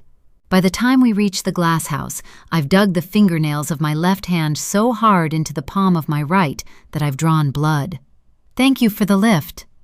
"Jessica," Reverend Whitby reaches out a hand before quickly retracting it, not knowing where to put it. "If there's something bothering you or anything you'd like to talk about, well, you can confide in me knowing that the conversation will remain confidential. That's all." I repeat my thanks and get out of the car, grateful that the driveway is otherwise empty and that Daniel and the workman who was here earlier have left. When I get inside the house, the doors look as they had when I'd first arrived here on Saturday. Any evidence of the damage caused in last night's storm gone, and with it, the handprint. I make myself some food and a cup of tea, though I leave both unfinished. I shower before falling into bed, exhausted from last night and this afternoon, and desperate for some peace from my thoughts. But I don't get it. My mother's face appears inches from mine, her eyes dark hollows in a face that has shrunk to its skull. Her skin is the color of weak tea, etched with a map of lines and creases, her body frail and limp beneath a hospital blanket. "It should never have been her," she says, her voice rasping and wheezy. I hear every word as though each is amplified, every syllable bouncing from the walls of my brain and leaving an echo that haunts me. She is holding my hand, and I feel her grip tightening. As she squeezes my fingers harder between her own, her face begins to change, as though her aging skin is melting from her skull like hot wax. It begins at her cheeks, the flesh drooping into jowls, then follows her chin, her ears, her nose, all collapsing in a macabre display of Gothic horror. Her eyes start to sink in on themselves, while her fingers continue to strangle mine, so tight now that it feels she may break my bones. Her face becomes a blur of molten gray flesh and white skull, until suddenly I am no longer looking at my mother. I am holding the hands of someone else, a little girl who stares back at me from behind a wonky fringe. She is wearing red. She is me, the little girl in the photograph from the wall outside the farm, lifted from the image, leaving her family behind. But she is no longer as she appears in the photograph, all sun-strained eyes and milk teeth. Her face is turned to me, but she doesn't see me. Her eyes are black and lifeless. Bright red blood stains the right-hand side of her face, and behind the wonky fringe, a gaping hole reveals a gunshot wound that tears through her skull. Yet her mouth is open in a circle, and she is screaming. I wake in the middle of the night to the sounds of the screams, to realize that they are my own. Beneath my pajamas, my skin is slick with sweat, and my head is pounding with a surge of adrenaline and fear. "You are okay," I tell myself, the words repeated in a mantra. "You are safe." Yet even when my brain pulls itself from the last grips of sleep, I can't get rid of the image the nightmare left me with, of myself as a child, murdered. When my erratic heart rate finally settles, I sit up in bed, stunned at the sight of my cut palm. I remember that I'd inflicted the slice in my skin during the journey home with the Reverend, and that the wound was not caused by a person in a dream. I don't know what the nightmare meant, or whether it meant anything at all. All I know is that I want to be free of it, and so I get up from bed, inured to the cold, and I pad into the spare bedroom and flick a switch, where all my newfound acquaintances greet me beneath the hard glare of the main light. On the bedside table, there's a notebook and a pen. I tear out a piece of paper and write the words, knows more than she's letting on, before sticking it below the photograph of Diane Holt, a much younger version of herself, the image taken outside a court hearing by a journalist. Had she been here that night, I wonder? She is dogged and resilient. She's proved so in the way she has relentlessly pursued her husband's innocence, fighting for his release against every door closed upon them. She must love him fiercely, but the only way she could be truly and utterly convinced of his innocence is if she's known all this time who the true killer is. And what if that person is her? I stand back from the evidence board, struck by the thought that I may have already met my sister's murderer. The welcoming, unassuming woman I spent a portion of yesterday afternoon with may seem vulnerable and subdued, but people are capable of being more than one thing, and appearances can hide a multitude of sins. Has Lewis Holt served a life sentence for his wife? Isn't that the kind of selfless, enduring love every person hopes to find? A person who would sacrifice themselves to protect you, in the way that only a husband or wife might. And yet it makes no sense. If that were the case, why would Diane pursue an acquittal? Proving his innocence would mean exposing her own guilt, and why would she do that if he'd made such a sacrifice? My brain hurts from the possibilities, and I'm starting to feel as though the truth may remain elusive. My eyes are drawn back to myself on the wall, 3 years old, and sitting outside the farmhouse wearing a wonky fringe and my milk-teeth smile. But there's something different about the image now, something that hadn't been there when I'd last looked at it. Drawn across my eyes is a thick line, dragged in a confident streak of red, blinding me. Chapter 24, Day 6, Thursday. It wasn't here earlier. I know that this morning I had seen these photographs as I had left them last night, and they looked no different. The line of red across my eyes hadn't been here then. This has been done today, in these past 16 hours or so, and I begin to list in my head the people who have been here during that time. Jack, Daniel, the workman who fixed the door. I frantically search through my boxes, my laptop bag, my suitcase, desperate to find a red pen. Had I brought one here with me? I empty the contents of my pencil case across the bed, but I can't find one. That doesn't mean it wasn't you. I sit on the edge of the bed, trying to make sense of the possibilities. It doesn't ring true that any of the men who've been inside the house today would have come upstairs and done this to the photograph. None of them know me. None of them know why I'm here. There's no reason for any of them to have done this. And I'm faced with an uncomfortable truth, that it's more likely the case that I'm responsible, that I've done this in my sleep, disturbed by the dreams and visions I'm unable to shake myself free from. I get up from the bed and tear the photo from the wall. Could I have done this? Of course I could. There have been so many times when I've done things in my sleep, moved things, broken things, woken up in places without any recollection of having gone there. I've seen visions of myself as a child through the window. What if coming here was a huge mistake? What is happening to me? My hands move to rip the photograph in two, but something stops me. Marek Novak. His face seems to speak to me from the image, silently calling out to me, pleading with me. I don't know what he wants from me, but it feels like something. I feel inexplicably as though I owe this man, that even though he's no longer here, there's still something I can do for him. At some point, I fall asleep with the photograph in my hand. When I wake again, I get up and go downstairs for water. I pace the landing and sit on the sofa in the bathroom, willing away the hours until morning. I sleep in fits and starts in the spare bedroom, kept company by the wall of faces that watch me, and by the time morning comes, I've resolved to find out what I can about Marek Novak. He'd been with my family in 1999 and had known us well enough to pose with us for a photograph. I sit on one of the high stools at the breakfast bar, my laptop open in front of me and a cup of tea to hand. If I drink any more coffee, I'm going to be too wired to focus on what I'm supposed to be doing. The photograph from the bedroom wall sits beside me on the worktop. I try not to focus on the scribbled-out eyes on my 3-year-old face, knowing that the rational and most plausible explanation is that I've done this while sleeping. Another strange incident to add to my long list of sleepwalking episodes. Instead, I get my phone and return to the Facebook group where I'd found Marek Novak's name.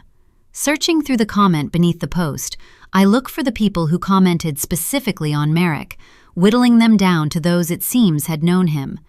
And then I find someone who has the same surname. It could just be coincidence. I've no idea how common a surname Novak might be in the Czech Republic, but when I run an internet search, I'm disappointed to find that it's the most common surname in Czech, akin to Smith in England. Perhaps the shared surname between these two people means nothing that might help my investigations, and yet it's worth a go anyway.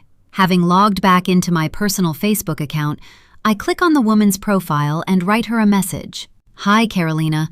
I hope you won't mind me messaging you like this, but I was wondering whether you might be able to help me. I'm working on a book about the murder of Hannah Butterfield in the Lake District in 1999, and Marek Novak's name has come up in my research. Would you be able to tell me anything about his link to the family? I understand that he has now passed, and I'm very sorry for your loss. Best wishes, Jessica. I send the message before giving myself time to reconsider. For a moment, I sit and stare at the phone screen, as though I'm about to see the message status change from unread to read. Then I realize I'm wasting time. I need to get ready for this afternoon. I have a shower and dry my hair, put on makeup, and get dressed in the smartest pair of trousers I own and a simple black shirt. When I'm done, I check my phone, surprised to find a reply from Carolina already waiting in my inbox. I will speak to you, but only if you promise me to use Marek's name with praise and love. He was a good man, Carolina.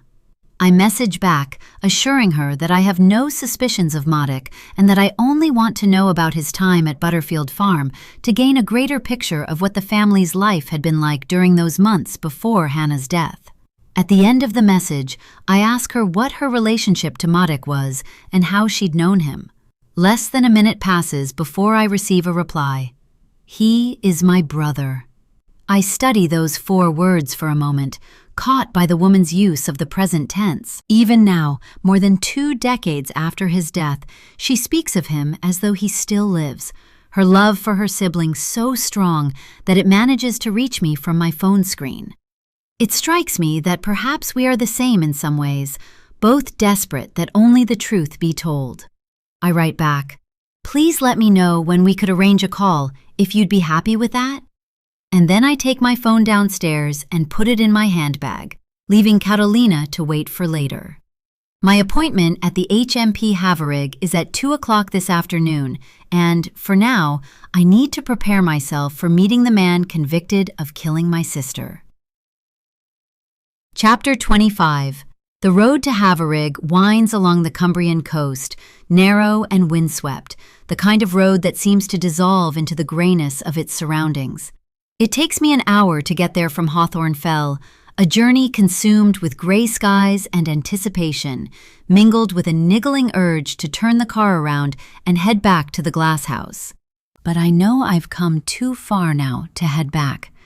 Getting this far and not meeting Lewis Holt would make a waste of everything else that has come of these past 6 days. The prison sits on the outskirts of the village, low and sprawling, with barbed wire fencing and watchtowers that seem oddly out of place against the backdrop of the fells that sit in the distance. The old airfield buildings are still visible beyond the perimeter, the huts and block brick buildings offering a glimpse of the site's past life. A faded blue sign at the entrance reads, HMP Prison Haverig, Resettlement Category, the lettering weathered by the coarse salt air.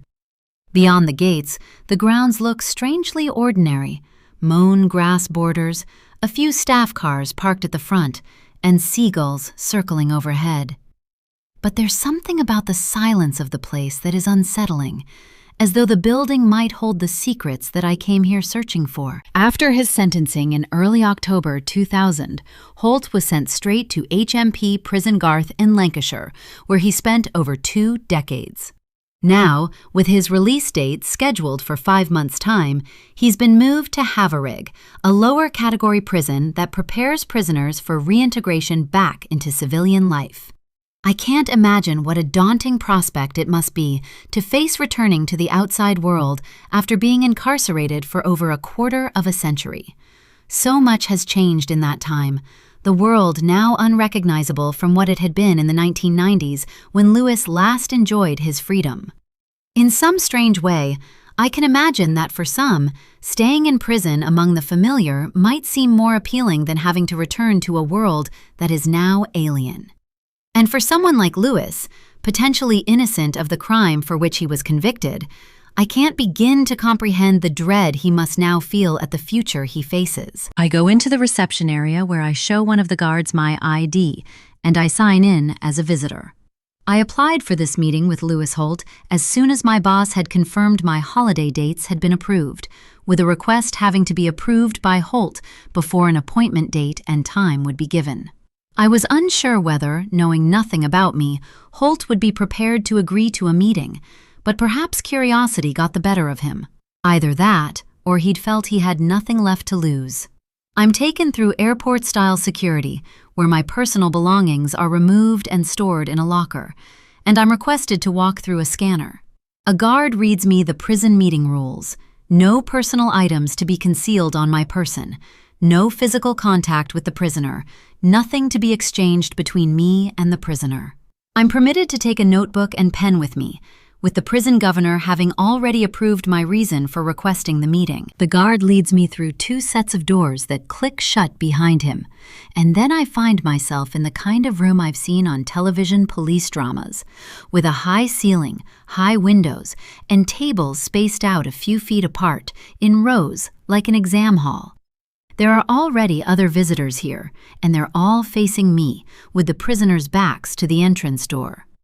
The guard gestures to the 3rd row to the right, 2 tables in, and now, for the first time, I'm confronted with Lewis Holt. His eyes meet mine as I take a seat opposite him and place my notebook and pen on the table between us. I've seen plenty of photographs of him over these past few months, all taken at various moments prior to Hannah's death and then during his trial.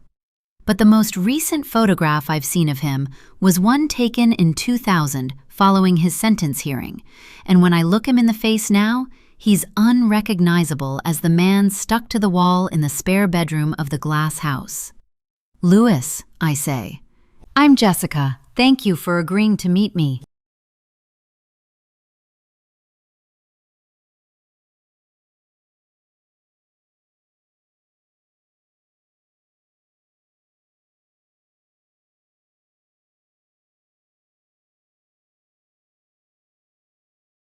Chapter 26. His face is a blank canvas, no smile, no grimace, nothing to give away anything that this man may be thinking.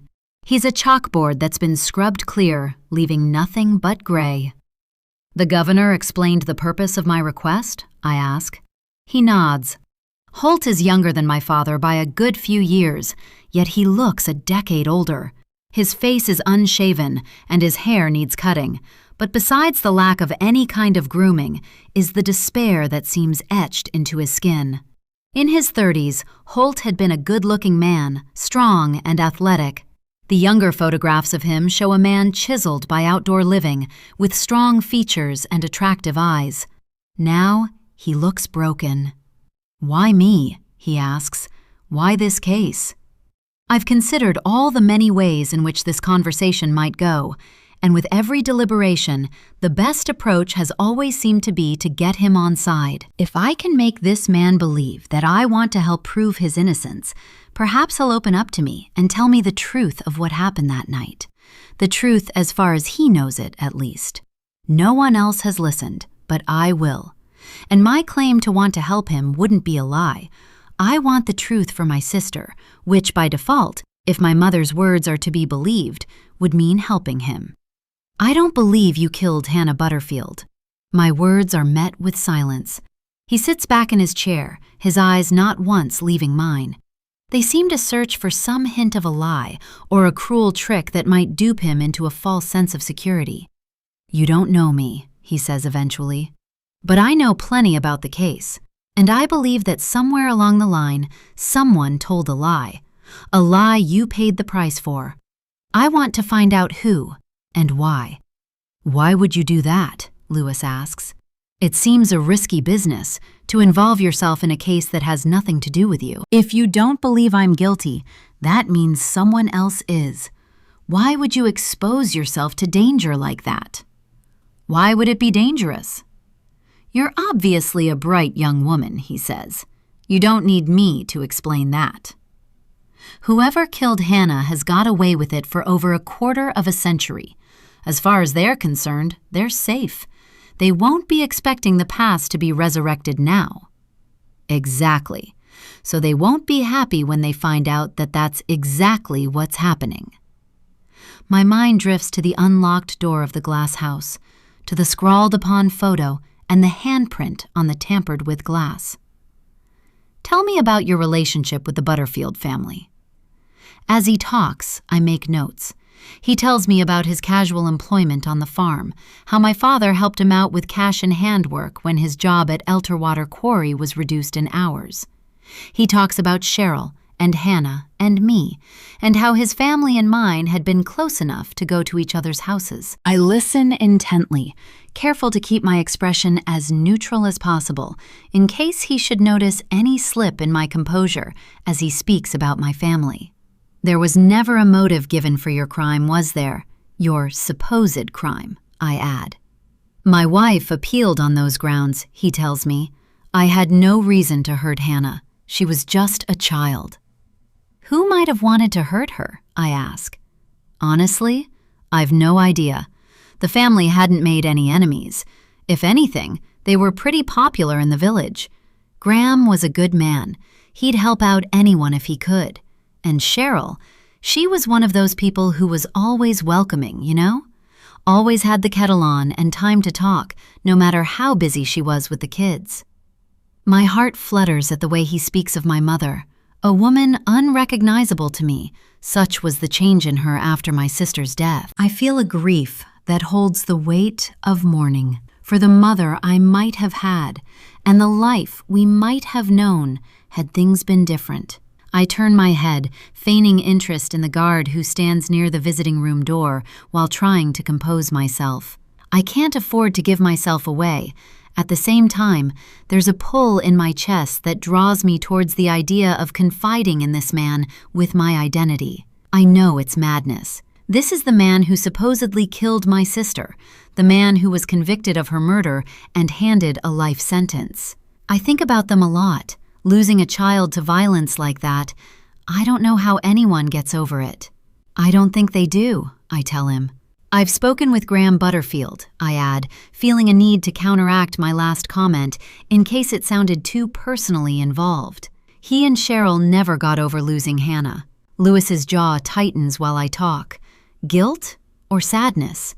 Maybe anger, because while he's in here losing his freedom to a lie, the true guilty party is walking around living his life unscathed by any repercussions for his crime. "And Cheryl," he asks, "have you met her too?" "She died last year." I watch his reaction carefully, and it's obvious he had no idea that she had passed. Why would he? My parents had moved away within 9 months of Hannah's murder, and I can't imagine Diane would have updated Lewis on their whereabouts, even had she tried to follow what they were doing. And why would she have done that? As far as she would have been concerned, my family had inadvertently ruined hers. "I'm sorry," he says, though I'm unsure he's talking to me. He looks down at his lap. "Tell me what you think happened." When he looks back at me, I see decades of grief behind his eyes. Honestly, I've no idea.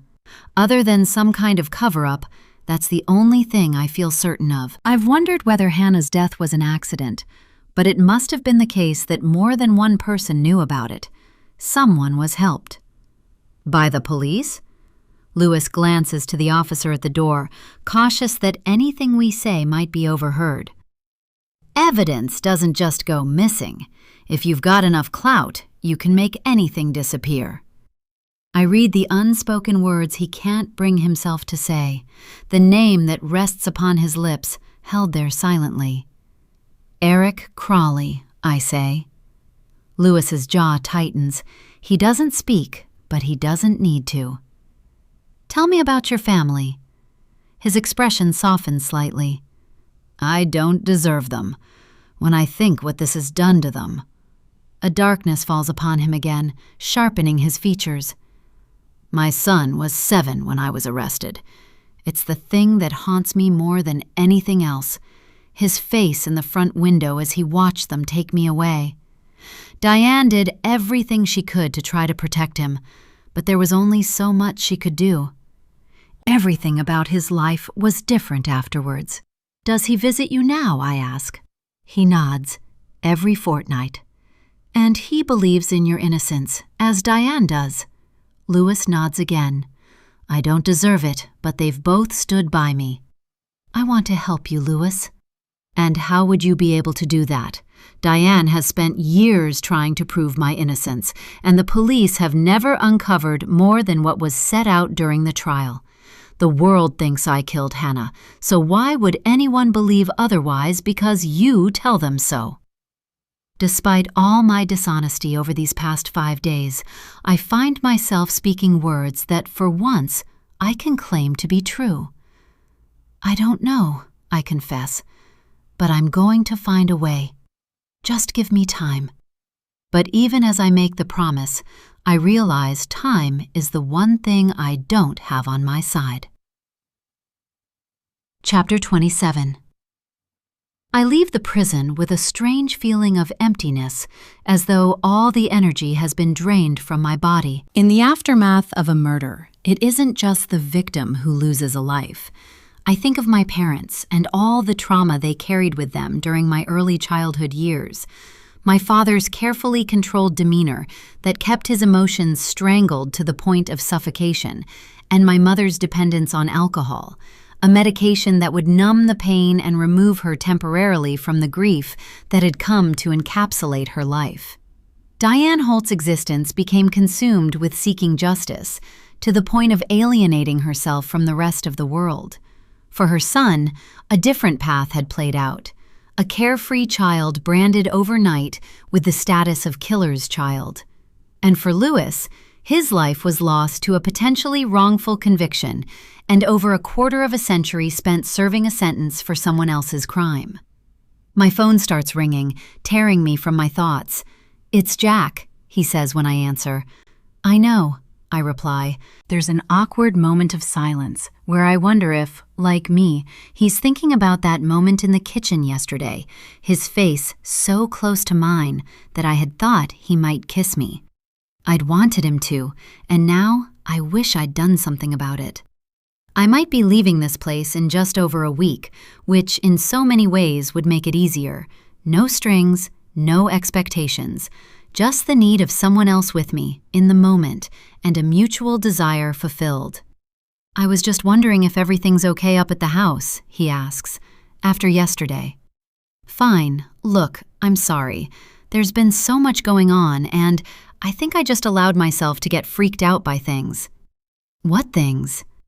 The history of the house, the myths regarding the woodland. Ooh, he says with a laugh, you're not letting yourself get spooked by old Martha Rindle, are you?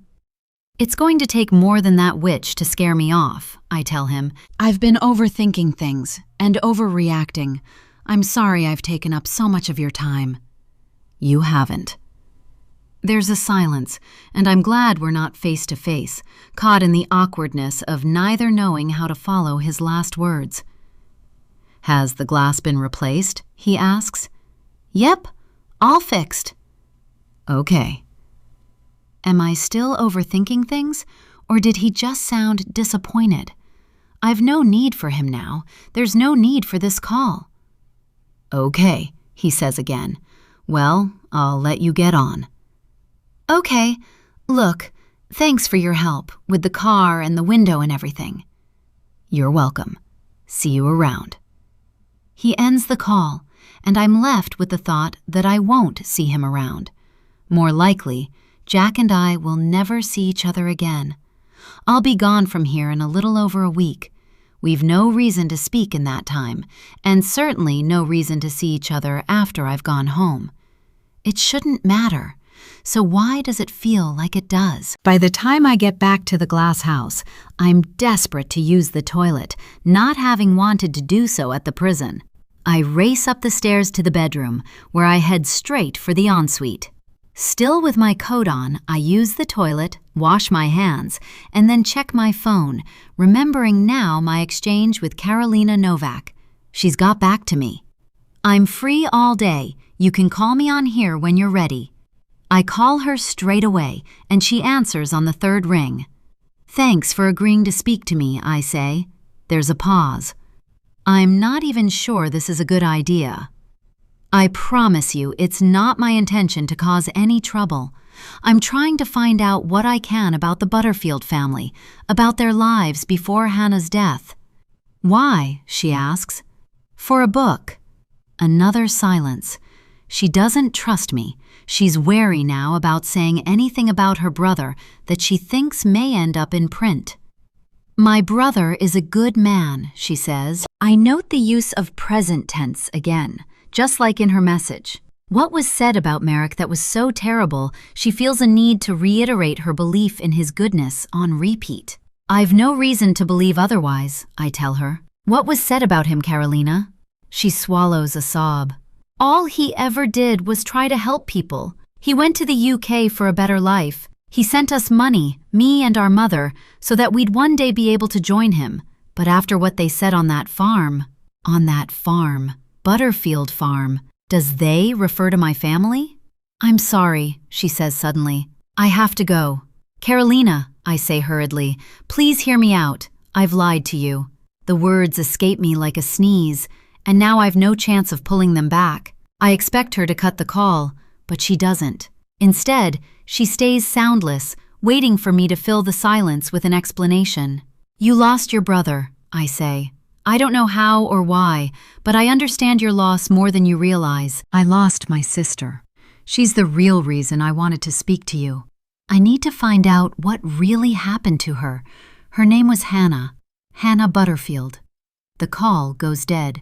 I try to call her back, but she doesn't answer. And then, as though the woman had never existed, she evaporates from my message inbox.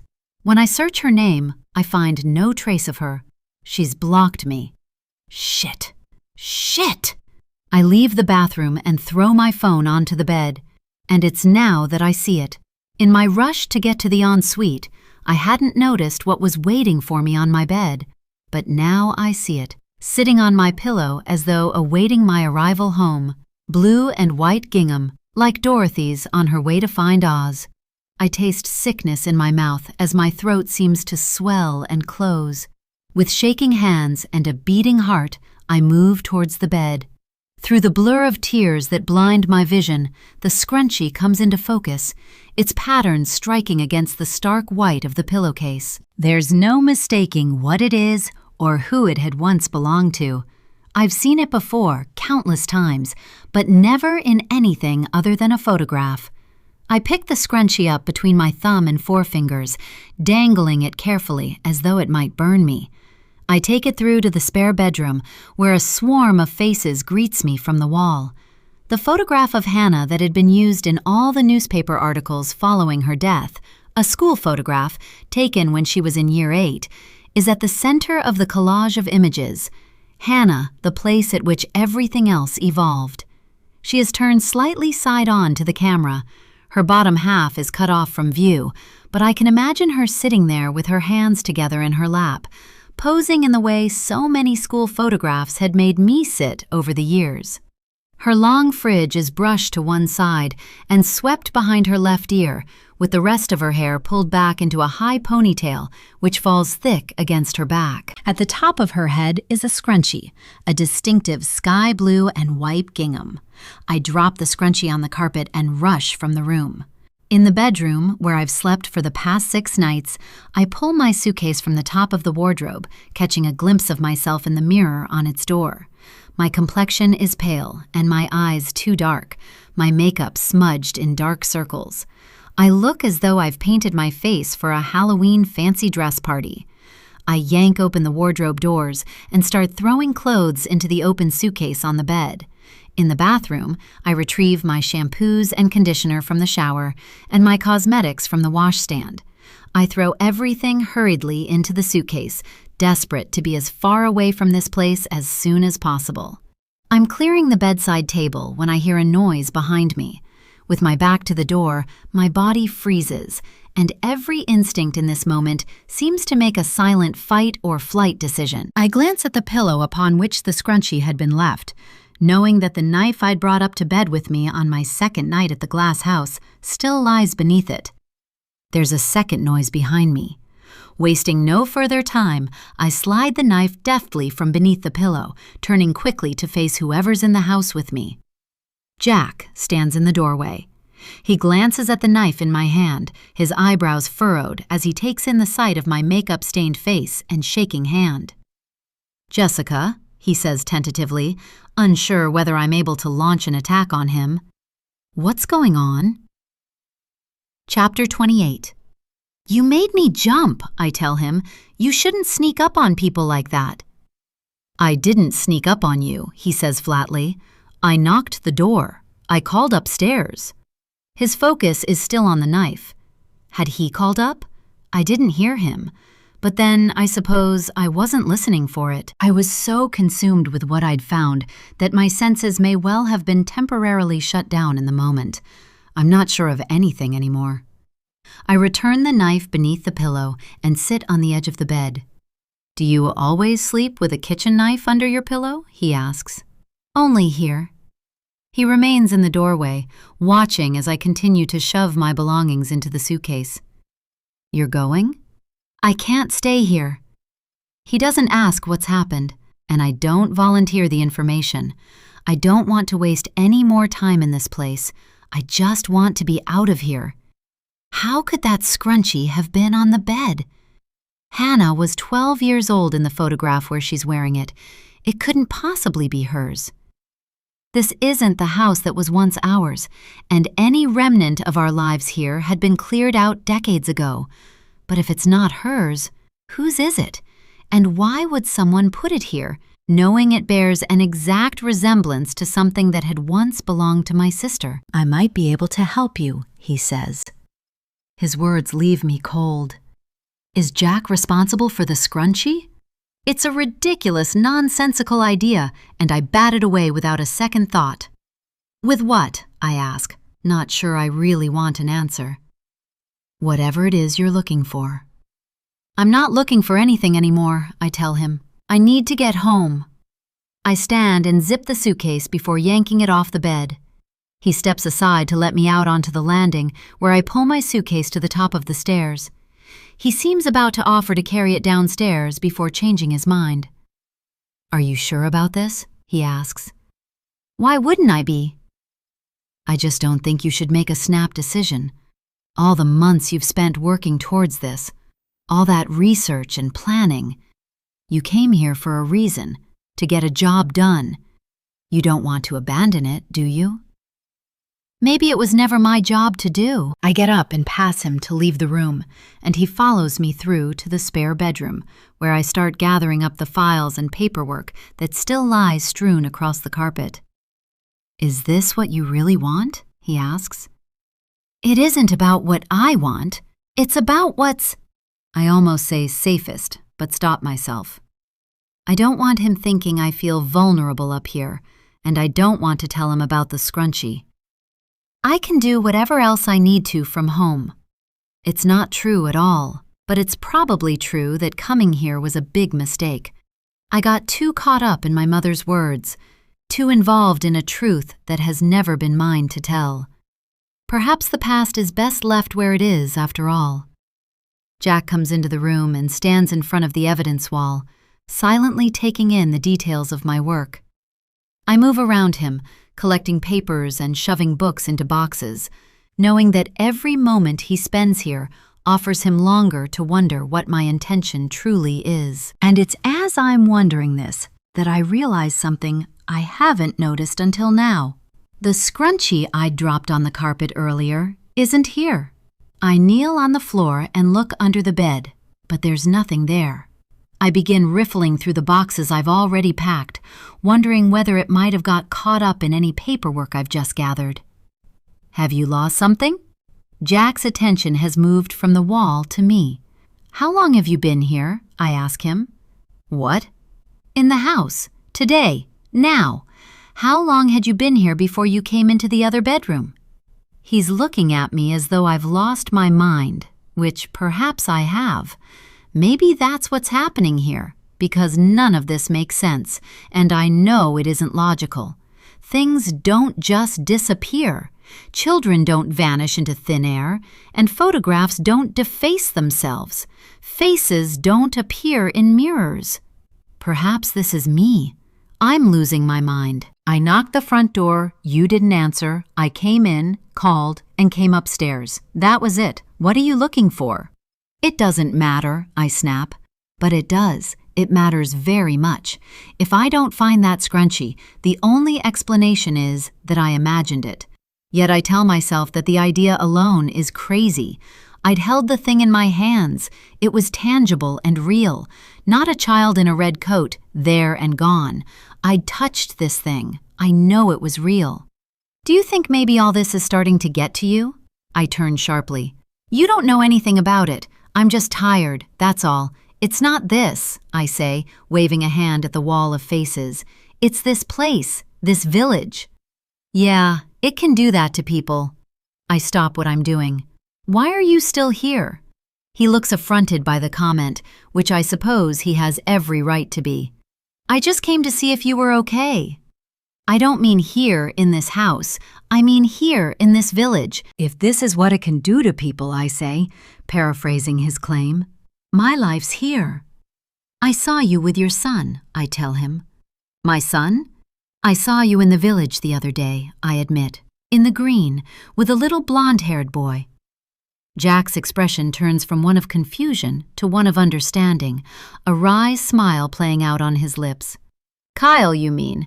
That's Sally Ashworth's grandson. He's escaped from that primary school more times than Daniel Harrison has dodged the tax man. He's not yours? Thankfully not. If he was, I'd have him chipped.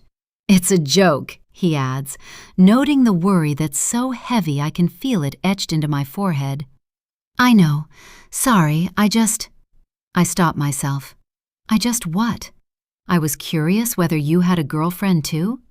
I don't have any kids, he confirms, seeming to read my thoughts. No wife, no girlfriend. My life's still here, though. But I don't know what I'm trying to say.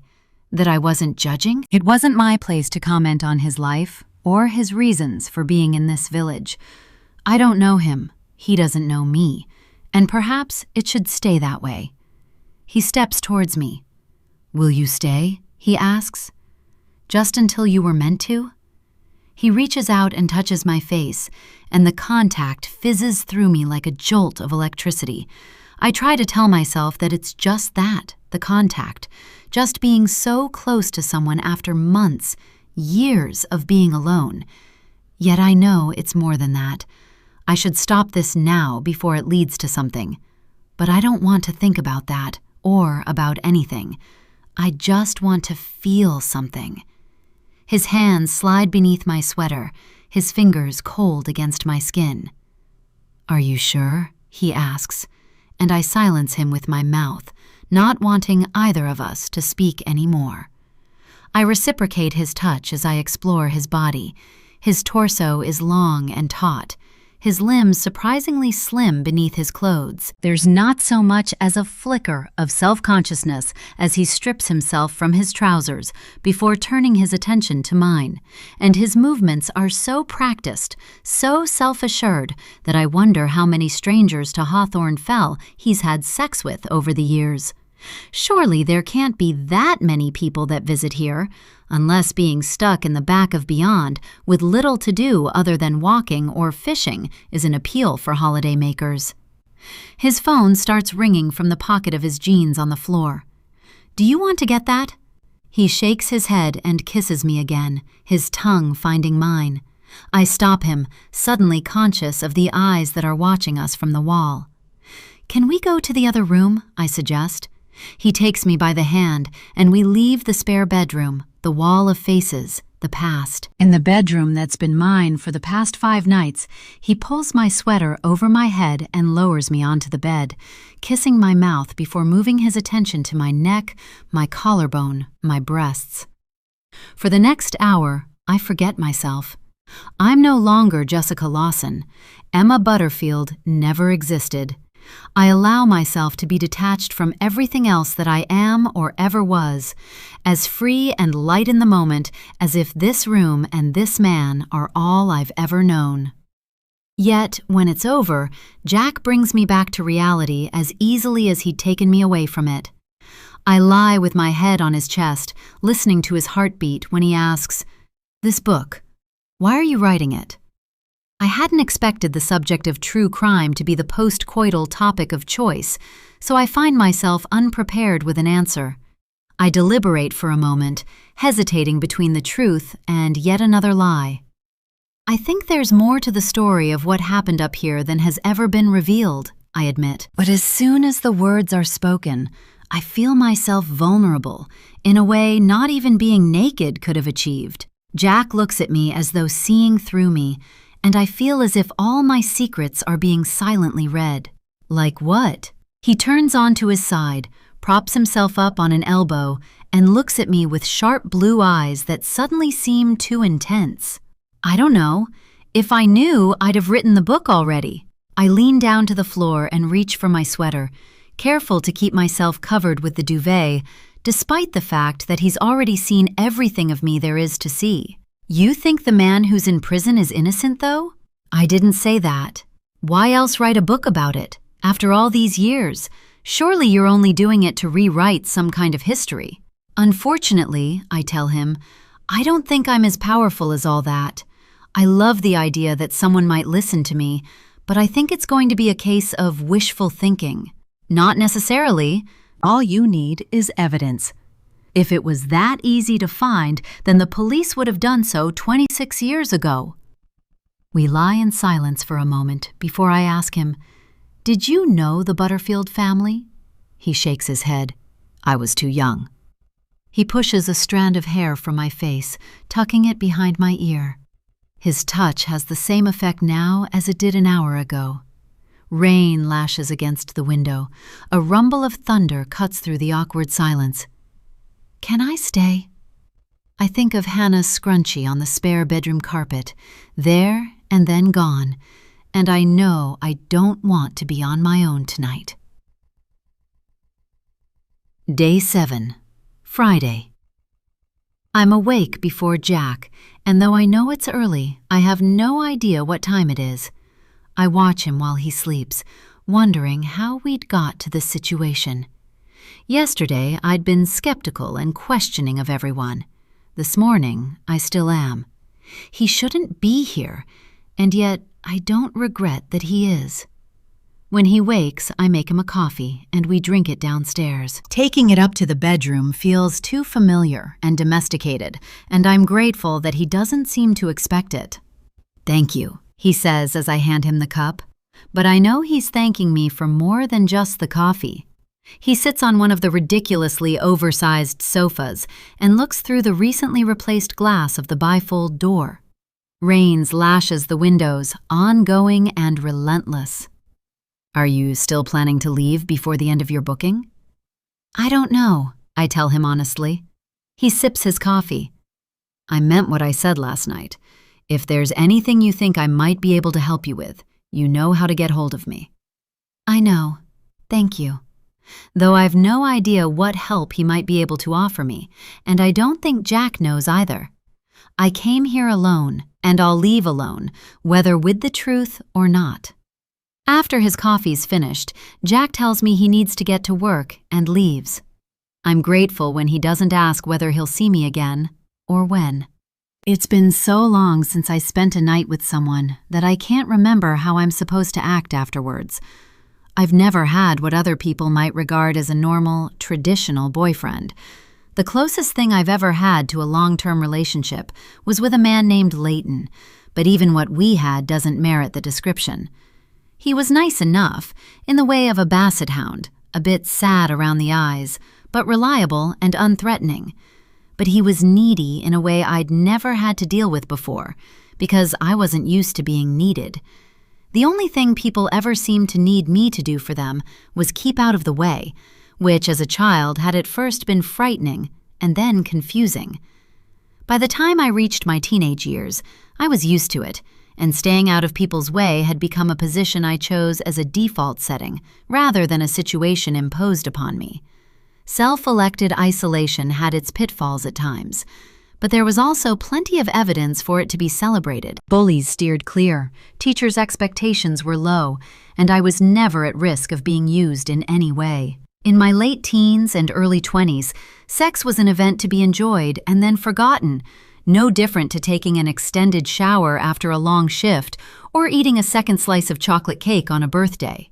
At first, Leighton was as happy as I was to indulge in the kind of lust affair in which neither of us was tethered by commitment, but when the novelty of no-string sex began to wear off, I gave him what he asked for, struck by the sense that this was what grown-ups did. We went to family gatherings together, and we did date nights.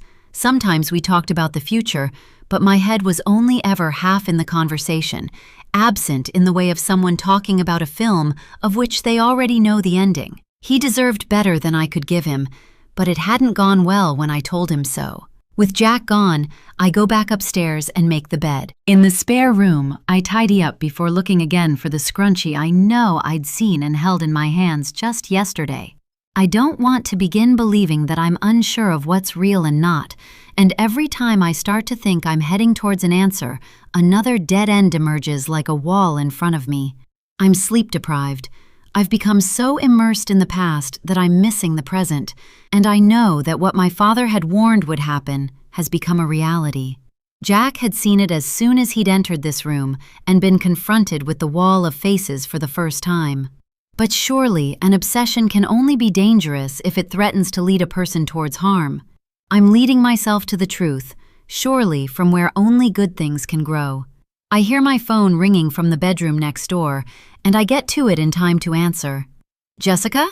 It's Diane. Diane Holt. Oh, I say, surprised at hearing from her, and surprised that I hadn't stored her number in my phone.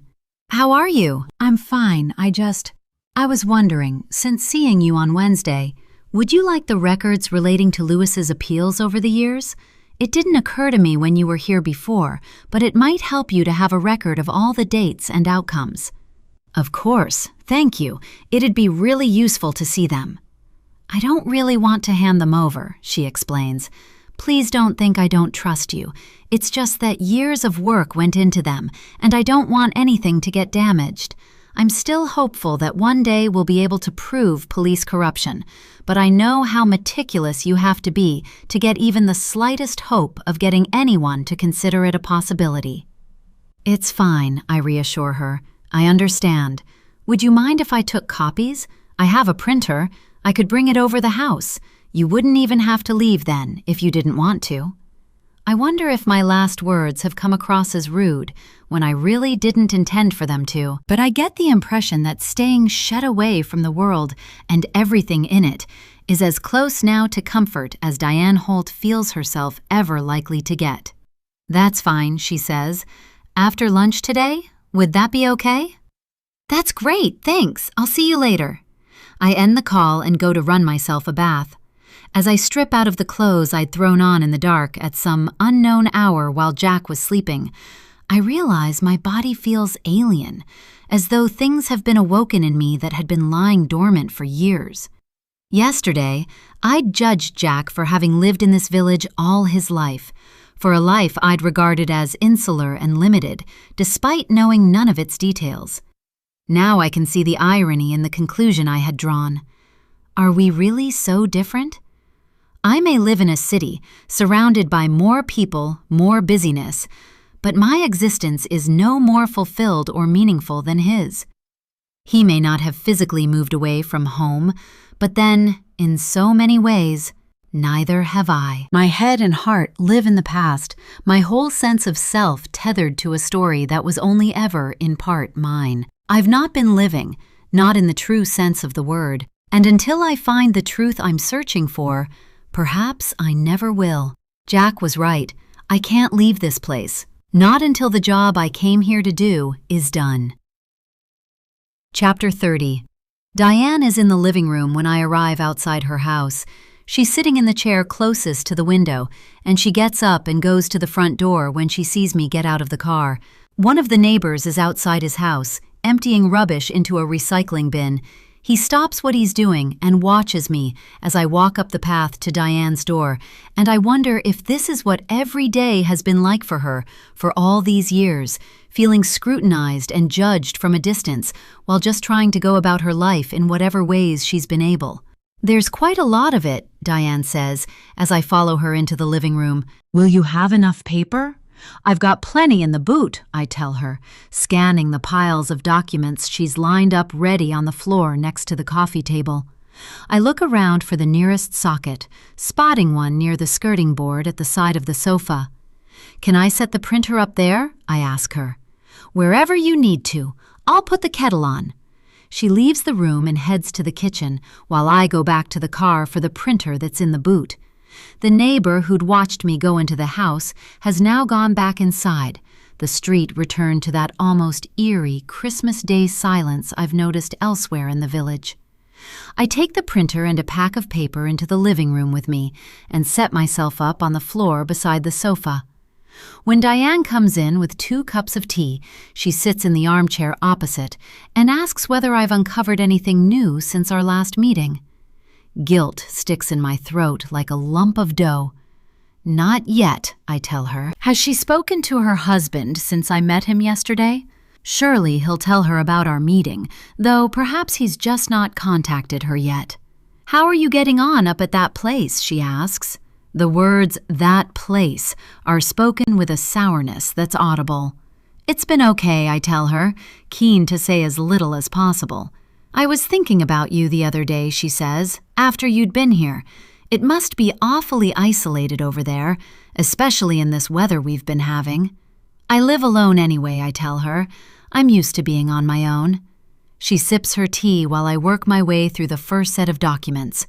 Photocopying the details of every appeal is going to be a far longer process than I'd anticipated. "I should stop talking and let you get on," she says. "Do you need anything? I'll be out in the kitchen if you do. Just give me a shout." I thank her, and she leaves, and I can't help but think that this woman is very trusting for someone who's been through so much grief and trauma. I'd expected her hardened and cynical, and there's been evidence that she is both those things.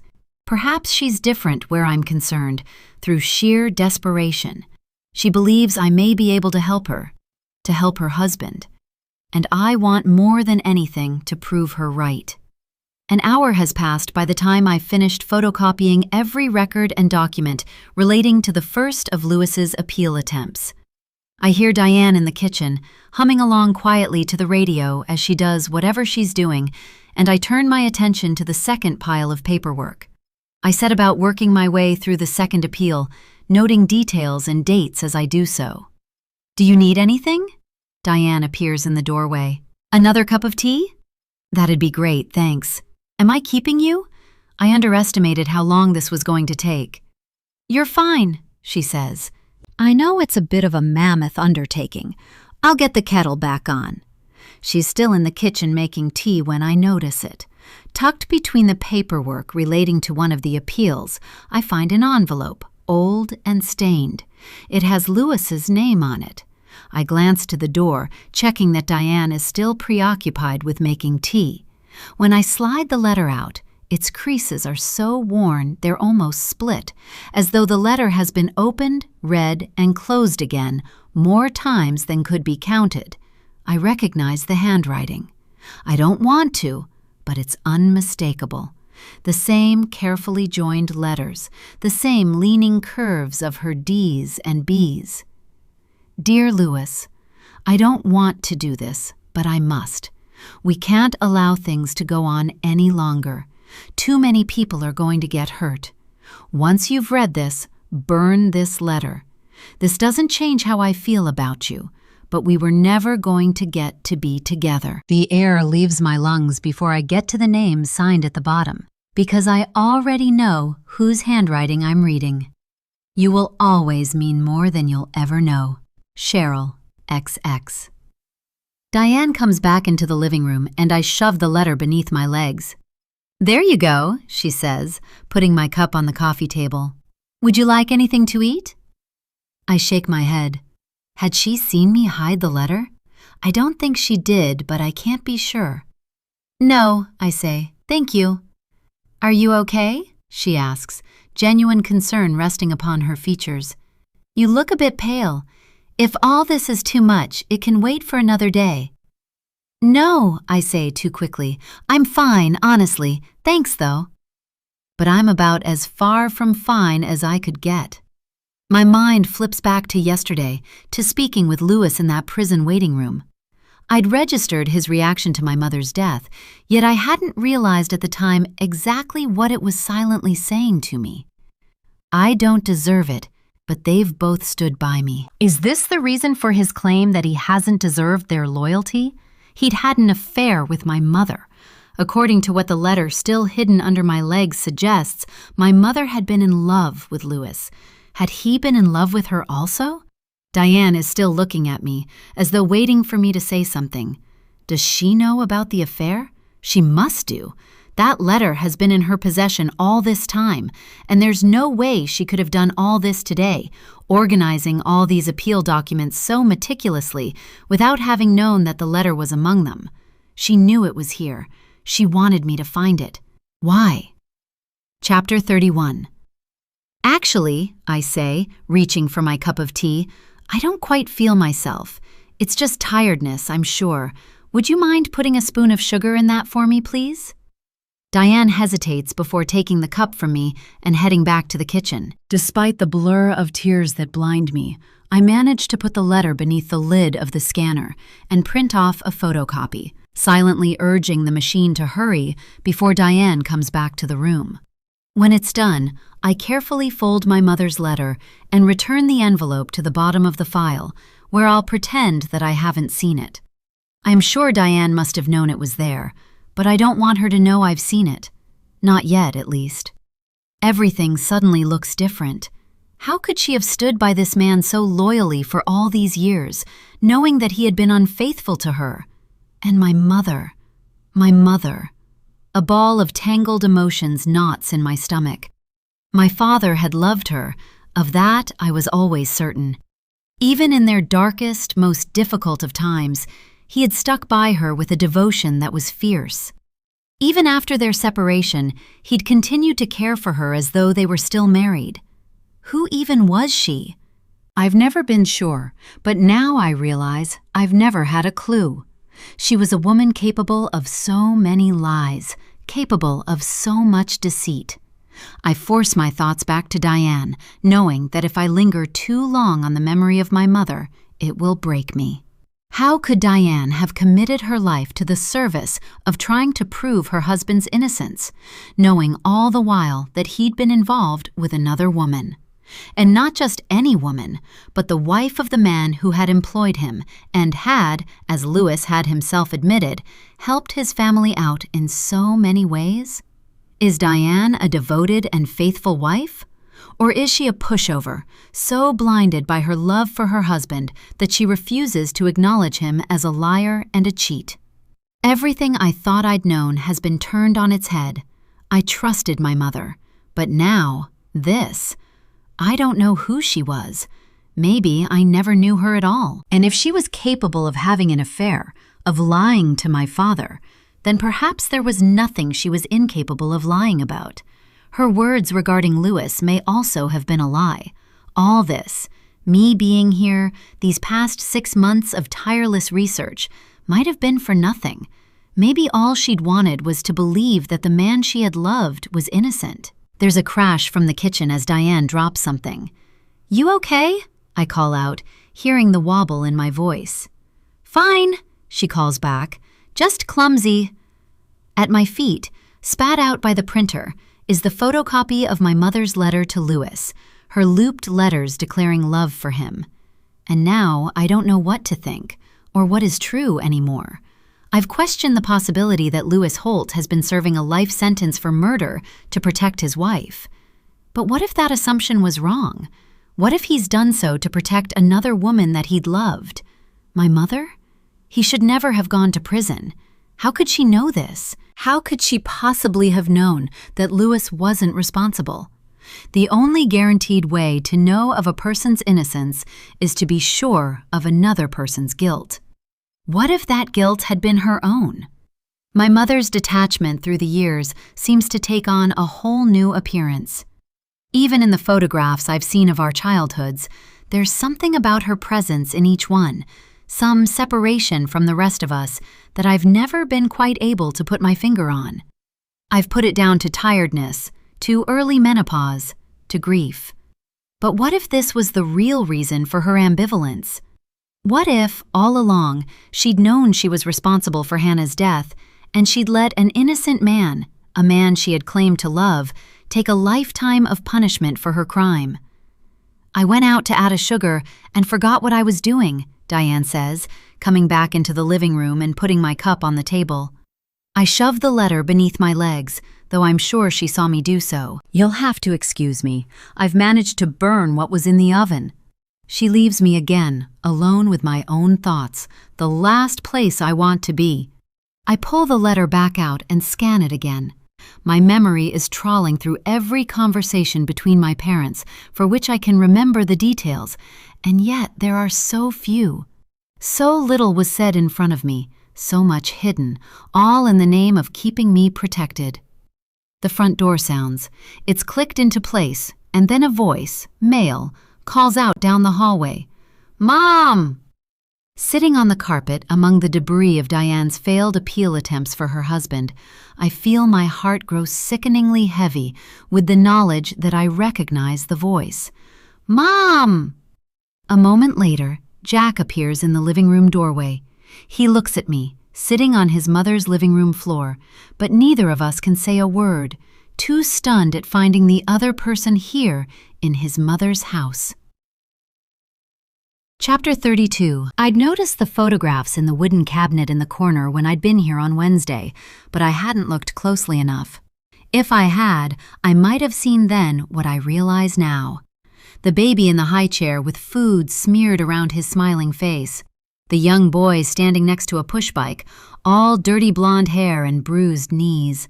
The teenager standing proudly at the side of a battered-looking sports car, one hand on the driver's door, staring empty-eyed at whoever was behind the camera. I swipe the letter from the floor and push it back beneath my leg. "What are you doing here?" he asks. "Diane called me." I get up from the carpet as she appears beside him in the doorway with a cup of tea in her hand. "Here," she says, handing it to Jack. "You're just in time. Take that. I'll go and make myself another one." I watch him as he takes the cup from his mother, and I see it now for the first time. The shape of his nose, slightly off at the center, the strong jawline, the blue eyes. Jack Elwood is his father's son, but I'd failed to see what was right in front of me. "This is Jessica," Diane says, introducing us. "Have you met my son, Jack?" "No," I say, sensing that Jack would rather her not know that we've met before today. "Nice to meet you." Diane leaves us again, and Jack stands awkwardly in the doorway. He looks at the files and documents at my feet with an expression I find impossible to read. "Why would she call you?" he asks as she steps into the living room, his voice lowered to keep his mother from overhearing. "She wanted me to have these." I gesture to the files. "Why didn't you tell me you were Lewis's son?" He looks at and through me with no trace of the man I'd spent last night with. "You never asked." A flood of images comes racing back at me. Jack's body pressed upon mine, his lips on my skin, our limbs tangled beneath the duvet. I push each aside as I gather up my things, making sure the letter I copied is tucked safely away in my bag. "You know why I'm here," I say, pulling the photocopies in a pile. "It's the exact kind of information that would have been useful to know." He watches as I put the photocopies into my laptop bag, not saying anything. Diane comes back into the room as I'm unplugging the printer from the wall. "Is everything okay?" she asks, the tension in the room sufficient that she feels its edge upon returning. "I'm so sorry," I tell her. "I've got a bit of a headache. They tend to do this, just come on from nowhere." "I've got some paracetamol somewhere if you'd like some." "I just took 2, I lie, but thank you." "Jessica," she says, moving towards me as I head for the living room door, desperate to be away from this house. "Do you think you'll be able to help us?" I see Jack bite his bottom lip, forcing back whatever it is he's tempted to say. In this moment, I'm taken aback by how much sympathy I feel for Diane. She's spent her life trying to get her husband home, even while knowing that he was in love with another woman. Had she wanted me to find that letter? Had she wanted me to know the secret she seems to have kept to herself for all these years? I assume she must. It would have been careless of her to leave that letter among these other records otherwise, and from what I've seen of Diane during our 2 meetings, I know the woman's cleverer than to make that kind of error. "I don't know," I tell her honestly, "but that's why I came here. That's what I'm hoping to do." "Dad's being released in a few months' time anyway," Jack says. "I'm guessing you already knew that?" His voice has changed, cold and distant, though it makes sense. The son of a convicted criminal, the child of a child killer. Jack's life has been defined by who his father is and what he did, and he's more than likely faced years of having to defend himself and prove that he isn't his father's son. "Yes, I know." "Look," I say, turning my attention to Diane, "I'll contact you to rearrange all this." I gesture loosely to the piles of paperwork. "Is that okay? I'm so sorry." I gather my things quickly and hurry for the door. Jack doesn't follow, and neither does Diane. I drive from the house through blurred vision, and when I'm a few streets away, I stop at the curbside, the engine still running, as I take my phone from my pocket and pull up my dad's number. "Hi, Jessie," he says, answering after just a couple of rings. Just hearing his voice is enough to both reassure and break me. "Dad," I say, hearing my voice crack on the word. "I'm sorry it's taken me a few days to call you back." "Don't worry, I know you're busy. How's the course going?" "Yeah," I say, my voice sounding strangled. "Fine. All good." There's a pause. I know he doesn't believe a word of it. "Jessie," he says, "is everything okay?" This is the place at which it would be so easy to crack. I can't escape from the thought of my mother lying to my father repeatedly, and him naive to what she had done, what she was doing. The notion that my mother's deathbed words might have been a confession is something I wasn't prepared for. At no point during these past 6 months have I considered that my mother might have known of Louis Holt's innocence because of her own guilt. And the more my mind revolves around the idea, the more sickening yet credible it becomes. She had loved him. It's there in black and white, in her own handwriting. Had Hannah found out about their affair and threatened to tell my father? What if, in a fit of rage and fear, my mother had pulled that trigger to silence her? "Yeah, everything's fine. I'm just tired, that's all. Long days." "Well, make sure you're taking a break every now and then. You work too hard." I realize in the silence that follows that I don't know what to say to him. What can I talk about? The past 6 months of my life have been built on a secret.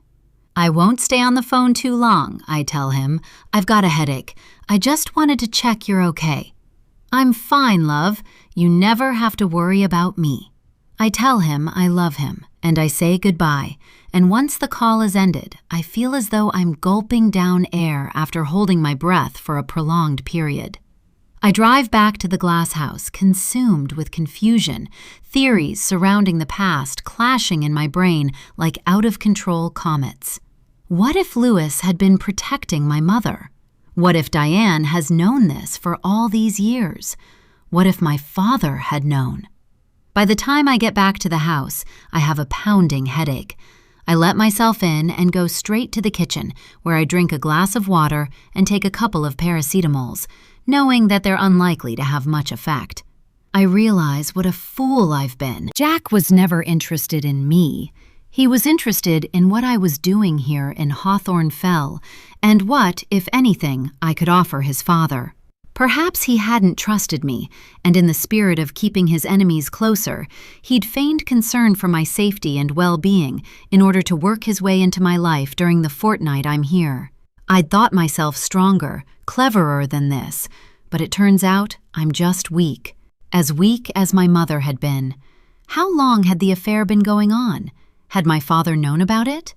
I find it hard to believe he'd known, because he'd shown my mother such loyalty and devotion. But were those things a result of Hannah's death?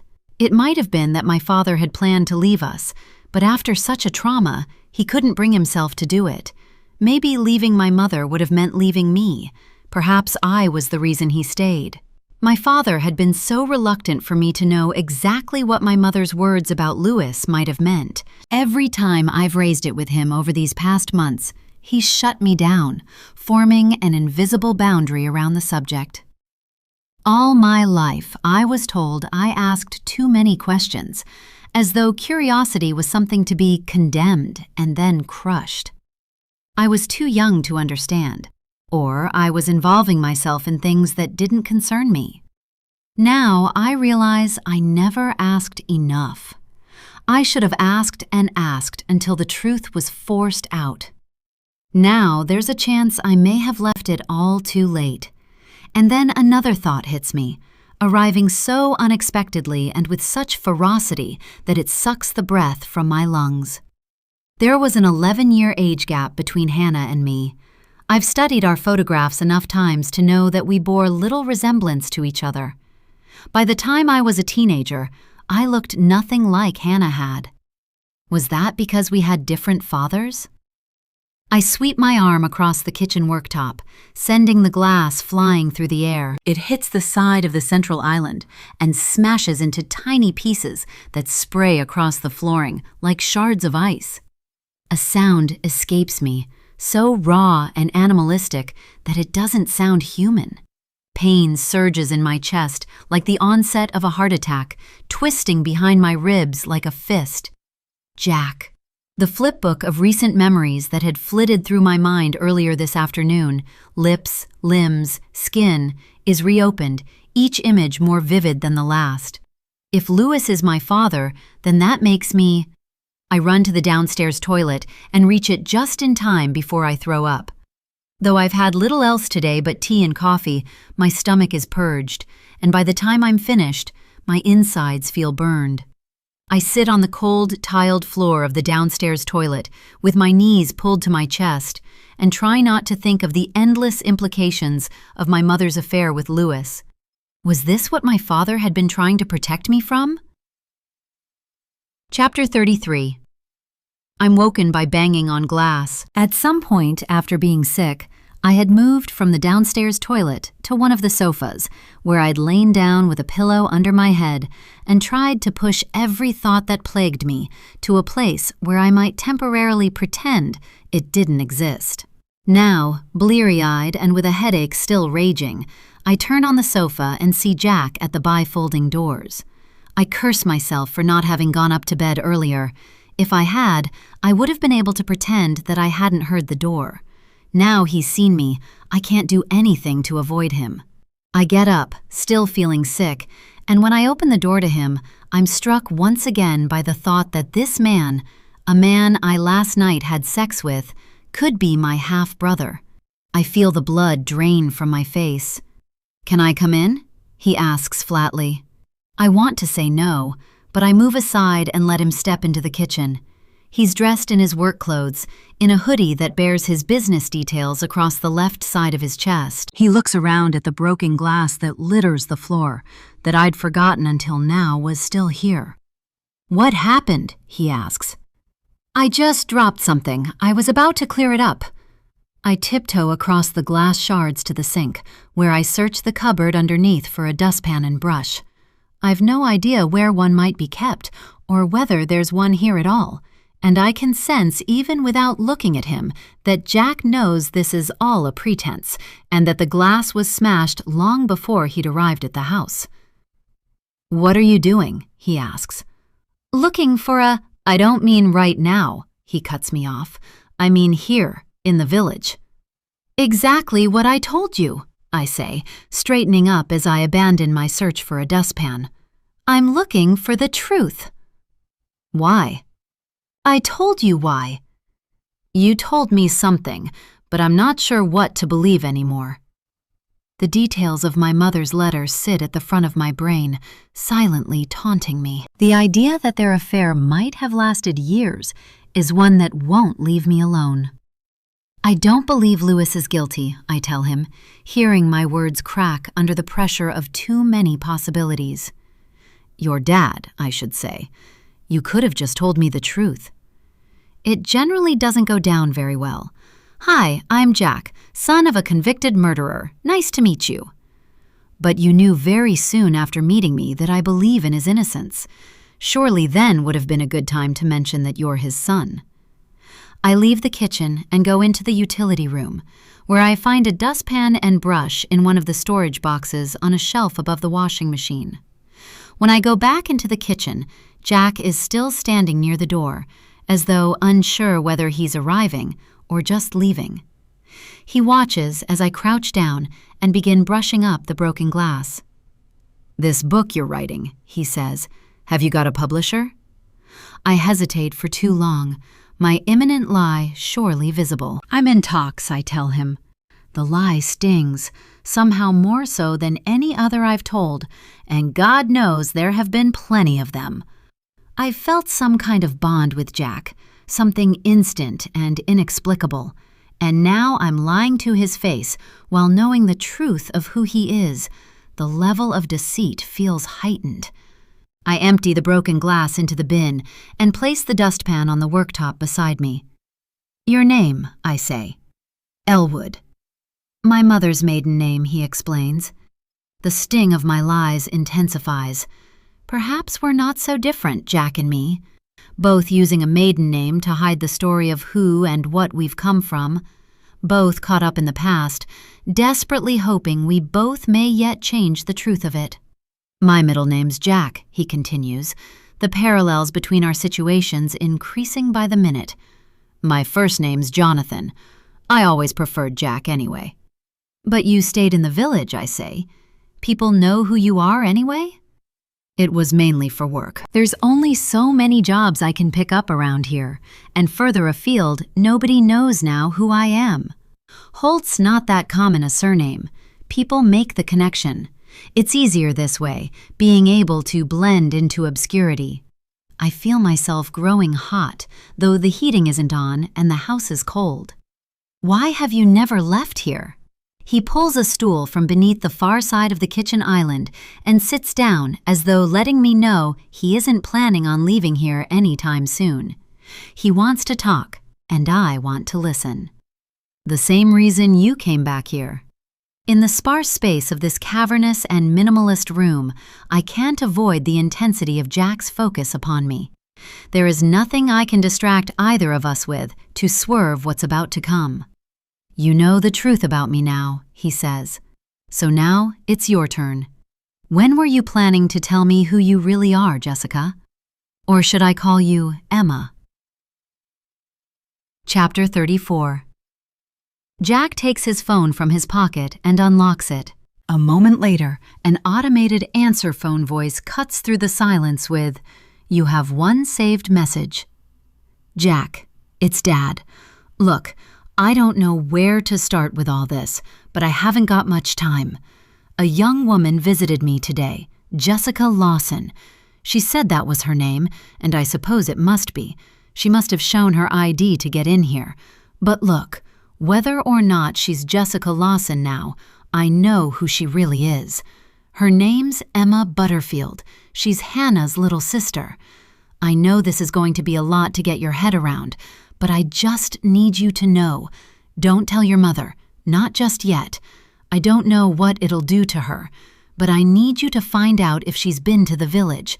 Try to find out what she's doing here. I know it's her. I recognize the scar on her forehead. It's too much to go into now, but I was there when she had the accident. I remember that scar. And not just that, she looks just like her mother did when she was younger.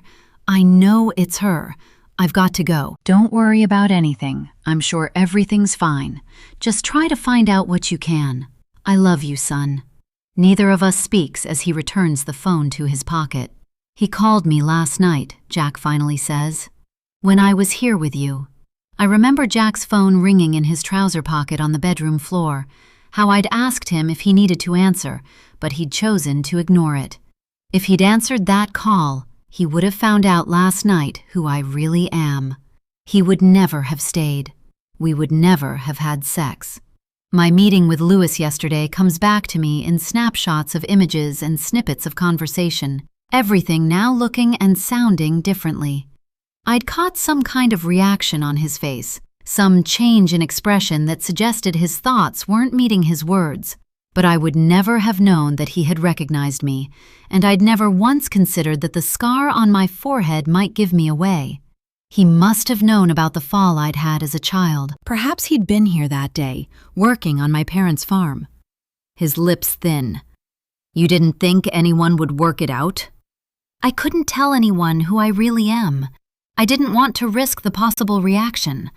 But I never came here looking to cause trouble for anyone. You lied to the whole village.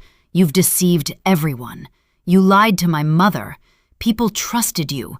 We thought you were trying to find the truth. What are you even doing here anyway? Exactly what you've just said. My mother told me something just days before she died. She said that Lewis should never have gone to prison. What could that possibly have meant other than that she'd known he was innocent? There's a long pause while Jack considers my revelation. How could she have known that? He asks coldly. Unless she'd known who was really responsible. The knowledge of our parents' affair sits between us, vast and imposing. There's a part of me that wants to tell him, a selfish gene in me wanting to share the burden of the secret with someone else, but it's not my truth to offer. Had Diane intended for me to find that letter this afternoon, she must surely be prepared for Jack to find out sooner rather than later. I'm not going to be the one responsible for dropping the grenade. Tell me exactly what she said, he asks of me, her exact words. And so, I repeat them, exactly as they were given. That was it? That was it. She died a couple of days later. Jack looks away for the first time, a weight momentarily lifted with the removal of his attention. I don't even know whether she knew what she was saying, I admit. I can't be sure, but I feel like she did. Somehow, in that moment, she was more lucid than she'd been in weeks. Someone's hiding something. I just need to find out who. My whole life, Jack says, my mom has stood by him. She raised me on her own, with the promise that one day we would be a family again. Every time something was said to me by someone at school, every time an appeal was rejected and his face made the papers again, she erased any doubts I might have had. She's committed a lifetime to proving his innocence, decades, but you come along and you think you can manage to succeed in a fortnight where she's failed for 26 years? I want to help your mother. I'm not trying to. You've lied to everyone, the whole village. People trusted you. I trusted you. I open my mouth to say something, but nothing comes out. Did you already know? He asks accusingly. What do you mean? Did you already know before this afternoon that I'm Lewis's son? Was this what these past few days have been about? Someone tampered with that glass before the storm, he says, jabbing a finger in the direction of the doors. It was already weakened, or it would never have cracked like that. I could have taken a sledgehammer to it and done less damage. Did you cause that puncture on purpose? Last night, when you were acting like the world was about to end, was that all it was? Acting? Has this all been a performance to try to get closer to me and my family? The accusations arrive like slaps to the face, each one hitting harder than the last. You can't be serious. You saw that handprint couldn't be mine, and how could I have timed that puncture with you just happening to drive past? Someone's been trying to frighten me away from this place, but they've underestimated me. So who could that have been? Perhaps you're protesting a bit too loudly. Jack laughs humorlessly. You think I've been sneaking around this place trying to scare you away from the village? I don't want to be anywhere near this hellhole. Then why are you still here? His jaw tightens. Good question, he says, getting up from the stool. Good luck with finding your answers. I hope they bring you some kind of peace. He leaves, and I hear him start the van. At the glass doors, I see him turn off at the end of the driveway and disappear onto the curve of the lane that will take him back to the village. And now, with him gone, I realize I'm more alone than I've ever been. Chapter 35, Day 8, Saturday. I think about leaving, but I don't want to go home. I've nothing to go back to. I'm so much closer to the truth that leaving now feels like quitting, and I can't allow myself to do it. I've burned my bridges with Jack, and presumably with Diane too. I wonder whether she'll tell him this weekend about the affair between his father and my mother.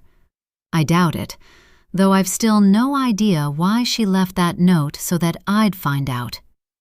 I barely sleep on Friday night.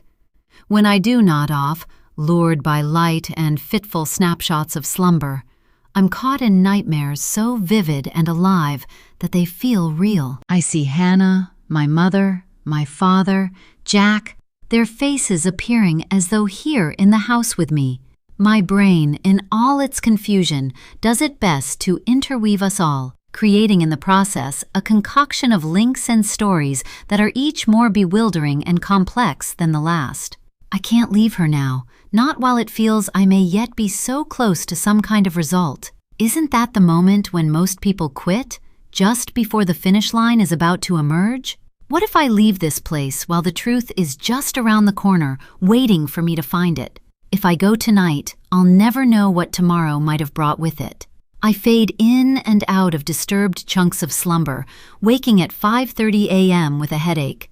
I drink tea and take painkillers, and sit in the darkened living room, watching a still and silent world beyond the glass. At some point, around 7:30 a.m., with the rest of the village beginning its day, I go back upstairs and get back into bed, where I fall into a sleep so deep that I don't wake from it until it's nearly lunchtime.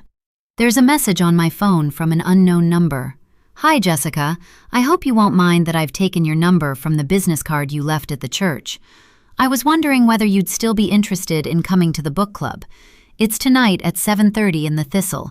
The ladies would love to meet you and hear more about your book. Hope to see you there. Fiona. I leave the message unanswered, not sure whether I can face going into the village again. Will Jack have told anyone who I am and what I'm really doing here? If he's told his mother about Lewis's answer phone message, will Diane have told anyone else my true identity? I could find myself heading into another storm. And yet, isn't that exactly what I'd come here for? I wasn't expecting to find the identity of my sister's true killer without stirring up some kind of trouble. It's just a case of whether or not I'm ready for the reckoning it might bring. If my identity becomes public, cracks may start to show elsewhere. Maybe it wouldn't be a bad thing to increase the pressure of whoever holds the truth. Secrets can only remain hidden for so long. I reach for my phone again from the bedside table and open the message thread between Jack and me. Of everything that's come of this last week, I'm sorry that he's been pulled into my lies. But they were necessary, I remind myself. And when I'd told him that I wanted to help, it hadn't been a lie. I tap out a message. I'm sorry I lied to you, but it was never intended to cause harm. We shouldn't be fighting. We want the same thing. Maybe we have a better chance of finding it if we work together. Jess. I read it, reread it, and then delete it, knowing that I'm kidding myself. And then I'm reminded of our possible relationship, and the same feeling of sickness lurches in my stomach like a parasite. I hurry to the bathroom, where I retch yet again, my stomach empty of anything to relieve. After showering, I put on the only dress I brought with me to Hawthorne Fell, a simple black skater dress with an oversized collar that makes me look like a governess in a 19th century novel where everyone dies. Perhaps it's fitting for a book club meeting, or maybe just for the mood of this place. I make myself dinner and eat it at the kitchen island, and at 7:15 p.m. I leave the house. As I pull from the end of the driveway out onto the lane, a movement near the hedgerow catches my attention. I see a flash of dark green, and I'm sure it was the same kind of quilted jacket I'd seen on the man who'd been across the field. The man Jim had later denied had been him. I slow the car and scan the edge of the lane, but I don't see anything else, my mind yet again playing tricks on me. Chapter 36. The Thistle is busy this evening, every table taken up with diners. I find Fiona and her book club sitting at the low tables around the fireplace. The wine is flowing, and laughter fills the air, and the celebratory nature of the atmosphere punches me in the gut when I think that this is how the place must have felt on the eve of the new millennium all those years ago. My parents had been here, along with Louis and Diane. According to the reports that had appeared in the papers in the days that followed, 2/3 of the village had gathered at the pub for the countdown to midnight, and the party that would continue for hours later until news of the murder up at Butterfield Farm had quickly streamed to the heart of the village and brought the festivities to an abrupt end. "Jessica!" Fiona greets me animatedly, getting up from her chair to beckon me into the circle of women gathered around 3 low tables. "Ladies, this is who I've been telling you about, the lady doing the research into—" and here she lowers her voice, leaning forward in case anyone may overhear her, "the Butterfield murder." I wonder why she's whispering.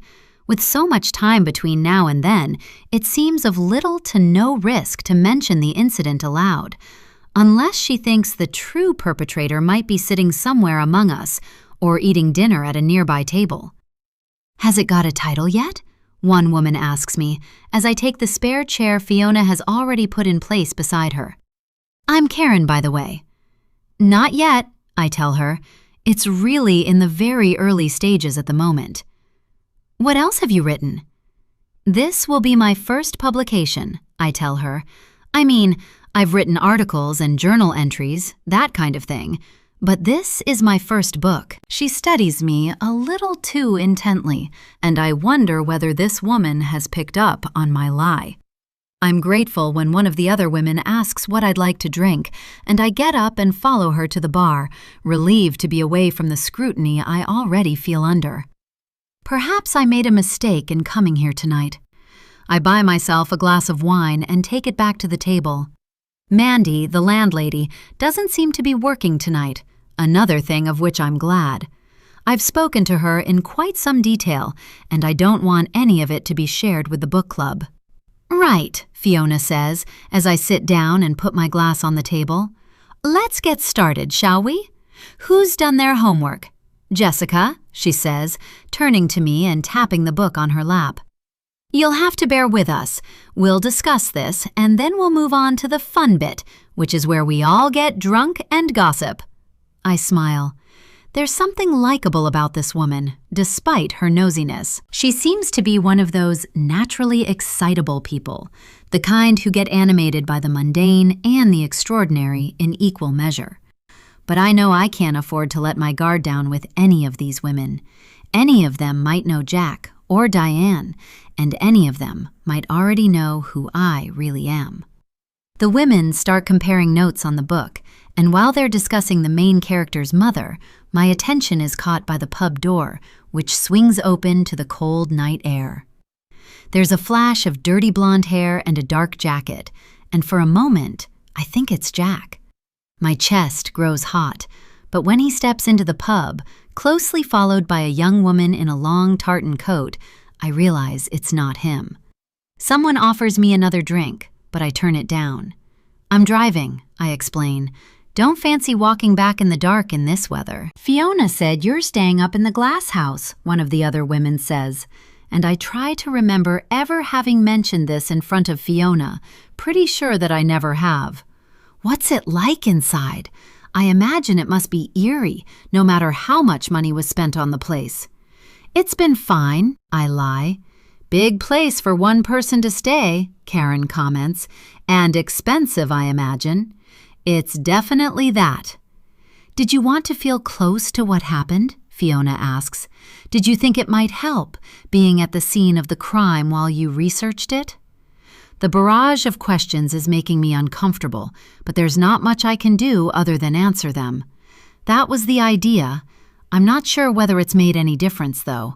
What book are you planning to read for your next catch-up? Have you decided yet? There have been sightings of someone in the window in that house, Karen says, lowering in her voice.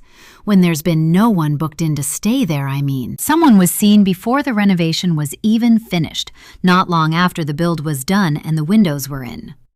God, Karen, she's got to go back to the place tonight, one of the women says.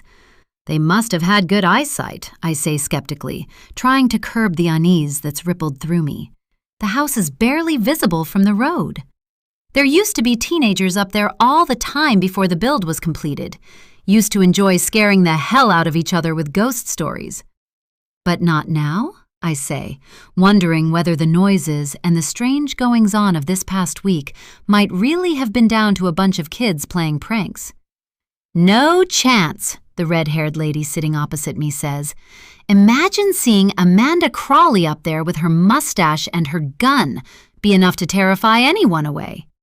Now, Sue, Karen says, with a tone of exaggerated reprimand, be kind. Pfft, Sue replies, kind. That nasty piece of work made my life hell right through school. An elephant never forgets. I think she must have had laser hair removal, another woman says. Claire at the estate agents reckons that mustache has been suspiciously absent since the summer. Well, God knows she can afford it, says Sue. She raises her glass. To Amanda and her smooth upper lip, she says, before taking a long drink of her wine. The group cackles like a bunch of witches, while my brain remains snagged on the name. Amanda Crawley, I say casually. She owns the glass house? Yes. Well, she and her husband. Her name's Harrison now, mind. She hasn't been a Crawley for about 15 years. They own half of Bloody Hawthorne Fell, Sue says, finishing what's left in her glass. Anyone for another? She gets up, and Fiona goes with her to help at the bar. While the other few women chat among themselves, I turn my attention to Karen, desperate for my suspicions to be confirmed. Amanda Crawley, I say. Is Harrison her married name? Karen nods. She must be related to Eric Crawley. Her father, Karen tells me. You didn't meet her then, when you arrived on Saturday? No need, I say. There's a key lockbox. She just sent me the code once I'd booked. I think of our phone conversation, of how hostile she'd been towards me when I'd suggested that the house might not be as secure as it should be. Remembering the way in which Eric Crawley had spoken to me, the relationship between the two becomes easy to see, a similar lack of people skills seeming to characterize the family. Just now, Sue had implied that Amanda had been a bully as a child. Perhaps she'd never grown out of the habit. Her husband hadn't been much better. And now I think back on the way Jack had near insisted on being there with me when Daniel had come to check the house. What is it about that family that creates so much mistrust and dislike in other people? Chapter 37. I leave the pub when the first couple of book club members decide to call it a night, but I wait in the car to watch everyone either walk home or get picked up by their husbands. When they're gone, I stay in the car park and connect to the pub's Wi-Fi, in no hurry to get back to the house after the women's stories of apparitions in the windows and teens terrifying one another with tales of hauntings. The connection between Amanda Harrison and Eric Crawley has remained trapped in my brain throughout the evening. On my phone, I go to Company's House and type in the name Harrison's Holdings Limited. After a brief scan of the companies with similar names, I find them. The business registered to Mr. Daniel Harrison and Mrs. Amanda Harrison. The company is worth over £4 million. As I stare at the estimate on my screen, I try to make a correlation between the family's apparent wealth and the state of the house in which I'd found Eric living. A few quick searches leads me to countless other properties owned by the couple, most in the Lake District, and all seemingly let out as holiday rentals. Had my father sold the land to this couple when we'd left Hawthorne Fell? It seems doubtful. They'd have been in their early 20s, and they might not even have known each other back then. The business certainly wouldn't have existed at that time. More likely, the land had been sold to someone else who'd then passed it down a generation. Eric Crawley. When I was growing up, my parents never had much money. I never lived in poverty. There were always shoes on my feet and food in my stomach. But I was aware of the regular arguments that their strained finances caused, and it was clear to me from a young age that my parents struggled to make ends meet. Yet if what I'm looking at now hides no further secrets, they had sold the farm and the land to Crawley. Why him? Had it simply been the case that he was the wealthiest potential buyer at the time? I can't imagine many people being keen to snap up a house where a murder had taken place, so perhaps Crawley's had been the only offer. Whatever he paid them for the house and the land, I'm guessing it was a fraction of what the place was worth. I can only imagine that in their desperation to be away from the place, my parents had been prepared to take anything just to get away and start somewhere new, though what they'd been left with was barely enough to attempt doing so. I return to my search and look for the address at which Harrison's Holdings is registered. As soon as the address appears on my page, I don't need to copy and paste it to find out where it is. The couple live on the same grounds as her father, in the imposing detached modern house that sits right alongside Eric's home. I drive home feeling as though I've been drinking all night, my head spinning with thoughts of Eric and his daughter, my parents and the farm. When I get to the bottom of the driveway of the glass house, I feel instinctively that something is wrong.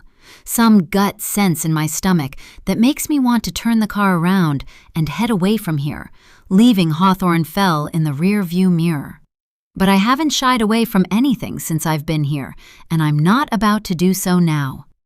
When I turn into the driveway and the building looms in sight, I see it straight away. Upstairs, the landing light is on. I rack my brain to remember whether I might have left it on before going downstairs earlier, but I know that I didn't. When I left this evening, everything had been switched off. There is someone in the house. After all the conversations of this evening, my first thought is that it's either Daniel or Amanda Harrison. Both are hostile, and both have already had separate encounters with me this week. If Amanda has spoken to her father, and if Eric told her about me going to the house, she may know what I'm doing here, and there's every possibility she might want to confront me about it. But why do it now, I ask myself, at this time of night? Why here, when she could see me somewhere more public? Though perhaps that's what she's hoping for, that this exchange remains private. I turn my headlights off with the hope that the car won't already have been seen by whoever's inside the house. There are no other cars up here, meaning whoever is inside has either walked here or has parked their car somewhere I've not been able to spot it on my way home. I park my own car at the side of the building, and when I go to the house, I find the front door unlocked. It eases open gently, with the downstairs steeped in darkness. My heart thunders in my chest as I step into the open-plan ground floor, my body braced as though there may be someone here in the darkness waiting for me. My first thought is the knife block at the side of the cooker, and I move like a thief, gliding silently across the floor and sliding the biggest remaining knife from the heavy lump of wood. I hear a noise upstairs, just a creak, but enough to let me know that whoever is in the house is upstairs. I go to the staircase, my heart pounding. For a moment, I wonder whether it might be Jack, come back to finish the conversation we never ended yesterday. But I'm sure he would have replied to my text first, rather than just showing up here unannounced. And why would he just let himself in when he knows how on edge this place is making me? Against every nerve end that tells me to get out of here, I head upstairs with the knife gripped in my fist. The landing light is on, and the door to the bedroom where I've been sleeping is open. But the room is dark, and I slip past it, making my way to the second bedroom. I can already see the light on, someone in there among the work of the past 6 months. With a deep breath, I move to the doorway. There's a man in the spare bedroom, a flash of dark green jacket, the same coat I'd seen at the hedgerow earlier. Through the gap in the door, I see his back reflected in the wardrobe mirror. He's standing in front of the wall of faces and names. When I move to the doorway, he hears me and turns, and the air leaves my lungs as we come face to face. Chapter 38. Jesse. My father stands in the middle of the room, just feet from the history of our family spread out across the wall in front of him. All my connecting lines and hastily scribbled notes betraying the secrets of my assumptions over this past week. He's wearing a dark green quilted jacket, like the one I thought I'd seen against the hedgerow earlier this evening. "How did you get in here?" I ask, knowing that the only way must have been with a key. There's no forced entry, and nothing's been broken. Does my father know Amanda or Daniel Harrison? Or has Eric Crawley given him a spare key for this place? I'm presuming the couple might trust Eric with access to their properties, with him living close enough to be in their lives on a daily basis. "Jesse," he says again, but this time he steps towards me. "Don't come any closer." He looks at the knife in my grip, held at arm's length, and his expression collapses with the realization that I no longer trust him. I don't know who to trust anymore. He holds his hands out to me as he'd done so many times when I was a child, when I was upset or in need of a cuddle to make everything better. "How did you get in here?" I ask again. "I'll explain everything, but please, let me take you home. You need to leave this place. You should never have come here." "How did you know where I was?" "God, Jesse." He sits on the side of the bed, his rain-soaked coat dampening the duvet. "I know you, love, and you've been like a dog with a bone ever since your mother died. I knew you'd never let things rest." Let things rest. Like this is all an overreaction to a disagreement or some misunderstanding over who forgot to put the bins out. Lewis Holt didn't kill Hannah, did he? I wait for him to tell me that I've got it wrong or to deny my claim, but when he says nothing and looks away, his head held in his hands as he stares at the carpet between his feet, I feel the world as I've known it up until now come crashing around me, the past 20 years of my life having revolved around a lie. Oh my God. My hand drops to my side, the kitchen knife falling to my thigh. I knew it. I knew what she'd said wasn't just the effects of the drugs or her illness. I knew there was truth in what she was trying to tell me. You should have listened. I move into the room, going to the collage of faces on the wall. Eric Crawley, I say, tapping my fingertip on the face of the much younger version of the man. How did he get to the farm so quickly after the 999 call was made? What if he'd just left the farm before you and Mom had come back that night? What if he'd still been somewhere on the grounds? Jessica, stop. He had a reason to want to see Holt behind bars, I continue. There'd been tensions between them for years, and as far as he'd have seen it, Holt had got away with poaching on his land.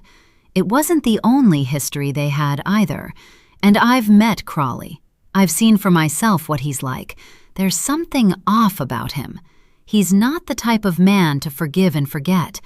Who would be more able to get away with murder than a serving police officer? My father looks at me with desperation, silently imploring me to stop, and I realize for the first time that he doesn't just know of Lewis Holt's innocence. He knows who killed Hannah.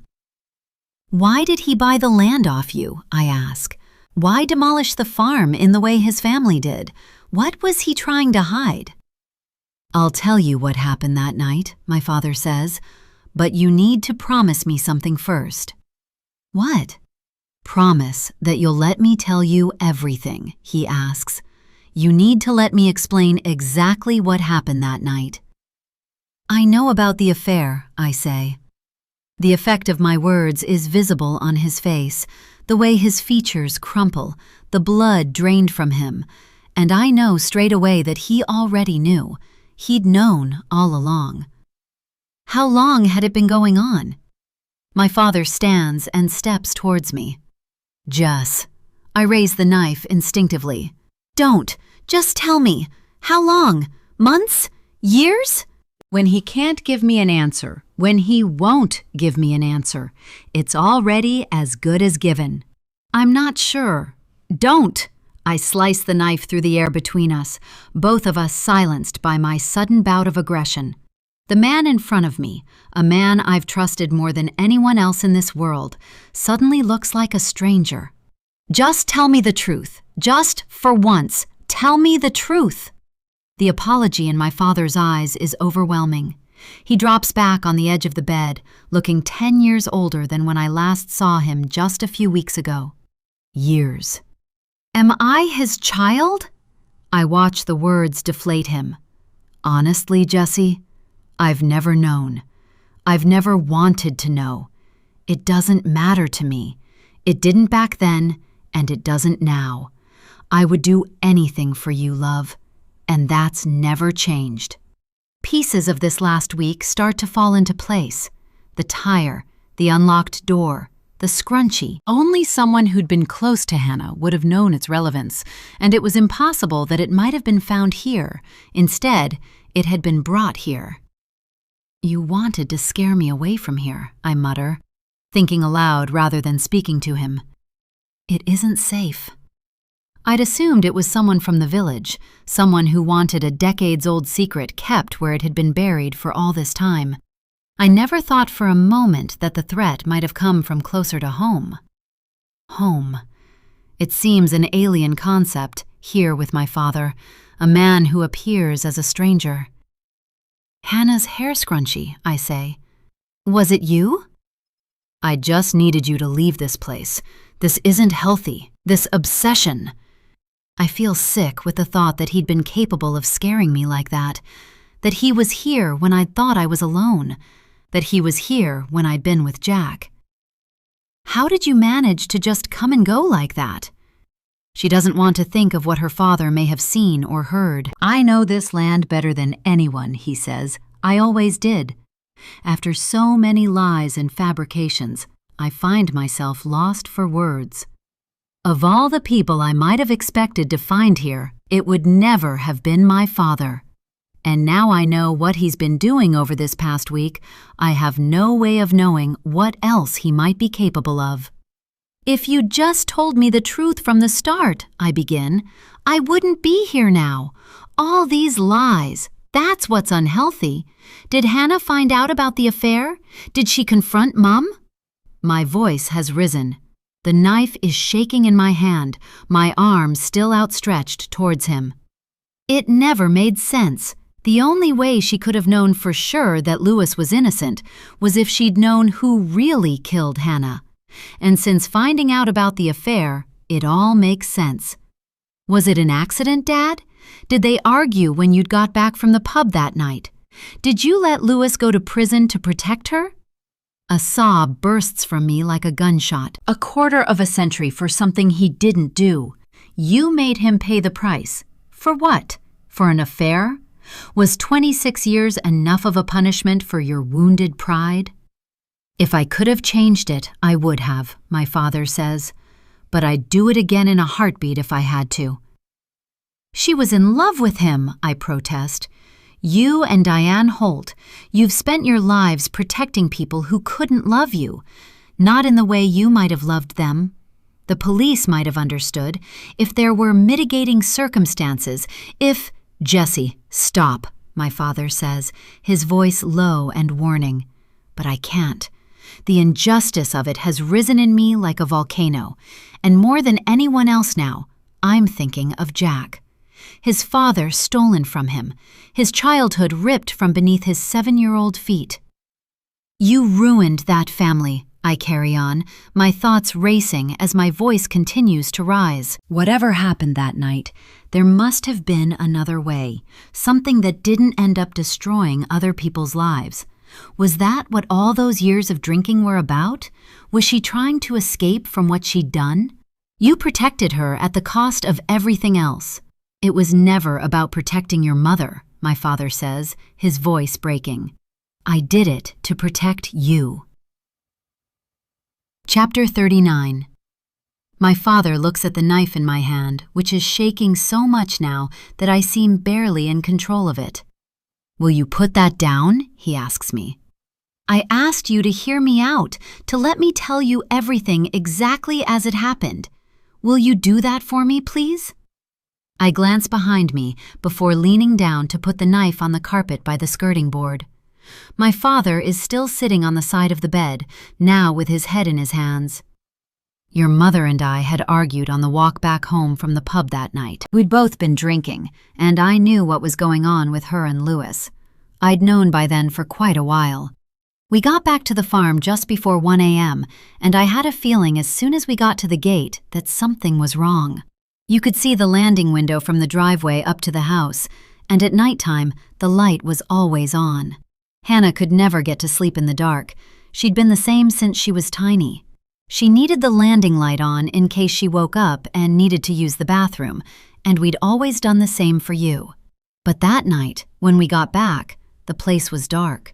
We went in through the side door by the kitchen, which we always did. No one ever really used the front door.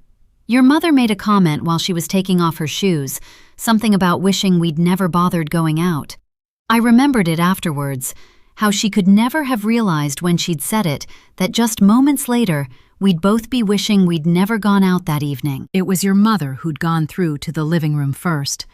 I'd stopped in the kitchen and flicked the switch on the kettle, needing something to sober me up a bit. The next thing I knew, your mother was screaming. I'd never heard a noise like it. It wasn't human. It was like a howling, like an animal being tortured. I ran through, and nothing could prepare me for what I found. Hannah was sitting slumped against the wall by the door that led out into the hallway. Her head was hanging to the side, her arms flopped in front of her like a rag doll. Her hair was covering her face. She was wearing pajamas, blue ones with a tartan pattern, but the blue was stained brown in a dark patch that spread out across her chest. Your mother was kneeling beside her. There was blood on her hands where she'd checked for a pulse. She turned to me, screamed at me to get an ambulance, even though we both already knew it was too late. I don't think she'd even noticed you there at that point, but when I looked to the opposite side of the room, I saw you huddled in the corner by the fireplace, hidden in the shadows. You had your knees clutched to your chest, and your head was lowered. My gun was on the carpet by your feet. It was a pistol, had belonged to your father. I wish every day afterwards that I'd never kept the thing. I went over to you. Your mother was still screaming, and I could see you were terrified. I'll never forget your face that night. You had no idea what had happened. Your mother let me deal with everything. I called 999, and then I called Crawley. He might have been the foulest, most corrupt man in the village, but that was exactly why we needed him. I hid the clothes you'd been wearing so I could burn them later, and then I washed your hands and face, put you in clean pajamas, gave you half a sleeping tablet, and carried you up to your bed. You were drowsy, disorientated. I told you it had all been a dream, that when you woke in the morning, everything was going to be okay. I thought you'd gone to sleep in my arms before I placed you in the bed, but as I was pulling the duvet over you, you opened your eyes. I just wanted her to play cops and robbers. That was what you said.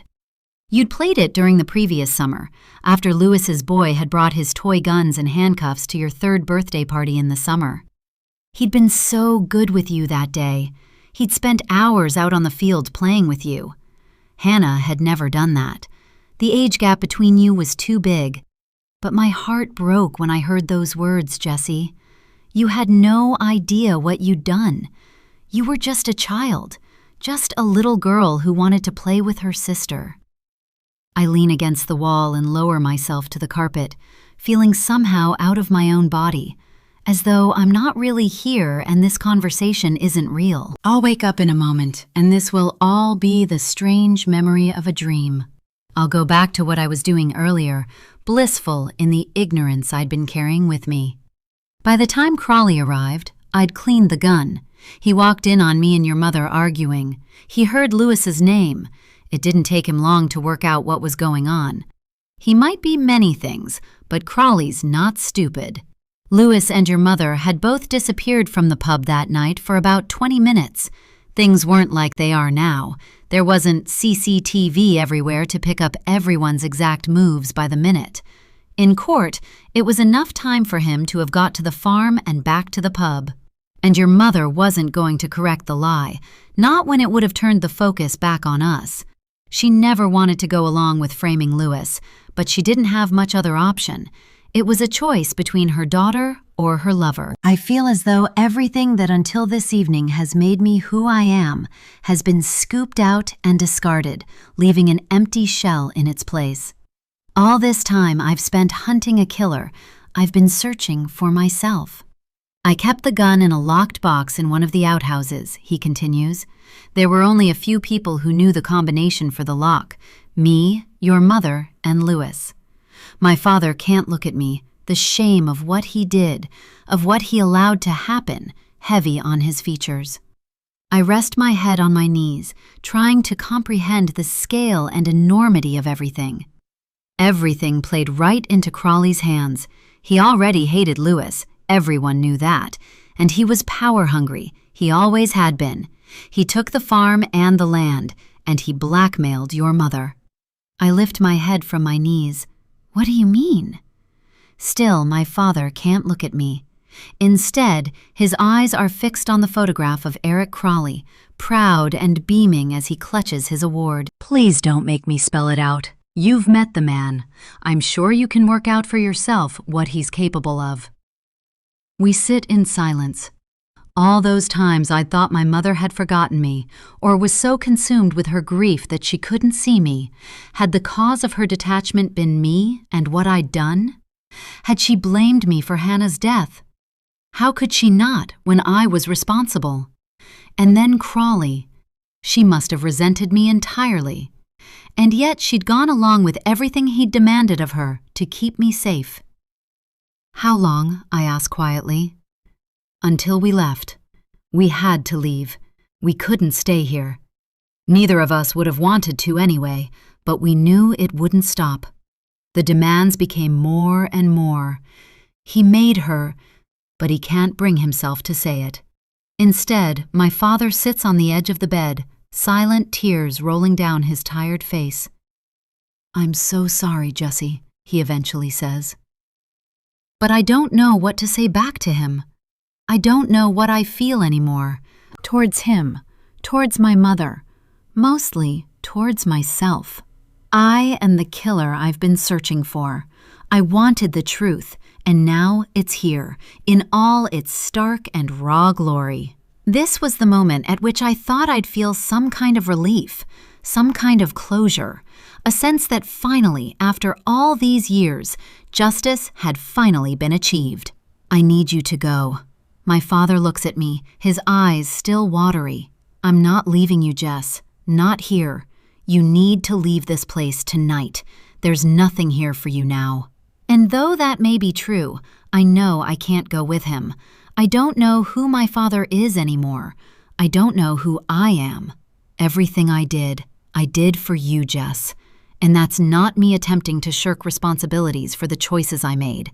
They were mine and your mother's, and no one else was to blame.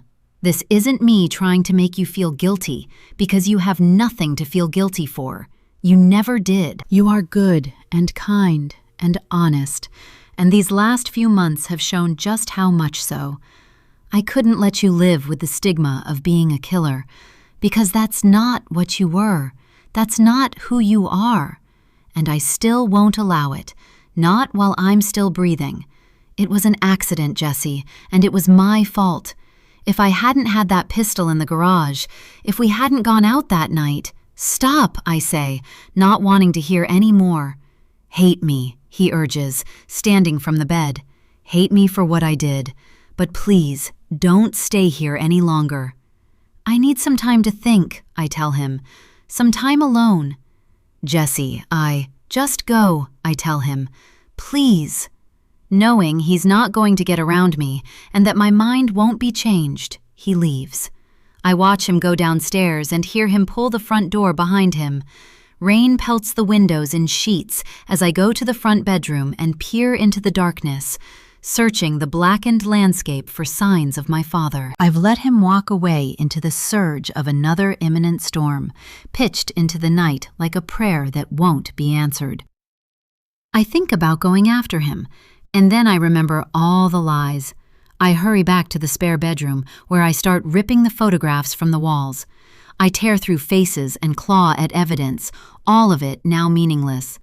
The paintwork peels and cracks as I rip through my work, letting it fall to shreds on the carpet. A sound cuts through the silence, guttural and raw. It sounds like some feral creature, wounded and desperate, so animalistic that at first I don't recognize it as my own voice. I killed my own sister, 3-year-old me, cops and robbers. At my feet lies Eric Crawley, torn in two. Lewis's shoulder and the left-hand side of his head lie close to him. A meter or so further away, my mother's face stares up at mine. I wish I could see her again, that I could have 5 more minutes, knowing everything I know now. I wonder whether she'd say the same, whether she would make the same claim. It should never have been her. Wasn't that what my mother had said that day, when she'd told me Lewis should never have gone to prison? I'd never thought of her words as anything more than a statement of injustice, that her daughter, just a child, should never have died in such a needless and senseless way. But now, her words ring with a different sound. Did she mean that it should have been someone else? Might she have preferred it had it been me who'd died that night? My father has tried in every way to keep the truth from me. But my mother? My mother led me here, back to this place. Maybe she hadn't intended for this to be the outcome, but perhaps she'd known exactly what she was doing. And if she'd known what she was doing, and she wanted me to uncover the truth, then she sent me here for a reason, to put an end to it all. I take the knife from where it still lies near the skirting board, and then I go downstairs and grab my keys from the kitchen island. Not bothering to grab a coat, I step out into a wall of rain before getting into the car and starting the engine. The knife glints at me from the passenger seat. Maybe it's easier the second time around. Perhaps once a killer, always a killer. Chapter 40. I drive on autopilot, remembering the drive to Crawley's house as though I've done it 100 times or more, rather than just the once earlier this week. The roads are deadly quiet, and so dark I can make out little more than a few meters ahead of me in the headlights. A few times, I veer into the opposite lane, my vision blurred by tears and rain. I try to remind myself that I'm not what I did, my father's words echoing on repeat like a mantra, but I fail to be convinced. And where Eric Crawley is concerned, after what my father told me he did to my mother, perhaps I'm prepared to shrug off the cape of good girl for just tonight. I expect the car's headlights to attract the attention of the dog, but as I pull up outside the house, the place is quiet. I get out of the car, taking the knife from the passenger seat, and brace myself against the lashing rain. And when I get to the front door of Crawley's house, I find it unlocked and ajar. "Eric?" I call tentatively, suspicious at anyone leaving a front door open in this weather. "Otto?" The house is eerily quiet. Eric's boots are by the front door, mud-splattered, the mud still glistening, wet from a recent venture outdoors. "Otto?" I say again. And then I hear him. A low whimpering, not the manic barking of the animal that had greeted me when I'd first visited this place. I follow the sound. It leads me to the living room, where the first thing I see are Eric Crawley's socked feet poking out past the end of the sofa. I stop in my tracks, somehow already knowing what I'm going to find. Otto is lying beside his owner's body, whimpering like a frightened child pulled from the arms of its mother. Eric is dead. I don't need to search for a pulse to know. A bullet wound has split his heart, fired with such accuracy that it couldn't fail in its purpose. I think of my father's description of Hannah, the blue-stained brown in a dark patch that spread out across her chest. I should have got here sooner. If only I'd left when my father did. If only I'd gone after him. If I hadn't had that pistol in the garage. If we hadn't gone out that night. My father got here before me. None of us really knows how we might react to any given situation, not until we're faced with the reality of it. With adrenaline coursing through me, I take my phone from my pocket and call 999. I calmly tell the call handler that I'm with a man who's been shot, the words coming from my body as though being spoken by someone else. The woman at the other end of the call asks me whether I know the victim, whether I was there when the shooting happened, whether there's any sign of him breathing. I answer each as clearly and honestly as I can, knowing that my placidity will likely make me appear suspicious once the police arrive. I don't touch anything, not wanting to contaminate the scene. So when I hear someone out in the hallway, a female voice tentatively calling, "Hello?" I'm still standing at the foot of the sofa, with the phone pressed to my ear in one hand, the kitchen knife from the glass house still gripped in the other. A woman in her late 40s, or maybe early 50s, appears in the doorway. "Who are you?" she asks. And then she sees what I first had upon entering the room, Eric's feet. Her eyes scan me quickly, resting on the knife in my hand. "Are you still with me?" the call handler asks. The woman's scream cuts through the silence at my end of the call. Chapter 41, Day 9, Sunday. It is 11:30 a.m. on Sunday morning. In front of me sits a cardboard cup of cold tea that I haven't touched. Besides this, there is nothing else in the room other than a table, 3 chairs, a recording device, and the camera that watches me from the corner of the room. I haven't slept. I haven't eaten anything. I can't think of anything other than where my father might have gone after he'd shot Eric Crawley. Of course, the police don't know this yet. They suspect, but they have no evidence.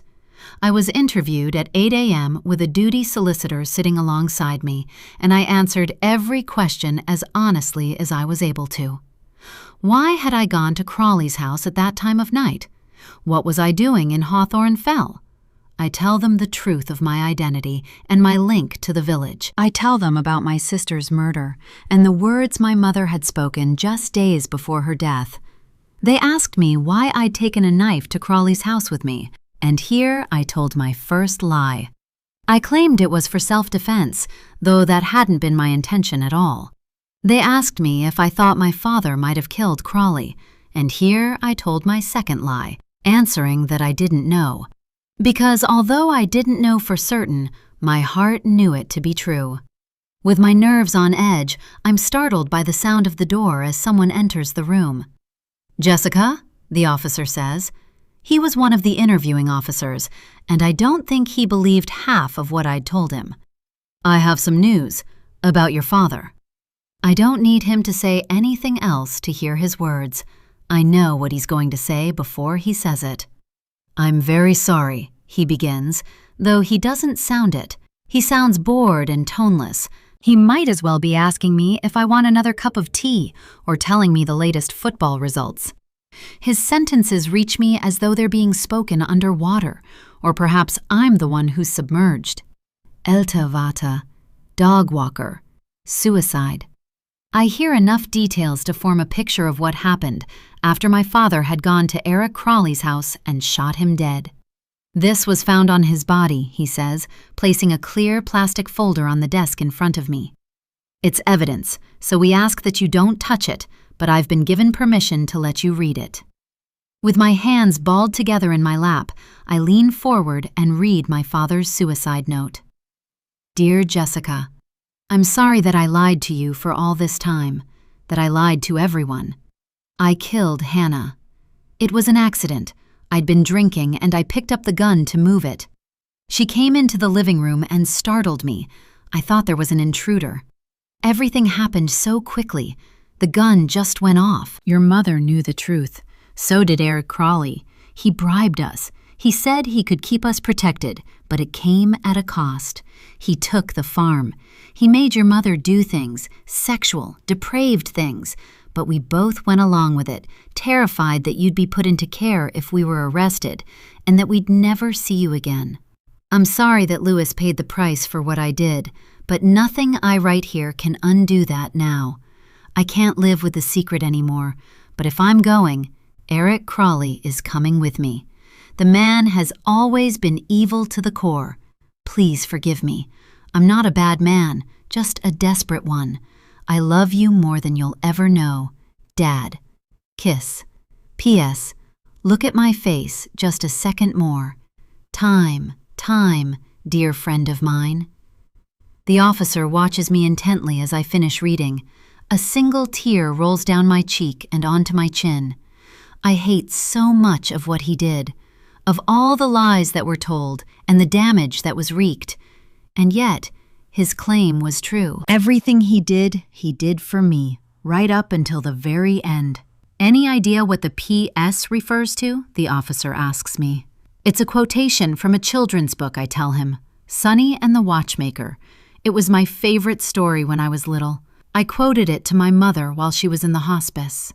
He looks at me coldly, with no humanity or sympathy in his eyes. Why should he offer either? I'm the daughter of a murderer, a brand that I'll carry with me for life. Now I understand a small portion of what Jack might have felt for all those years. He was guilty by association, but of course, he never was. Not in the way I am. I wait at the station for another 3 hours, after which I'm told I'm free to leave. No charges are going to be brought against me, though the police make it clear that they may need to speak to me again at some point. I ask if I'm able to return home to Leeds, and I'm grateful when they confirm I can. As I'm leaving the station with a uniformed officer, I pass Diane in the reception area. Her face freezes when she sees me. She knows everything. Who I am, the lies I told her, what my father did. I see her jaw tighten, and I feel like I should say something to her. But what? I'm sorry? It would be an insult to her. Mrs. Holt? Someone appears at the double doors to her left, and she leaves without looking back, following the man through to one of the interview rooms. Finally, her husband's name will be cleared, but it's come so late that I know the damage done will never be reparable. I don't set foot in the glass house again. With the police search of the building now finished, an officer returns my things to me before driving me to the house to collect my car. It feels alien to be here again, as though in these past 24 hours, everything that has happened over this past week has changed in form and meaning. I came looking for a secret, and now I'll carry it with me for life. The only living person to be in possession of it. I know I should stay close to the village. There'll be my father's funeral arrangements to make, though I've no idea what happens now to his body or how long it'll be before it's released. Even thinking of him in this way, as a thing rather than a person, causes a pain so sharp it feels like a real cut slicing through my skin. But I know I'll have to go home. I can hardly go checking into a hotel in Alderdale. News of what has happened here will likely ripple from the village within no time, and now everyone will know who I am. I'll be faced with a barrage of scrutiny that I don't feel emotionally equipped to deal with. I'm 40 miles away from Hawthorne Fell when my phone pings with a message. I look down to where it rests near the handbrake and see Jack's name on the lit screen. At the next available place, I pull over and stop with the engine still running. I'm guessing by now that you've left the glass house. I'm grateful you came to the village. Without you, my father would still be branded a murderer. Now people can know the truth, that he is and always has been innocent. I'm just sorry that it came at such a cost to you, Jess. Remember how brave you are. I barely know you, but I know you're made of tough stuff. And I know it's probably impossible for you to think of ever seeing me again. But I want you to know that if you ever want to talk, I'm here. I don't blame you for anything. You're not your father. You're not what he did. I tap my finger on the screen to reply, but no words will come from me. I can't tell him I'm sorry. I can't tell him that I wish things could have been done differently. I wonder if he knows yet about the affair. Perhaps his mother will never tell him, protecting him from the truth in the same way my father had tried to protect me. Maybe she's wrong to hide it from him. Maybe she's right to do so. Living in ignorance had been preferable to facing the truth, if only I'd known so at the time. But there's still one remaining secret I can't let sleep. I need to know whose daughter I am, and I intend to write to Lewis and ask him if he'll do a DNA test for me, because I know it'll eat away at me if I never know for sure. I'll never ask anything more of or from him, and I'll never tell Jack about the affair. But I know I won't rest until I learn the truth, all of it. Chapter 42. 2 weeks after my father's funeral, a funeral attended only by me and the officiant who ran the short service, I go to his house to begin the task of clearing through his things. I'm taken back 8 months to sitting in my mother's flat with him, the place at which a burning curiosity had flared into what had become an obsession. And today, I have another. I go to the bookcase and search for the title I'm looking for, because I know the P.S. of my father's letter was meant for me and me alone. There was something more he wanted to tell me, something he couldn't write in the note he'd left before he'd taken his own life. On the 3rd shelf, I find it. Sonny and the Watchmaker. I pull it from between the rest of the books and flip through the pages. Sure enough, an envelope falls out. It's unaddressed, but I know it's meant for me. Dear Jessie, now you're reading this, it means you know the truth. You'll never know how sorry I am for everything. On that night, I had to make a choice, one I knew I'd have to live with for the rest of my life. I chose to protect you. I never wanted anyone else to suffer as a result of the decision your mother and I made, but every action has a consequence, and no matter what, I would do the same all over again. I did what I could to keep you safe from a truth that would have followed you your entire life and ruined every opportunity, and now I'm going to do the same for a second time. I hope that one day you'll be able to forgive me for it. In the wardrobe in the spare bedroom, there's a pile of jigsaw boxes. Look for the one with the Christmas scene on it. Open the diary that's inside and read the entries for the following dates. Once you've read them, and only once you've read them, please return to the rest of this letter. A list of dates follows. There's a part of me that's tempted to read on, but I grant my father's wish and leave the letter on the bookcase before going up to the spare bedroom and opening the wardrobe. The jigsaw boxes are beneath a messy stack of bedding and towels, and the one that depicts a choir standing beside a Christmas tree is in the middle of them. I slide out the box and take off its lid. Inside is the diary my father had promised I would find there. In neat, joined handwriting on the front cover is written Hannah Jane Butterfield, 1999. I feel as though I've just opened a time capsule, but one that might explode in my hand like a grenade at any moment. Whatever secrets are hidden within these pages, my father has waited a lifetime before requesting that I see it. I take the diary downstairs and sit at the small round table in my father's kitchen, having retrieved his letter and the dates he'd referred to from the bookcase in the living room. The first is dated March 15th, 1999. Exhausted. The brat cried half the night. That's all she ever seems to do. Mom doesn't notice me anymore. Everyone seems to have forgotten about the exams I've got coming up. I don't care about them anyway. Carrie reckons I could get into modeling. You don't need exams for that. Perhaps I could move to Paris or New York and get away from this shithole and the screaming brat who's ruined my life. The screaming brat is me.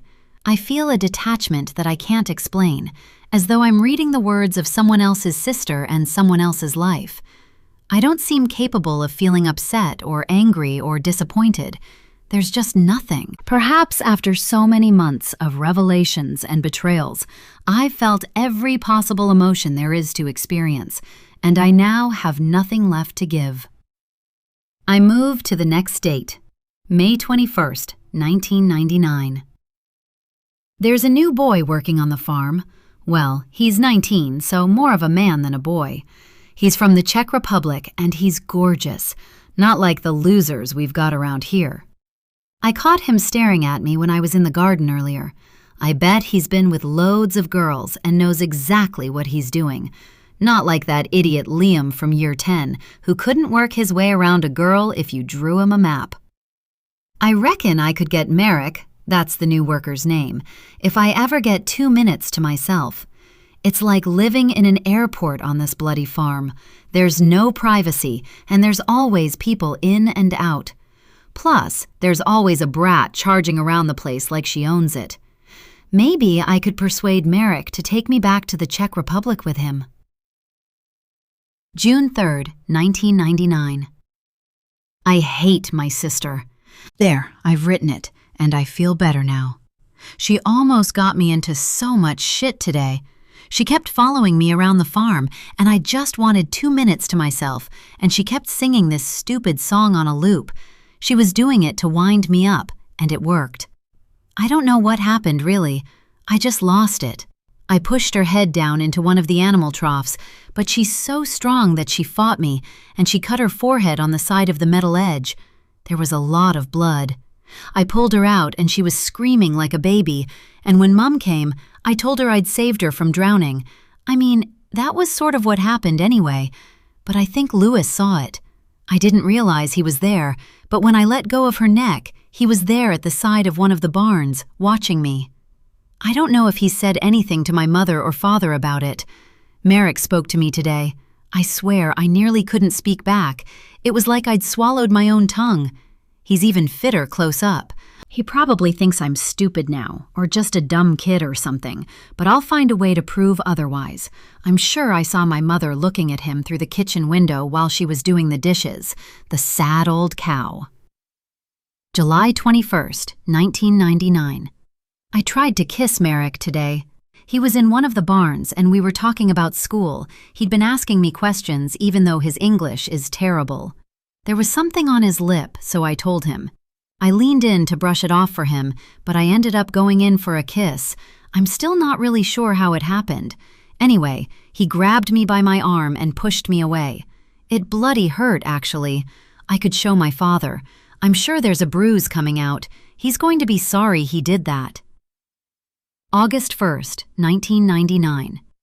Thank goodness it was the brat's birthday today. She hasn't been getting enough attention recently. Eye roll. There was a big party for her, because everyone remembers turning 3, don't they? Eye roll harder. And a load of the village idiots came, because aren't my parents just so generous and just the loveliest of people? Merrick was there too. He hasn't spoken to me since I tried to kiss him in the barn. He didn't look at me all day. I've got an idea, but I'm just waiting for the right time. I'll let you know when I've done it. August 10th, 1999. Merrick has gone. Not sure what happened exactly, but I saw him talking out on one of the fields with my dad last night.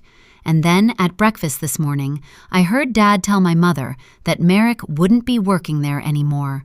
When she asked why, Dad told her he'd moved to another farm to be closer to his sister or something. It was all bullshit.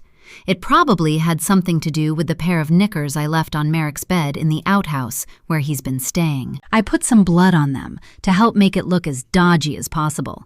One of the sheep had fly strike, so it was easy to get hold of. But that was it. Dad just had a word and sent him away. Why didn't he call the police like a proper father would have done? No one gives a shit about me. October 12th, 1999. Honestly, it's like my mother may as well not be here anymore. Even when she's in the house, her mind always seems to be somewhere else. She's always snapping at me for something, even when I haven't done anything wrong. But when it comes to the brat, it's all, "Aw, are you okay? Is everything all right?" I might hate them. No, that's not true. I don't hate Mum. I just miss her. I don't hate Dad either. It's not his fault. We all know whose fault it is. We were happy before she came, when it was just the 3 of us. I wonder if she just disappeared, whether we'd go back to how it was before. November 17th, 1999. There was a massive argument in the house tonight. Considering it was so loud, you'd think I might have a clue what it was about, but I've no idea. Mom was crying, Dad was shouting. The brat's always crying, so no difference there. I went up in my bedroom and shoved some headphones on to drown out the noise. I think everyone's forgotten about me.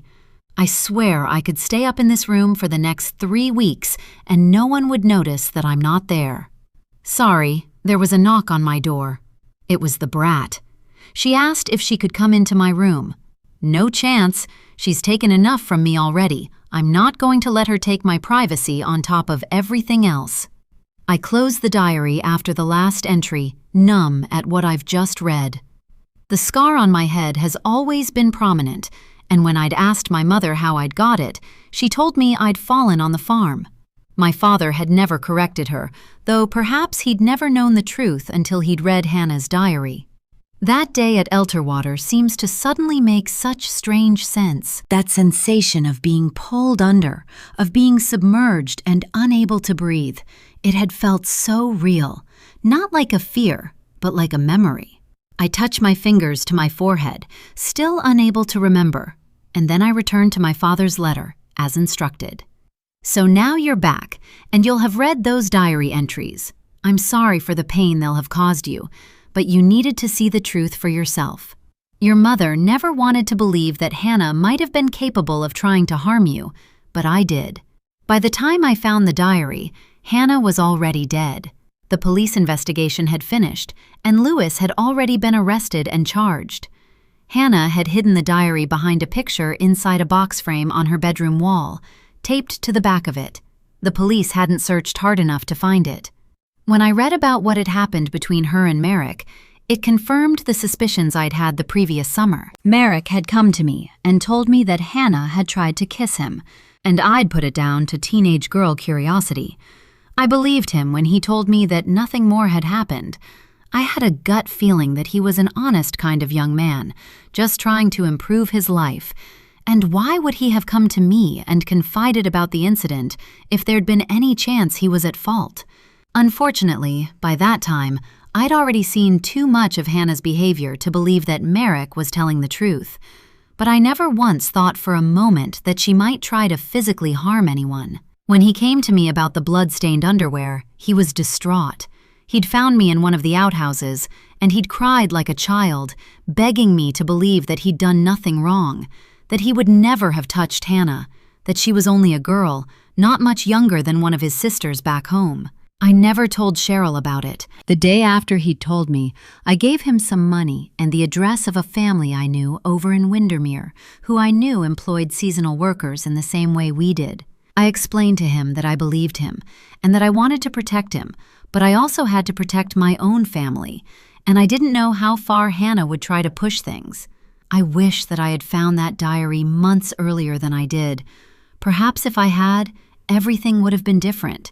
If I'd known the extent of Hannah's feelings and the violence of her thoughts towards you, then I would never have gone out to the pub with your mum that night. I'd known about Lewis for a while by that time. Hannah had written about the argument in her diary, though she hadn't known what we'd been arguing about. I wanted to save our marriage. I'd known that Lewis would be there with his wife that night, and I was desperate to put on a united front, to show that he might have started something, but he wasn't going to win. Your mom wanted to stay with me. She wanted to make our family work. Had she wanted to leave, there would have been nothing I could have done about that. Hannah was the only person who could have taken the gun from its safe in the outhouse that evening. She was the only person who could have taken it into the house.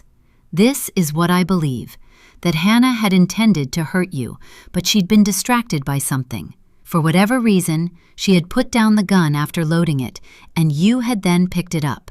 When she'd returned to the room, you had fired it. You were just a girl playing cops and robbers, just a child who'd always wanted her big sister to play with her.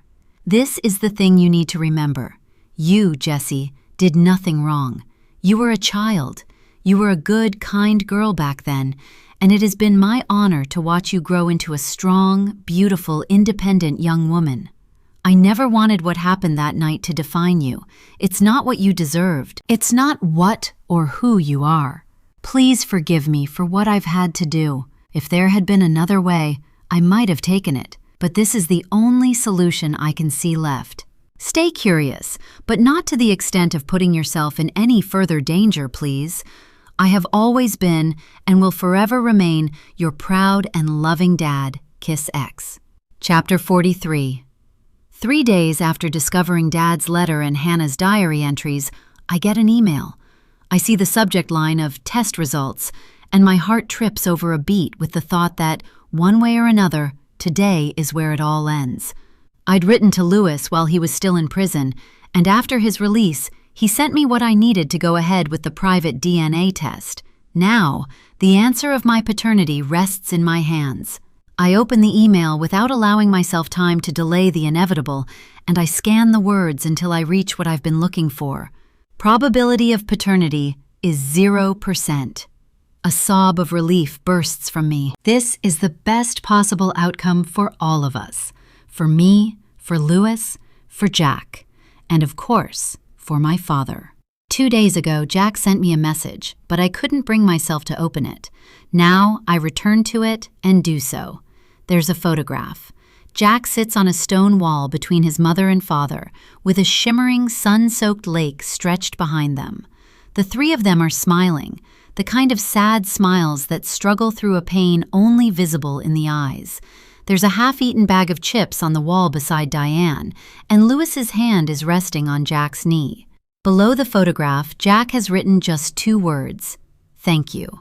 I pull my sleeve down over my hand and wipe the tears that have escaped me, and then I lock my phone without replying. There'd been a time I'd thought I might one day contact Jack, but I know I won't ever be able to. Because I can't lie anymore. I wouldn't be able to talk to him without knowing that I'm still withholding the truth, and he deserves to be kept from it. His family deserves to be happy and at peace. My father lied to protect me. He then died to protect me. And though I don't agree with so many of the decisions he made, I believed him when he said and wrote that everything he'd done to keep me safe. If I were ever to tell Jack the truth, if I was ever to tell anyone the truth, I would risk the secret spilling loose, and my father's sacrifices will have been for nothing. His death will have been in vain. On so many occasions, I wondered who my mother really was, believing that I had never known her. I'd considered her a woman capable of so many lies, capable of so much deceit. But maybe that applies to any of us, should the circumstances require it. Perhaps there are some secrets we're meant to carry for a lifetime. The end.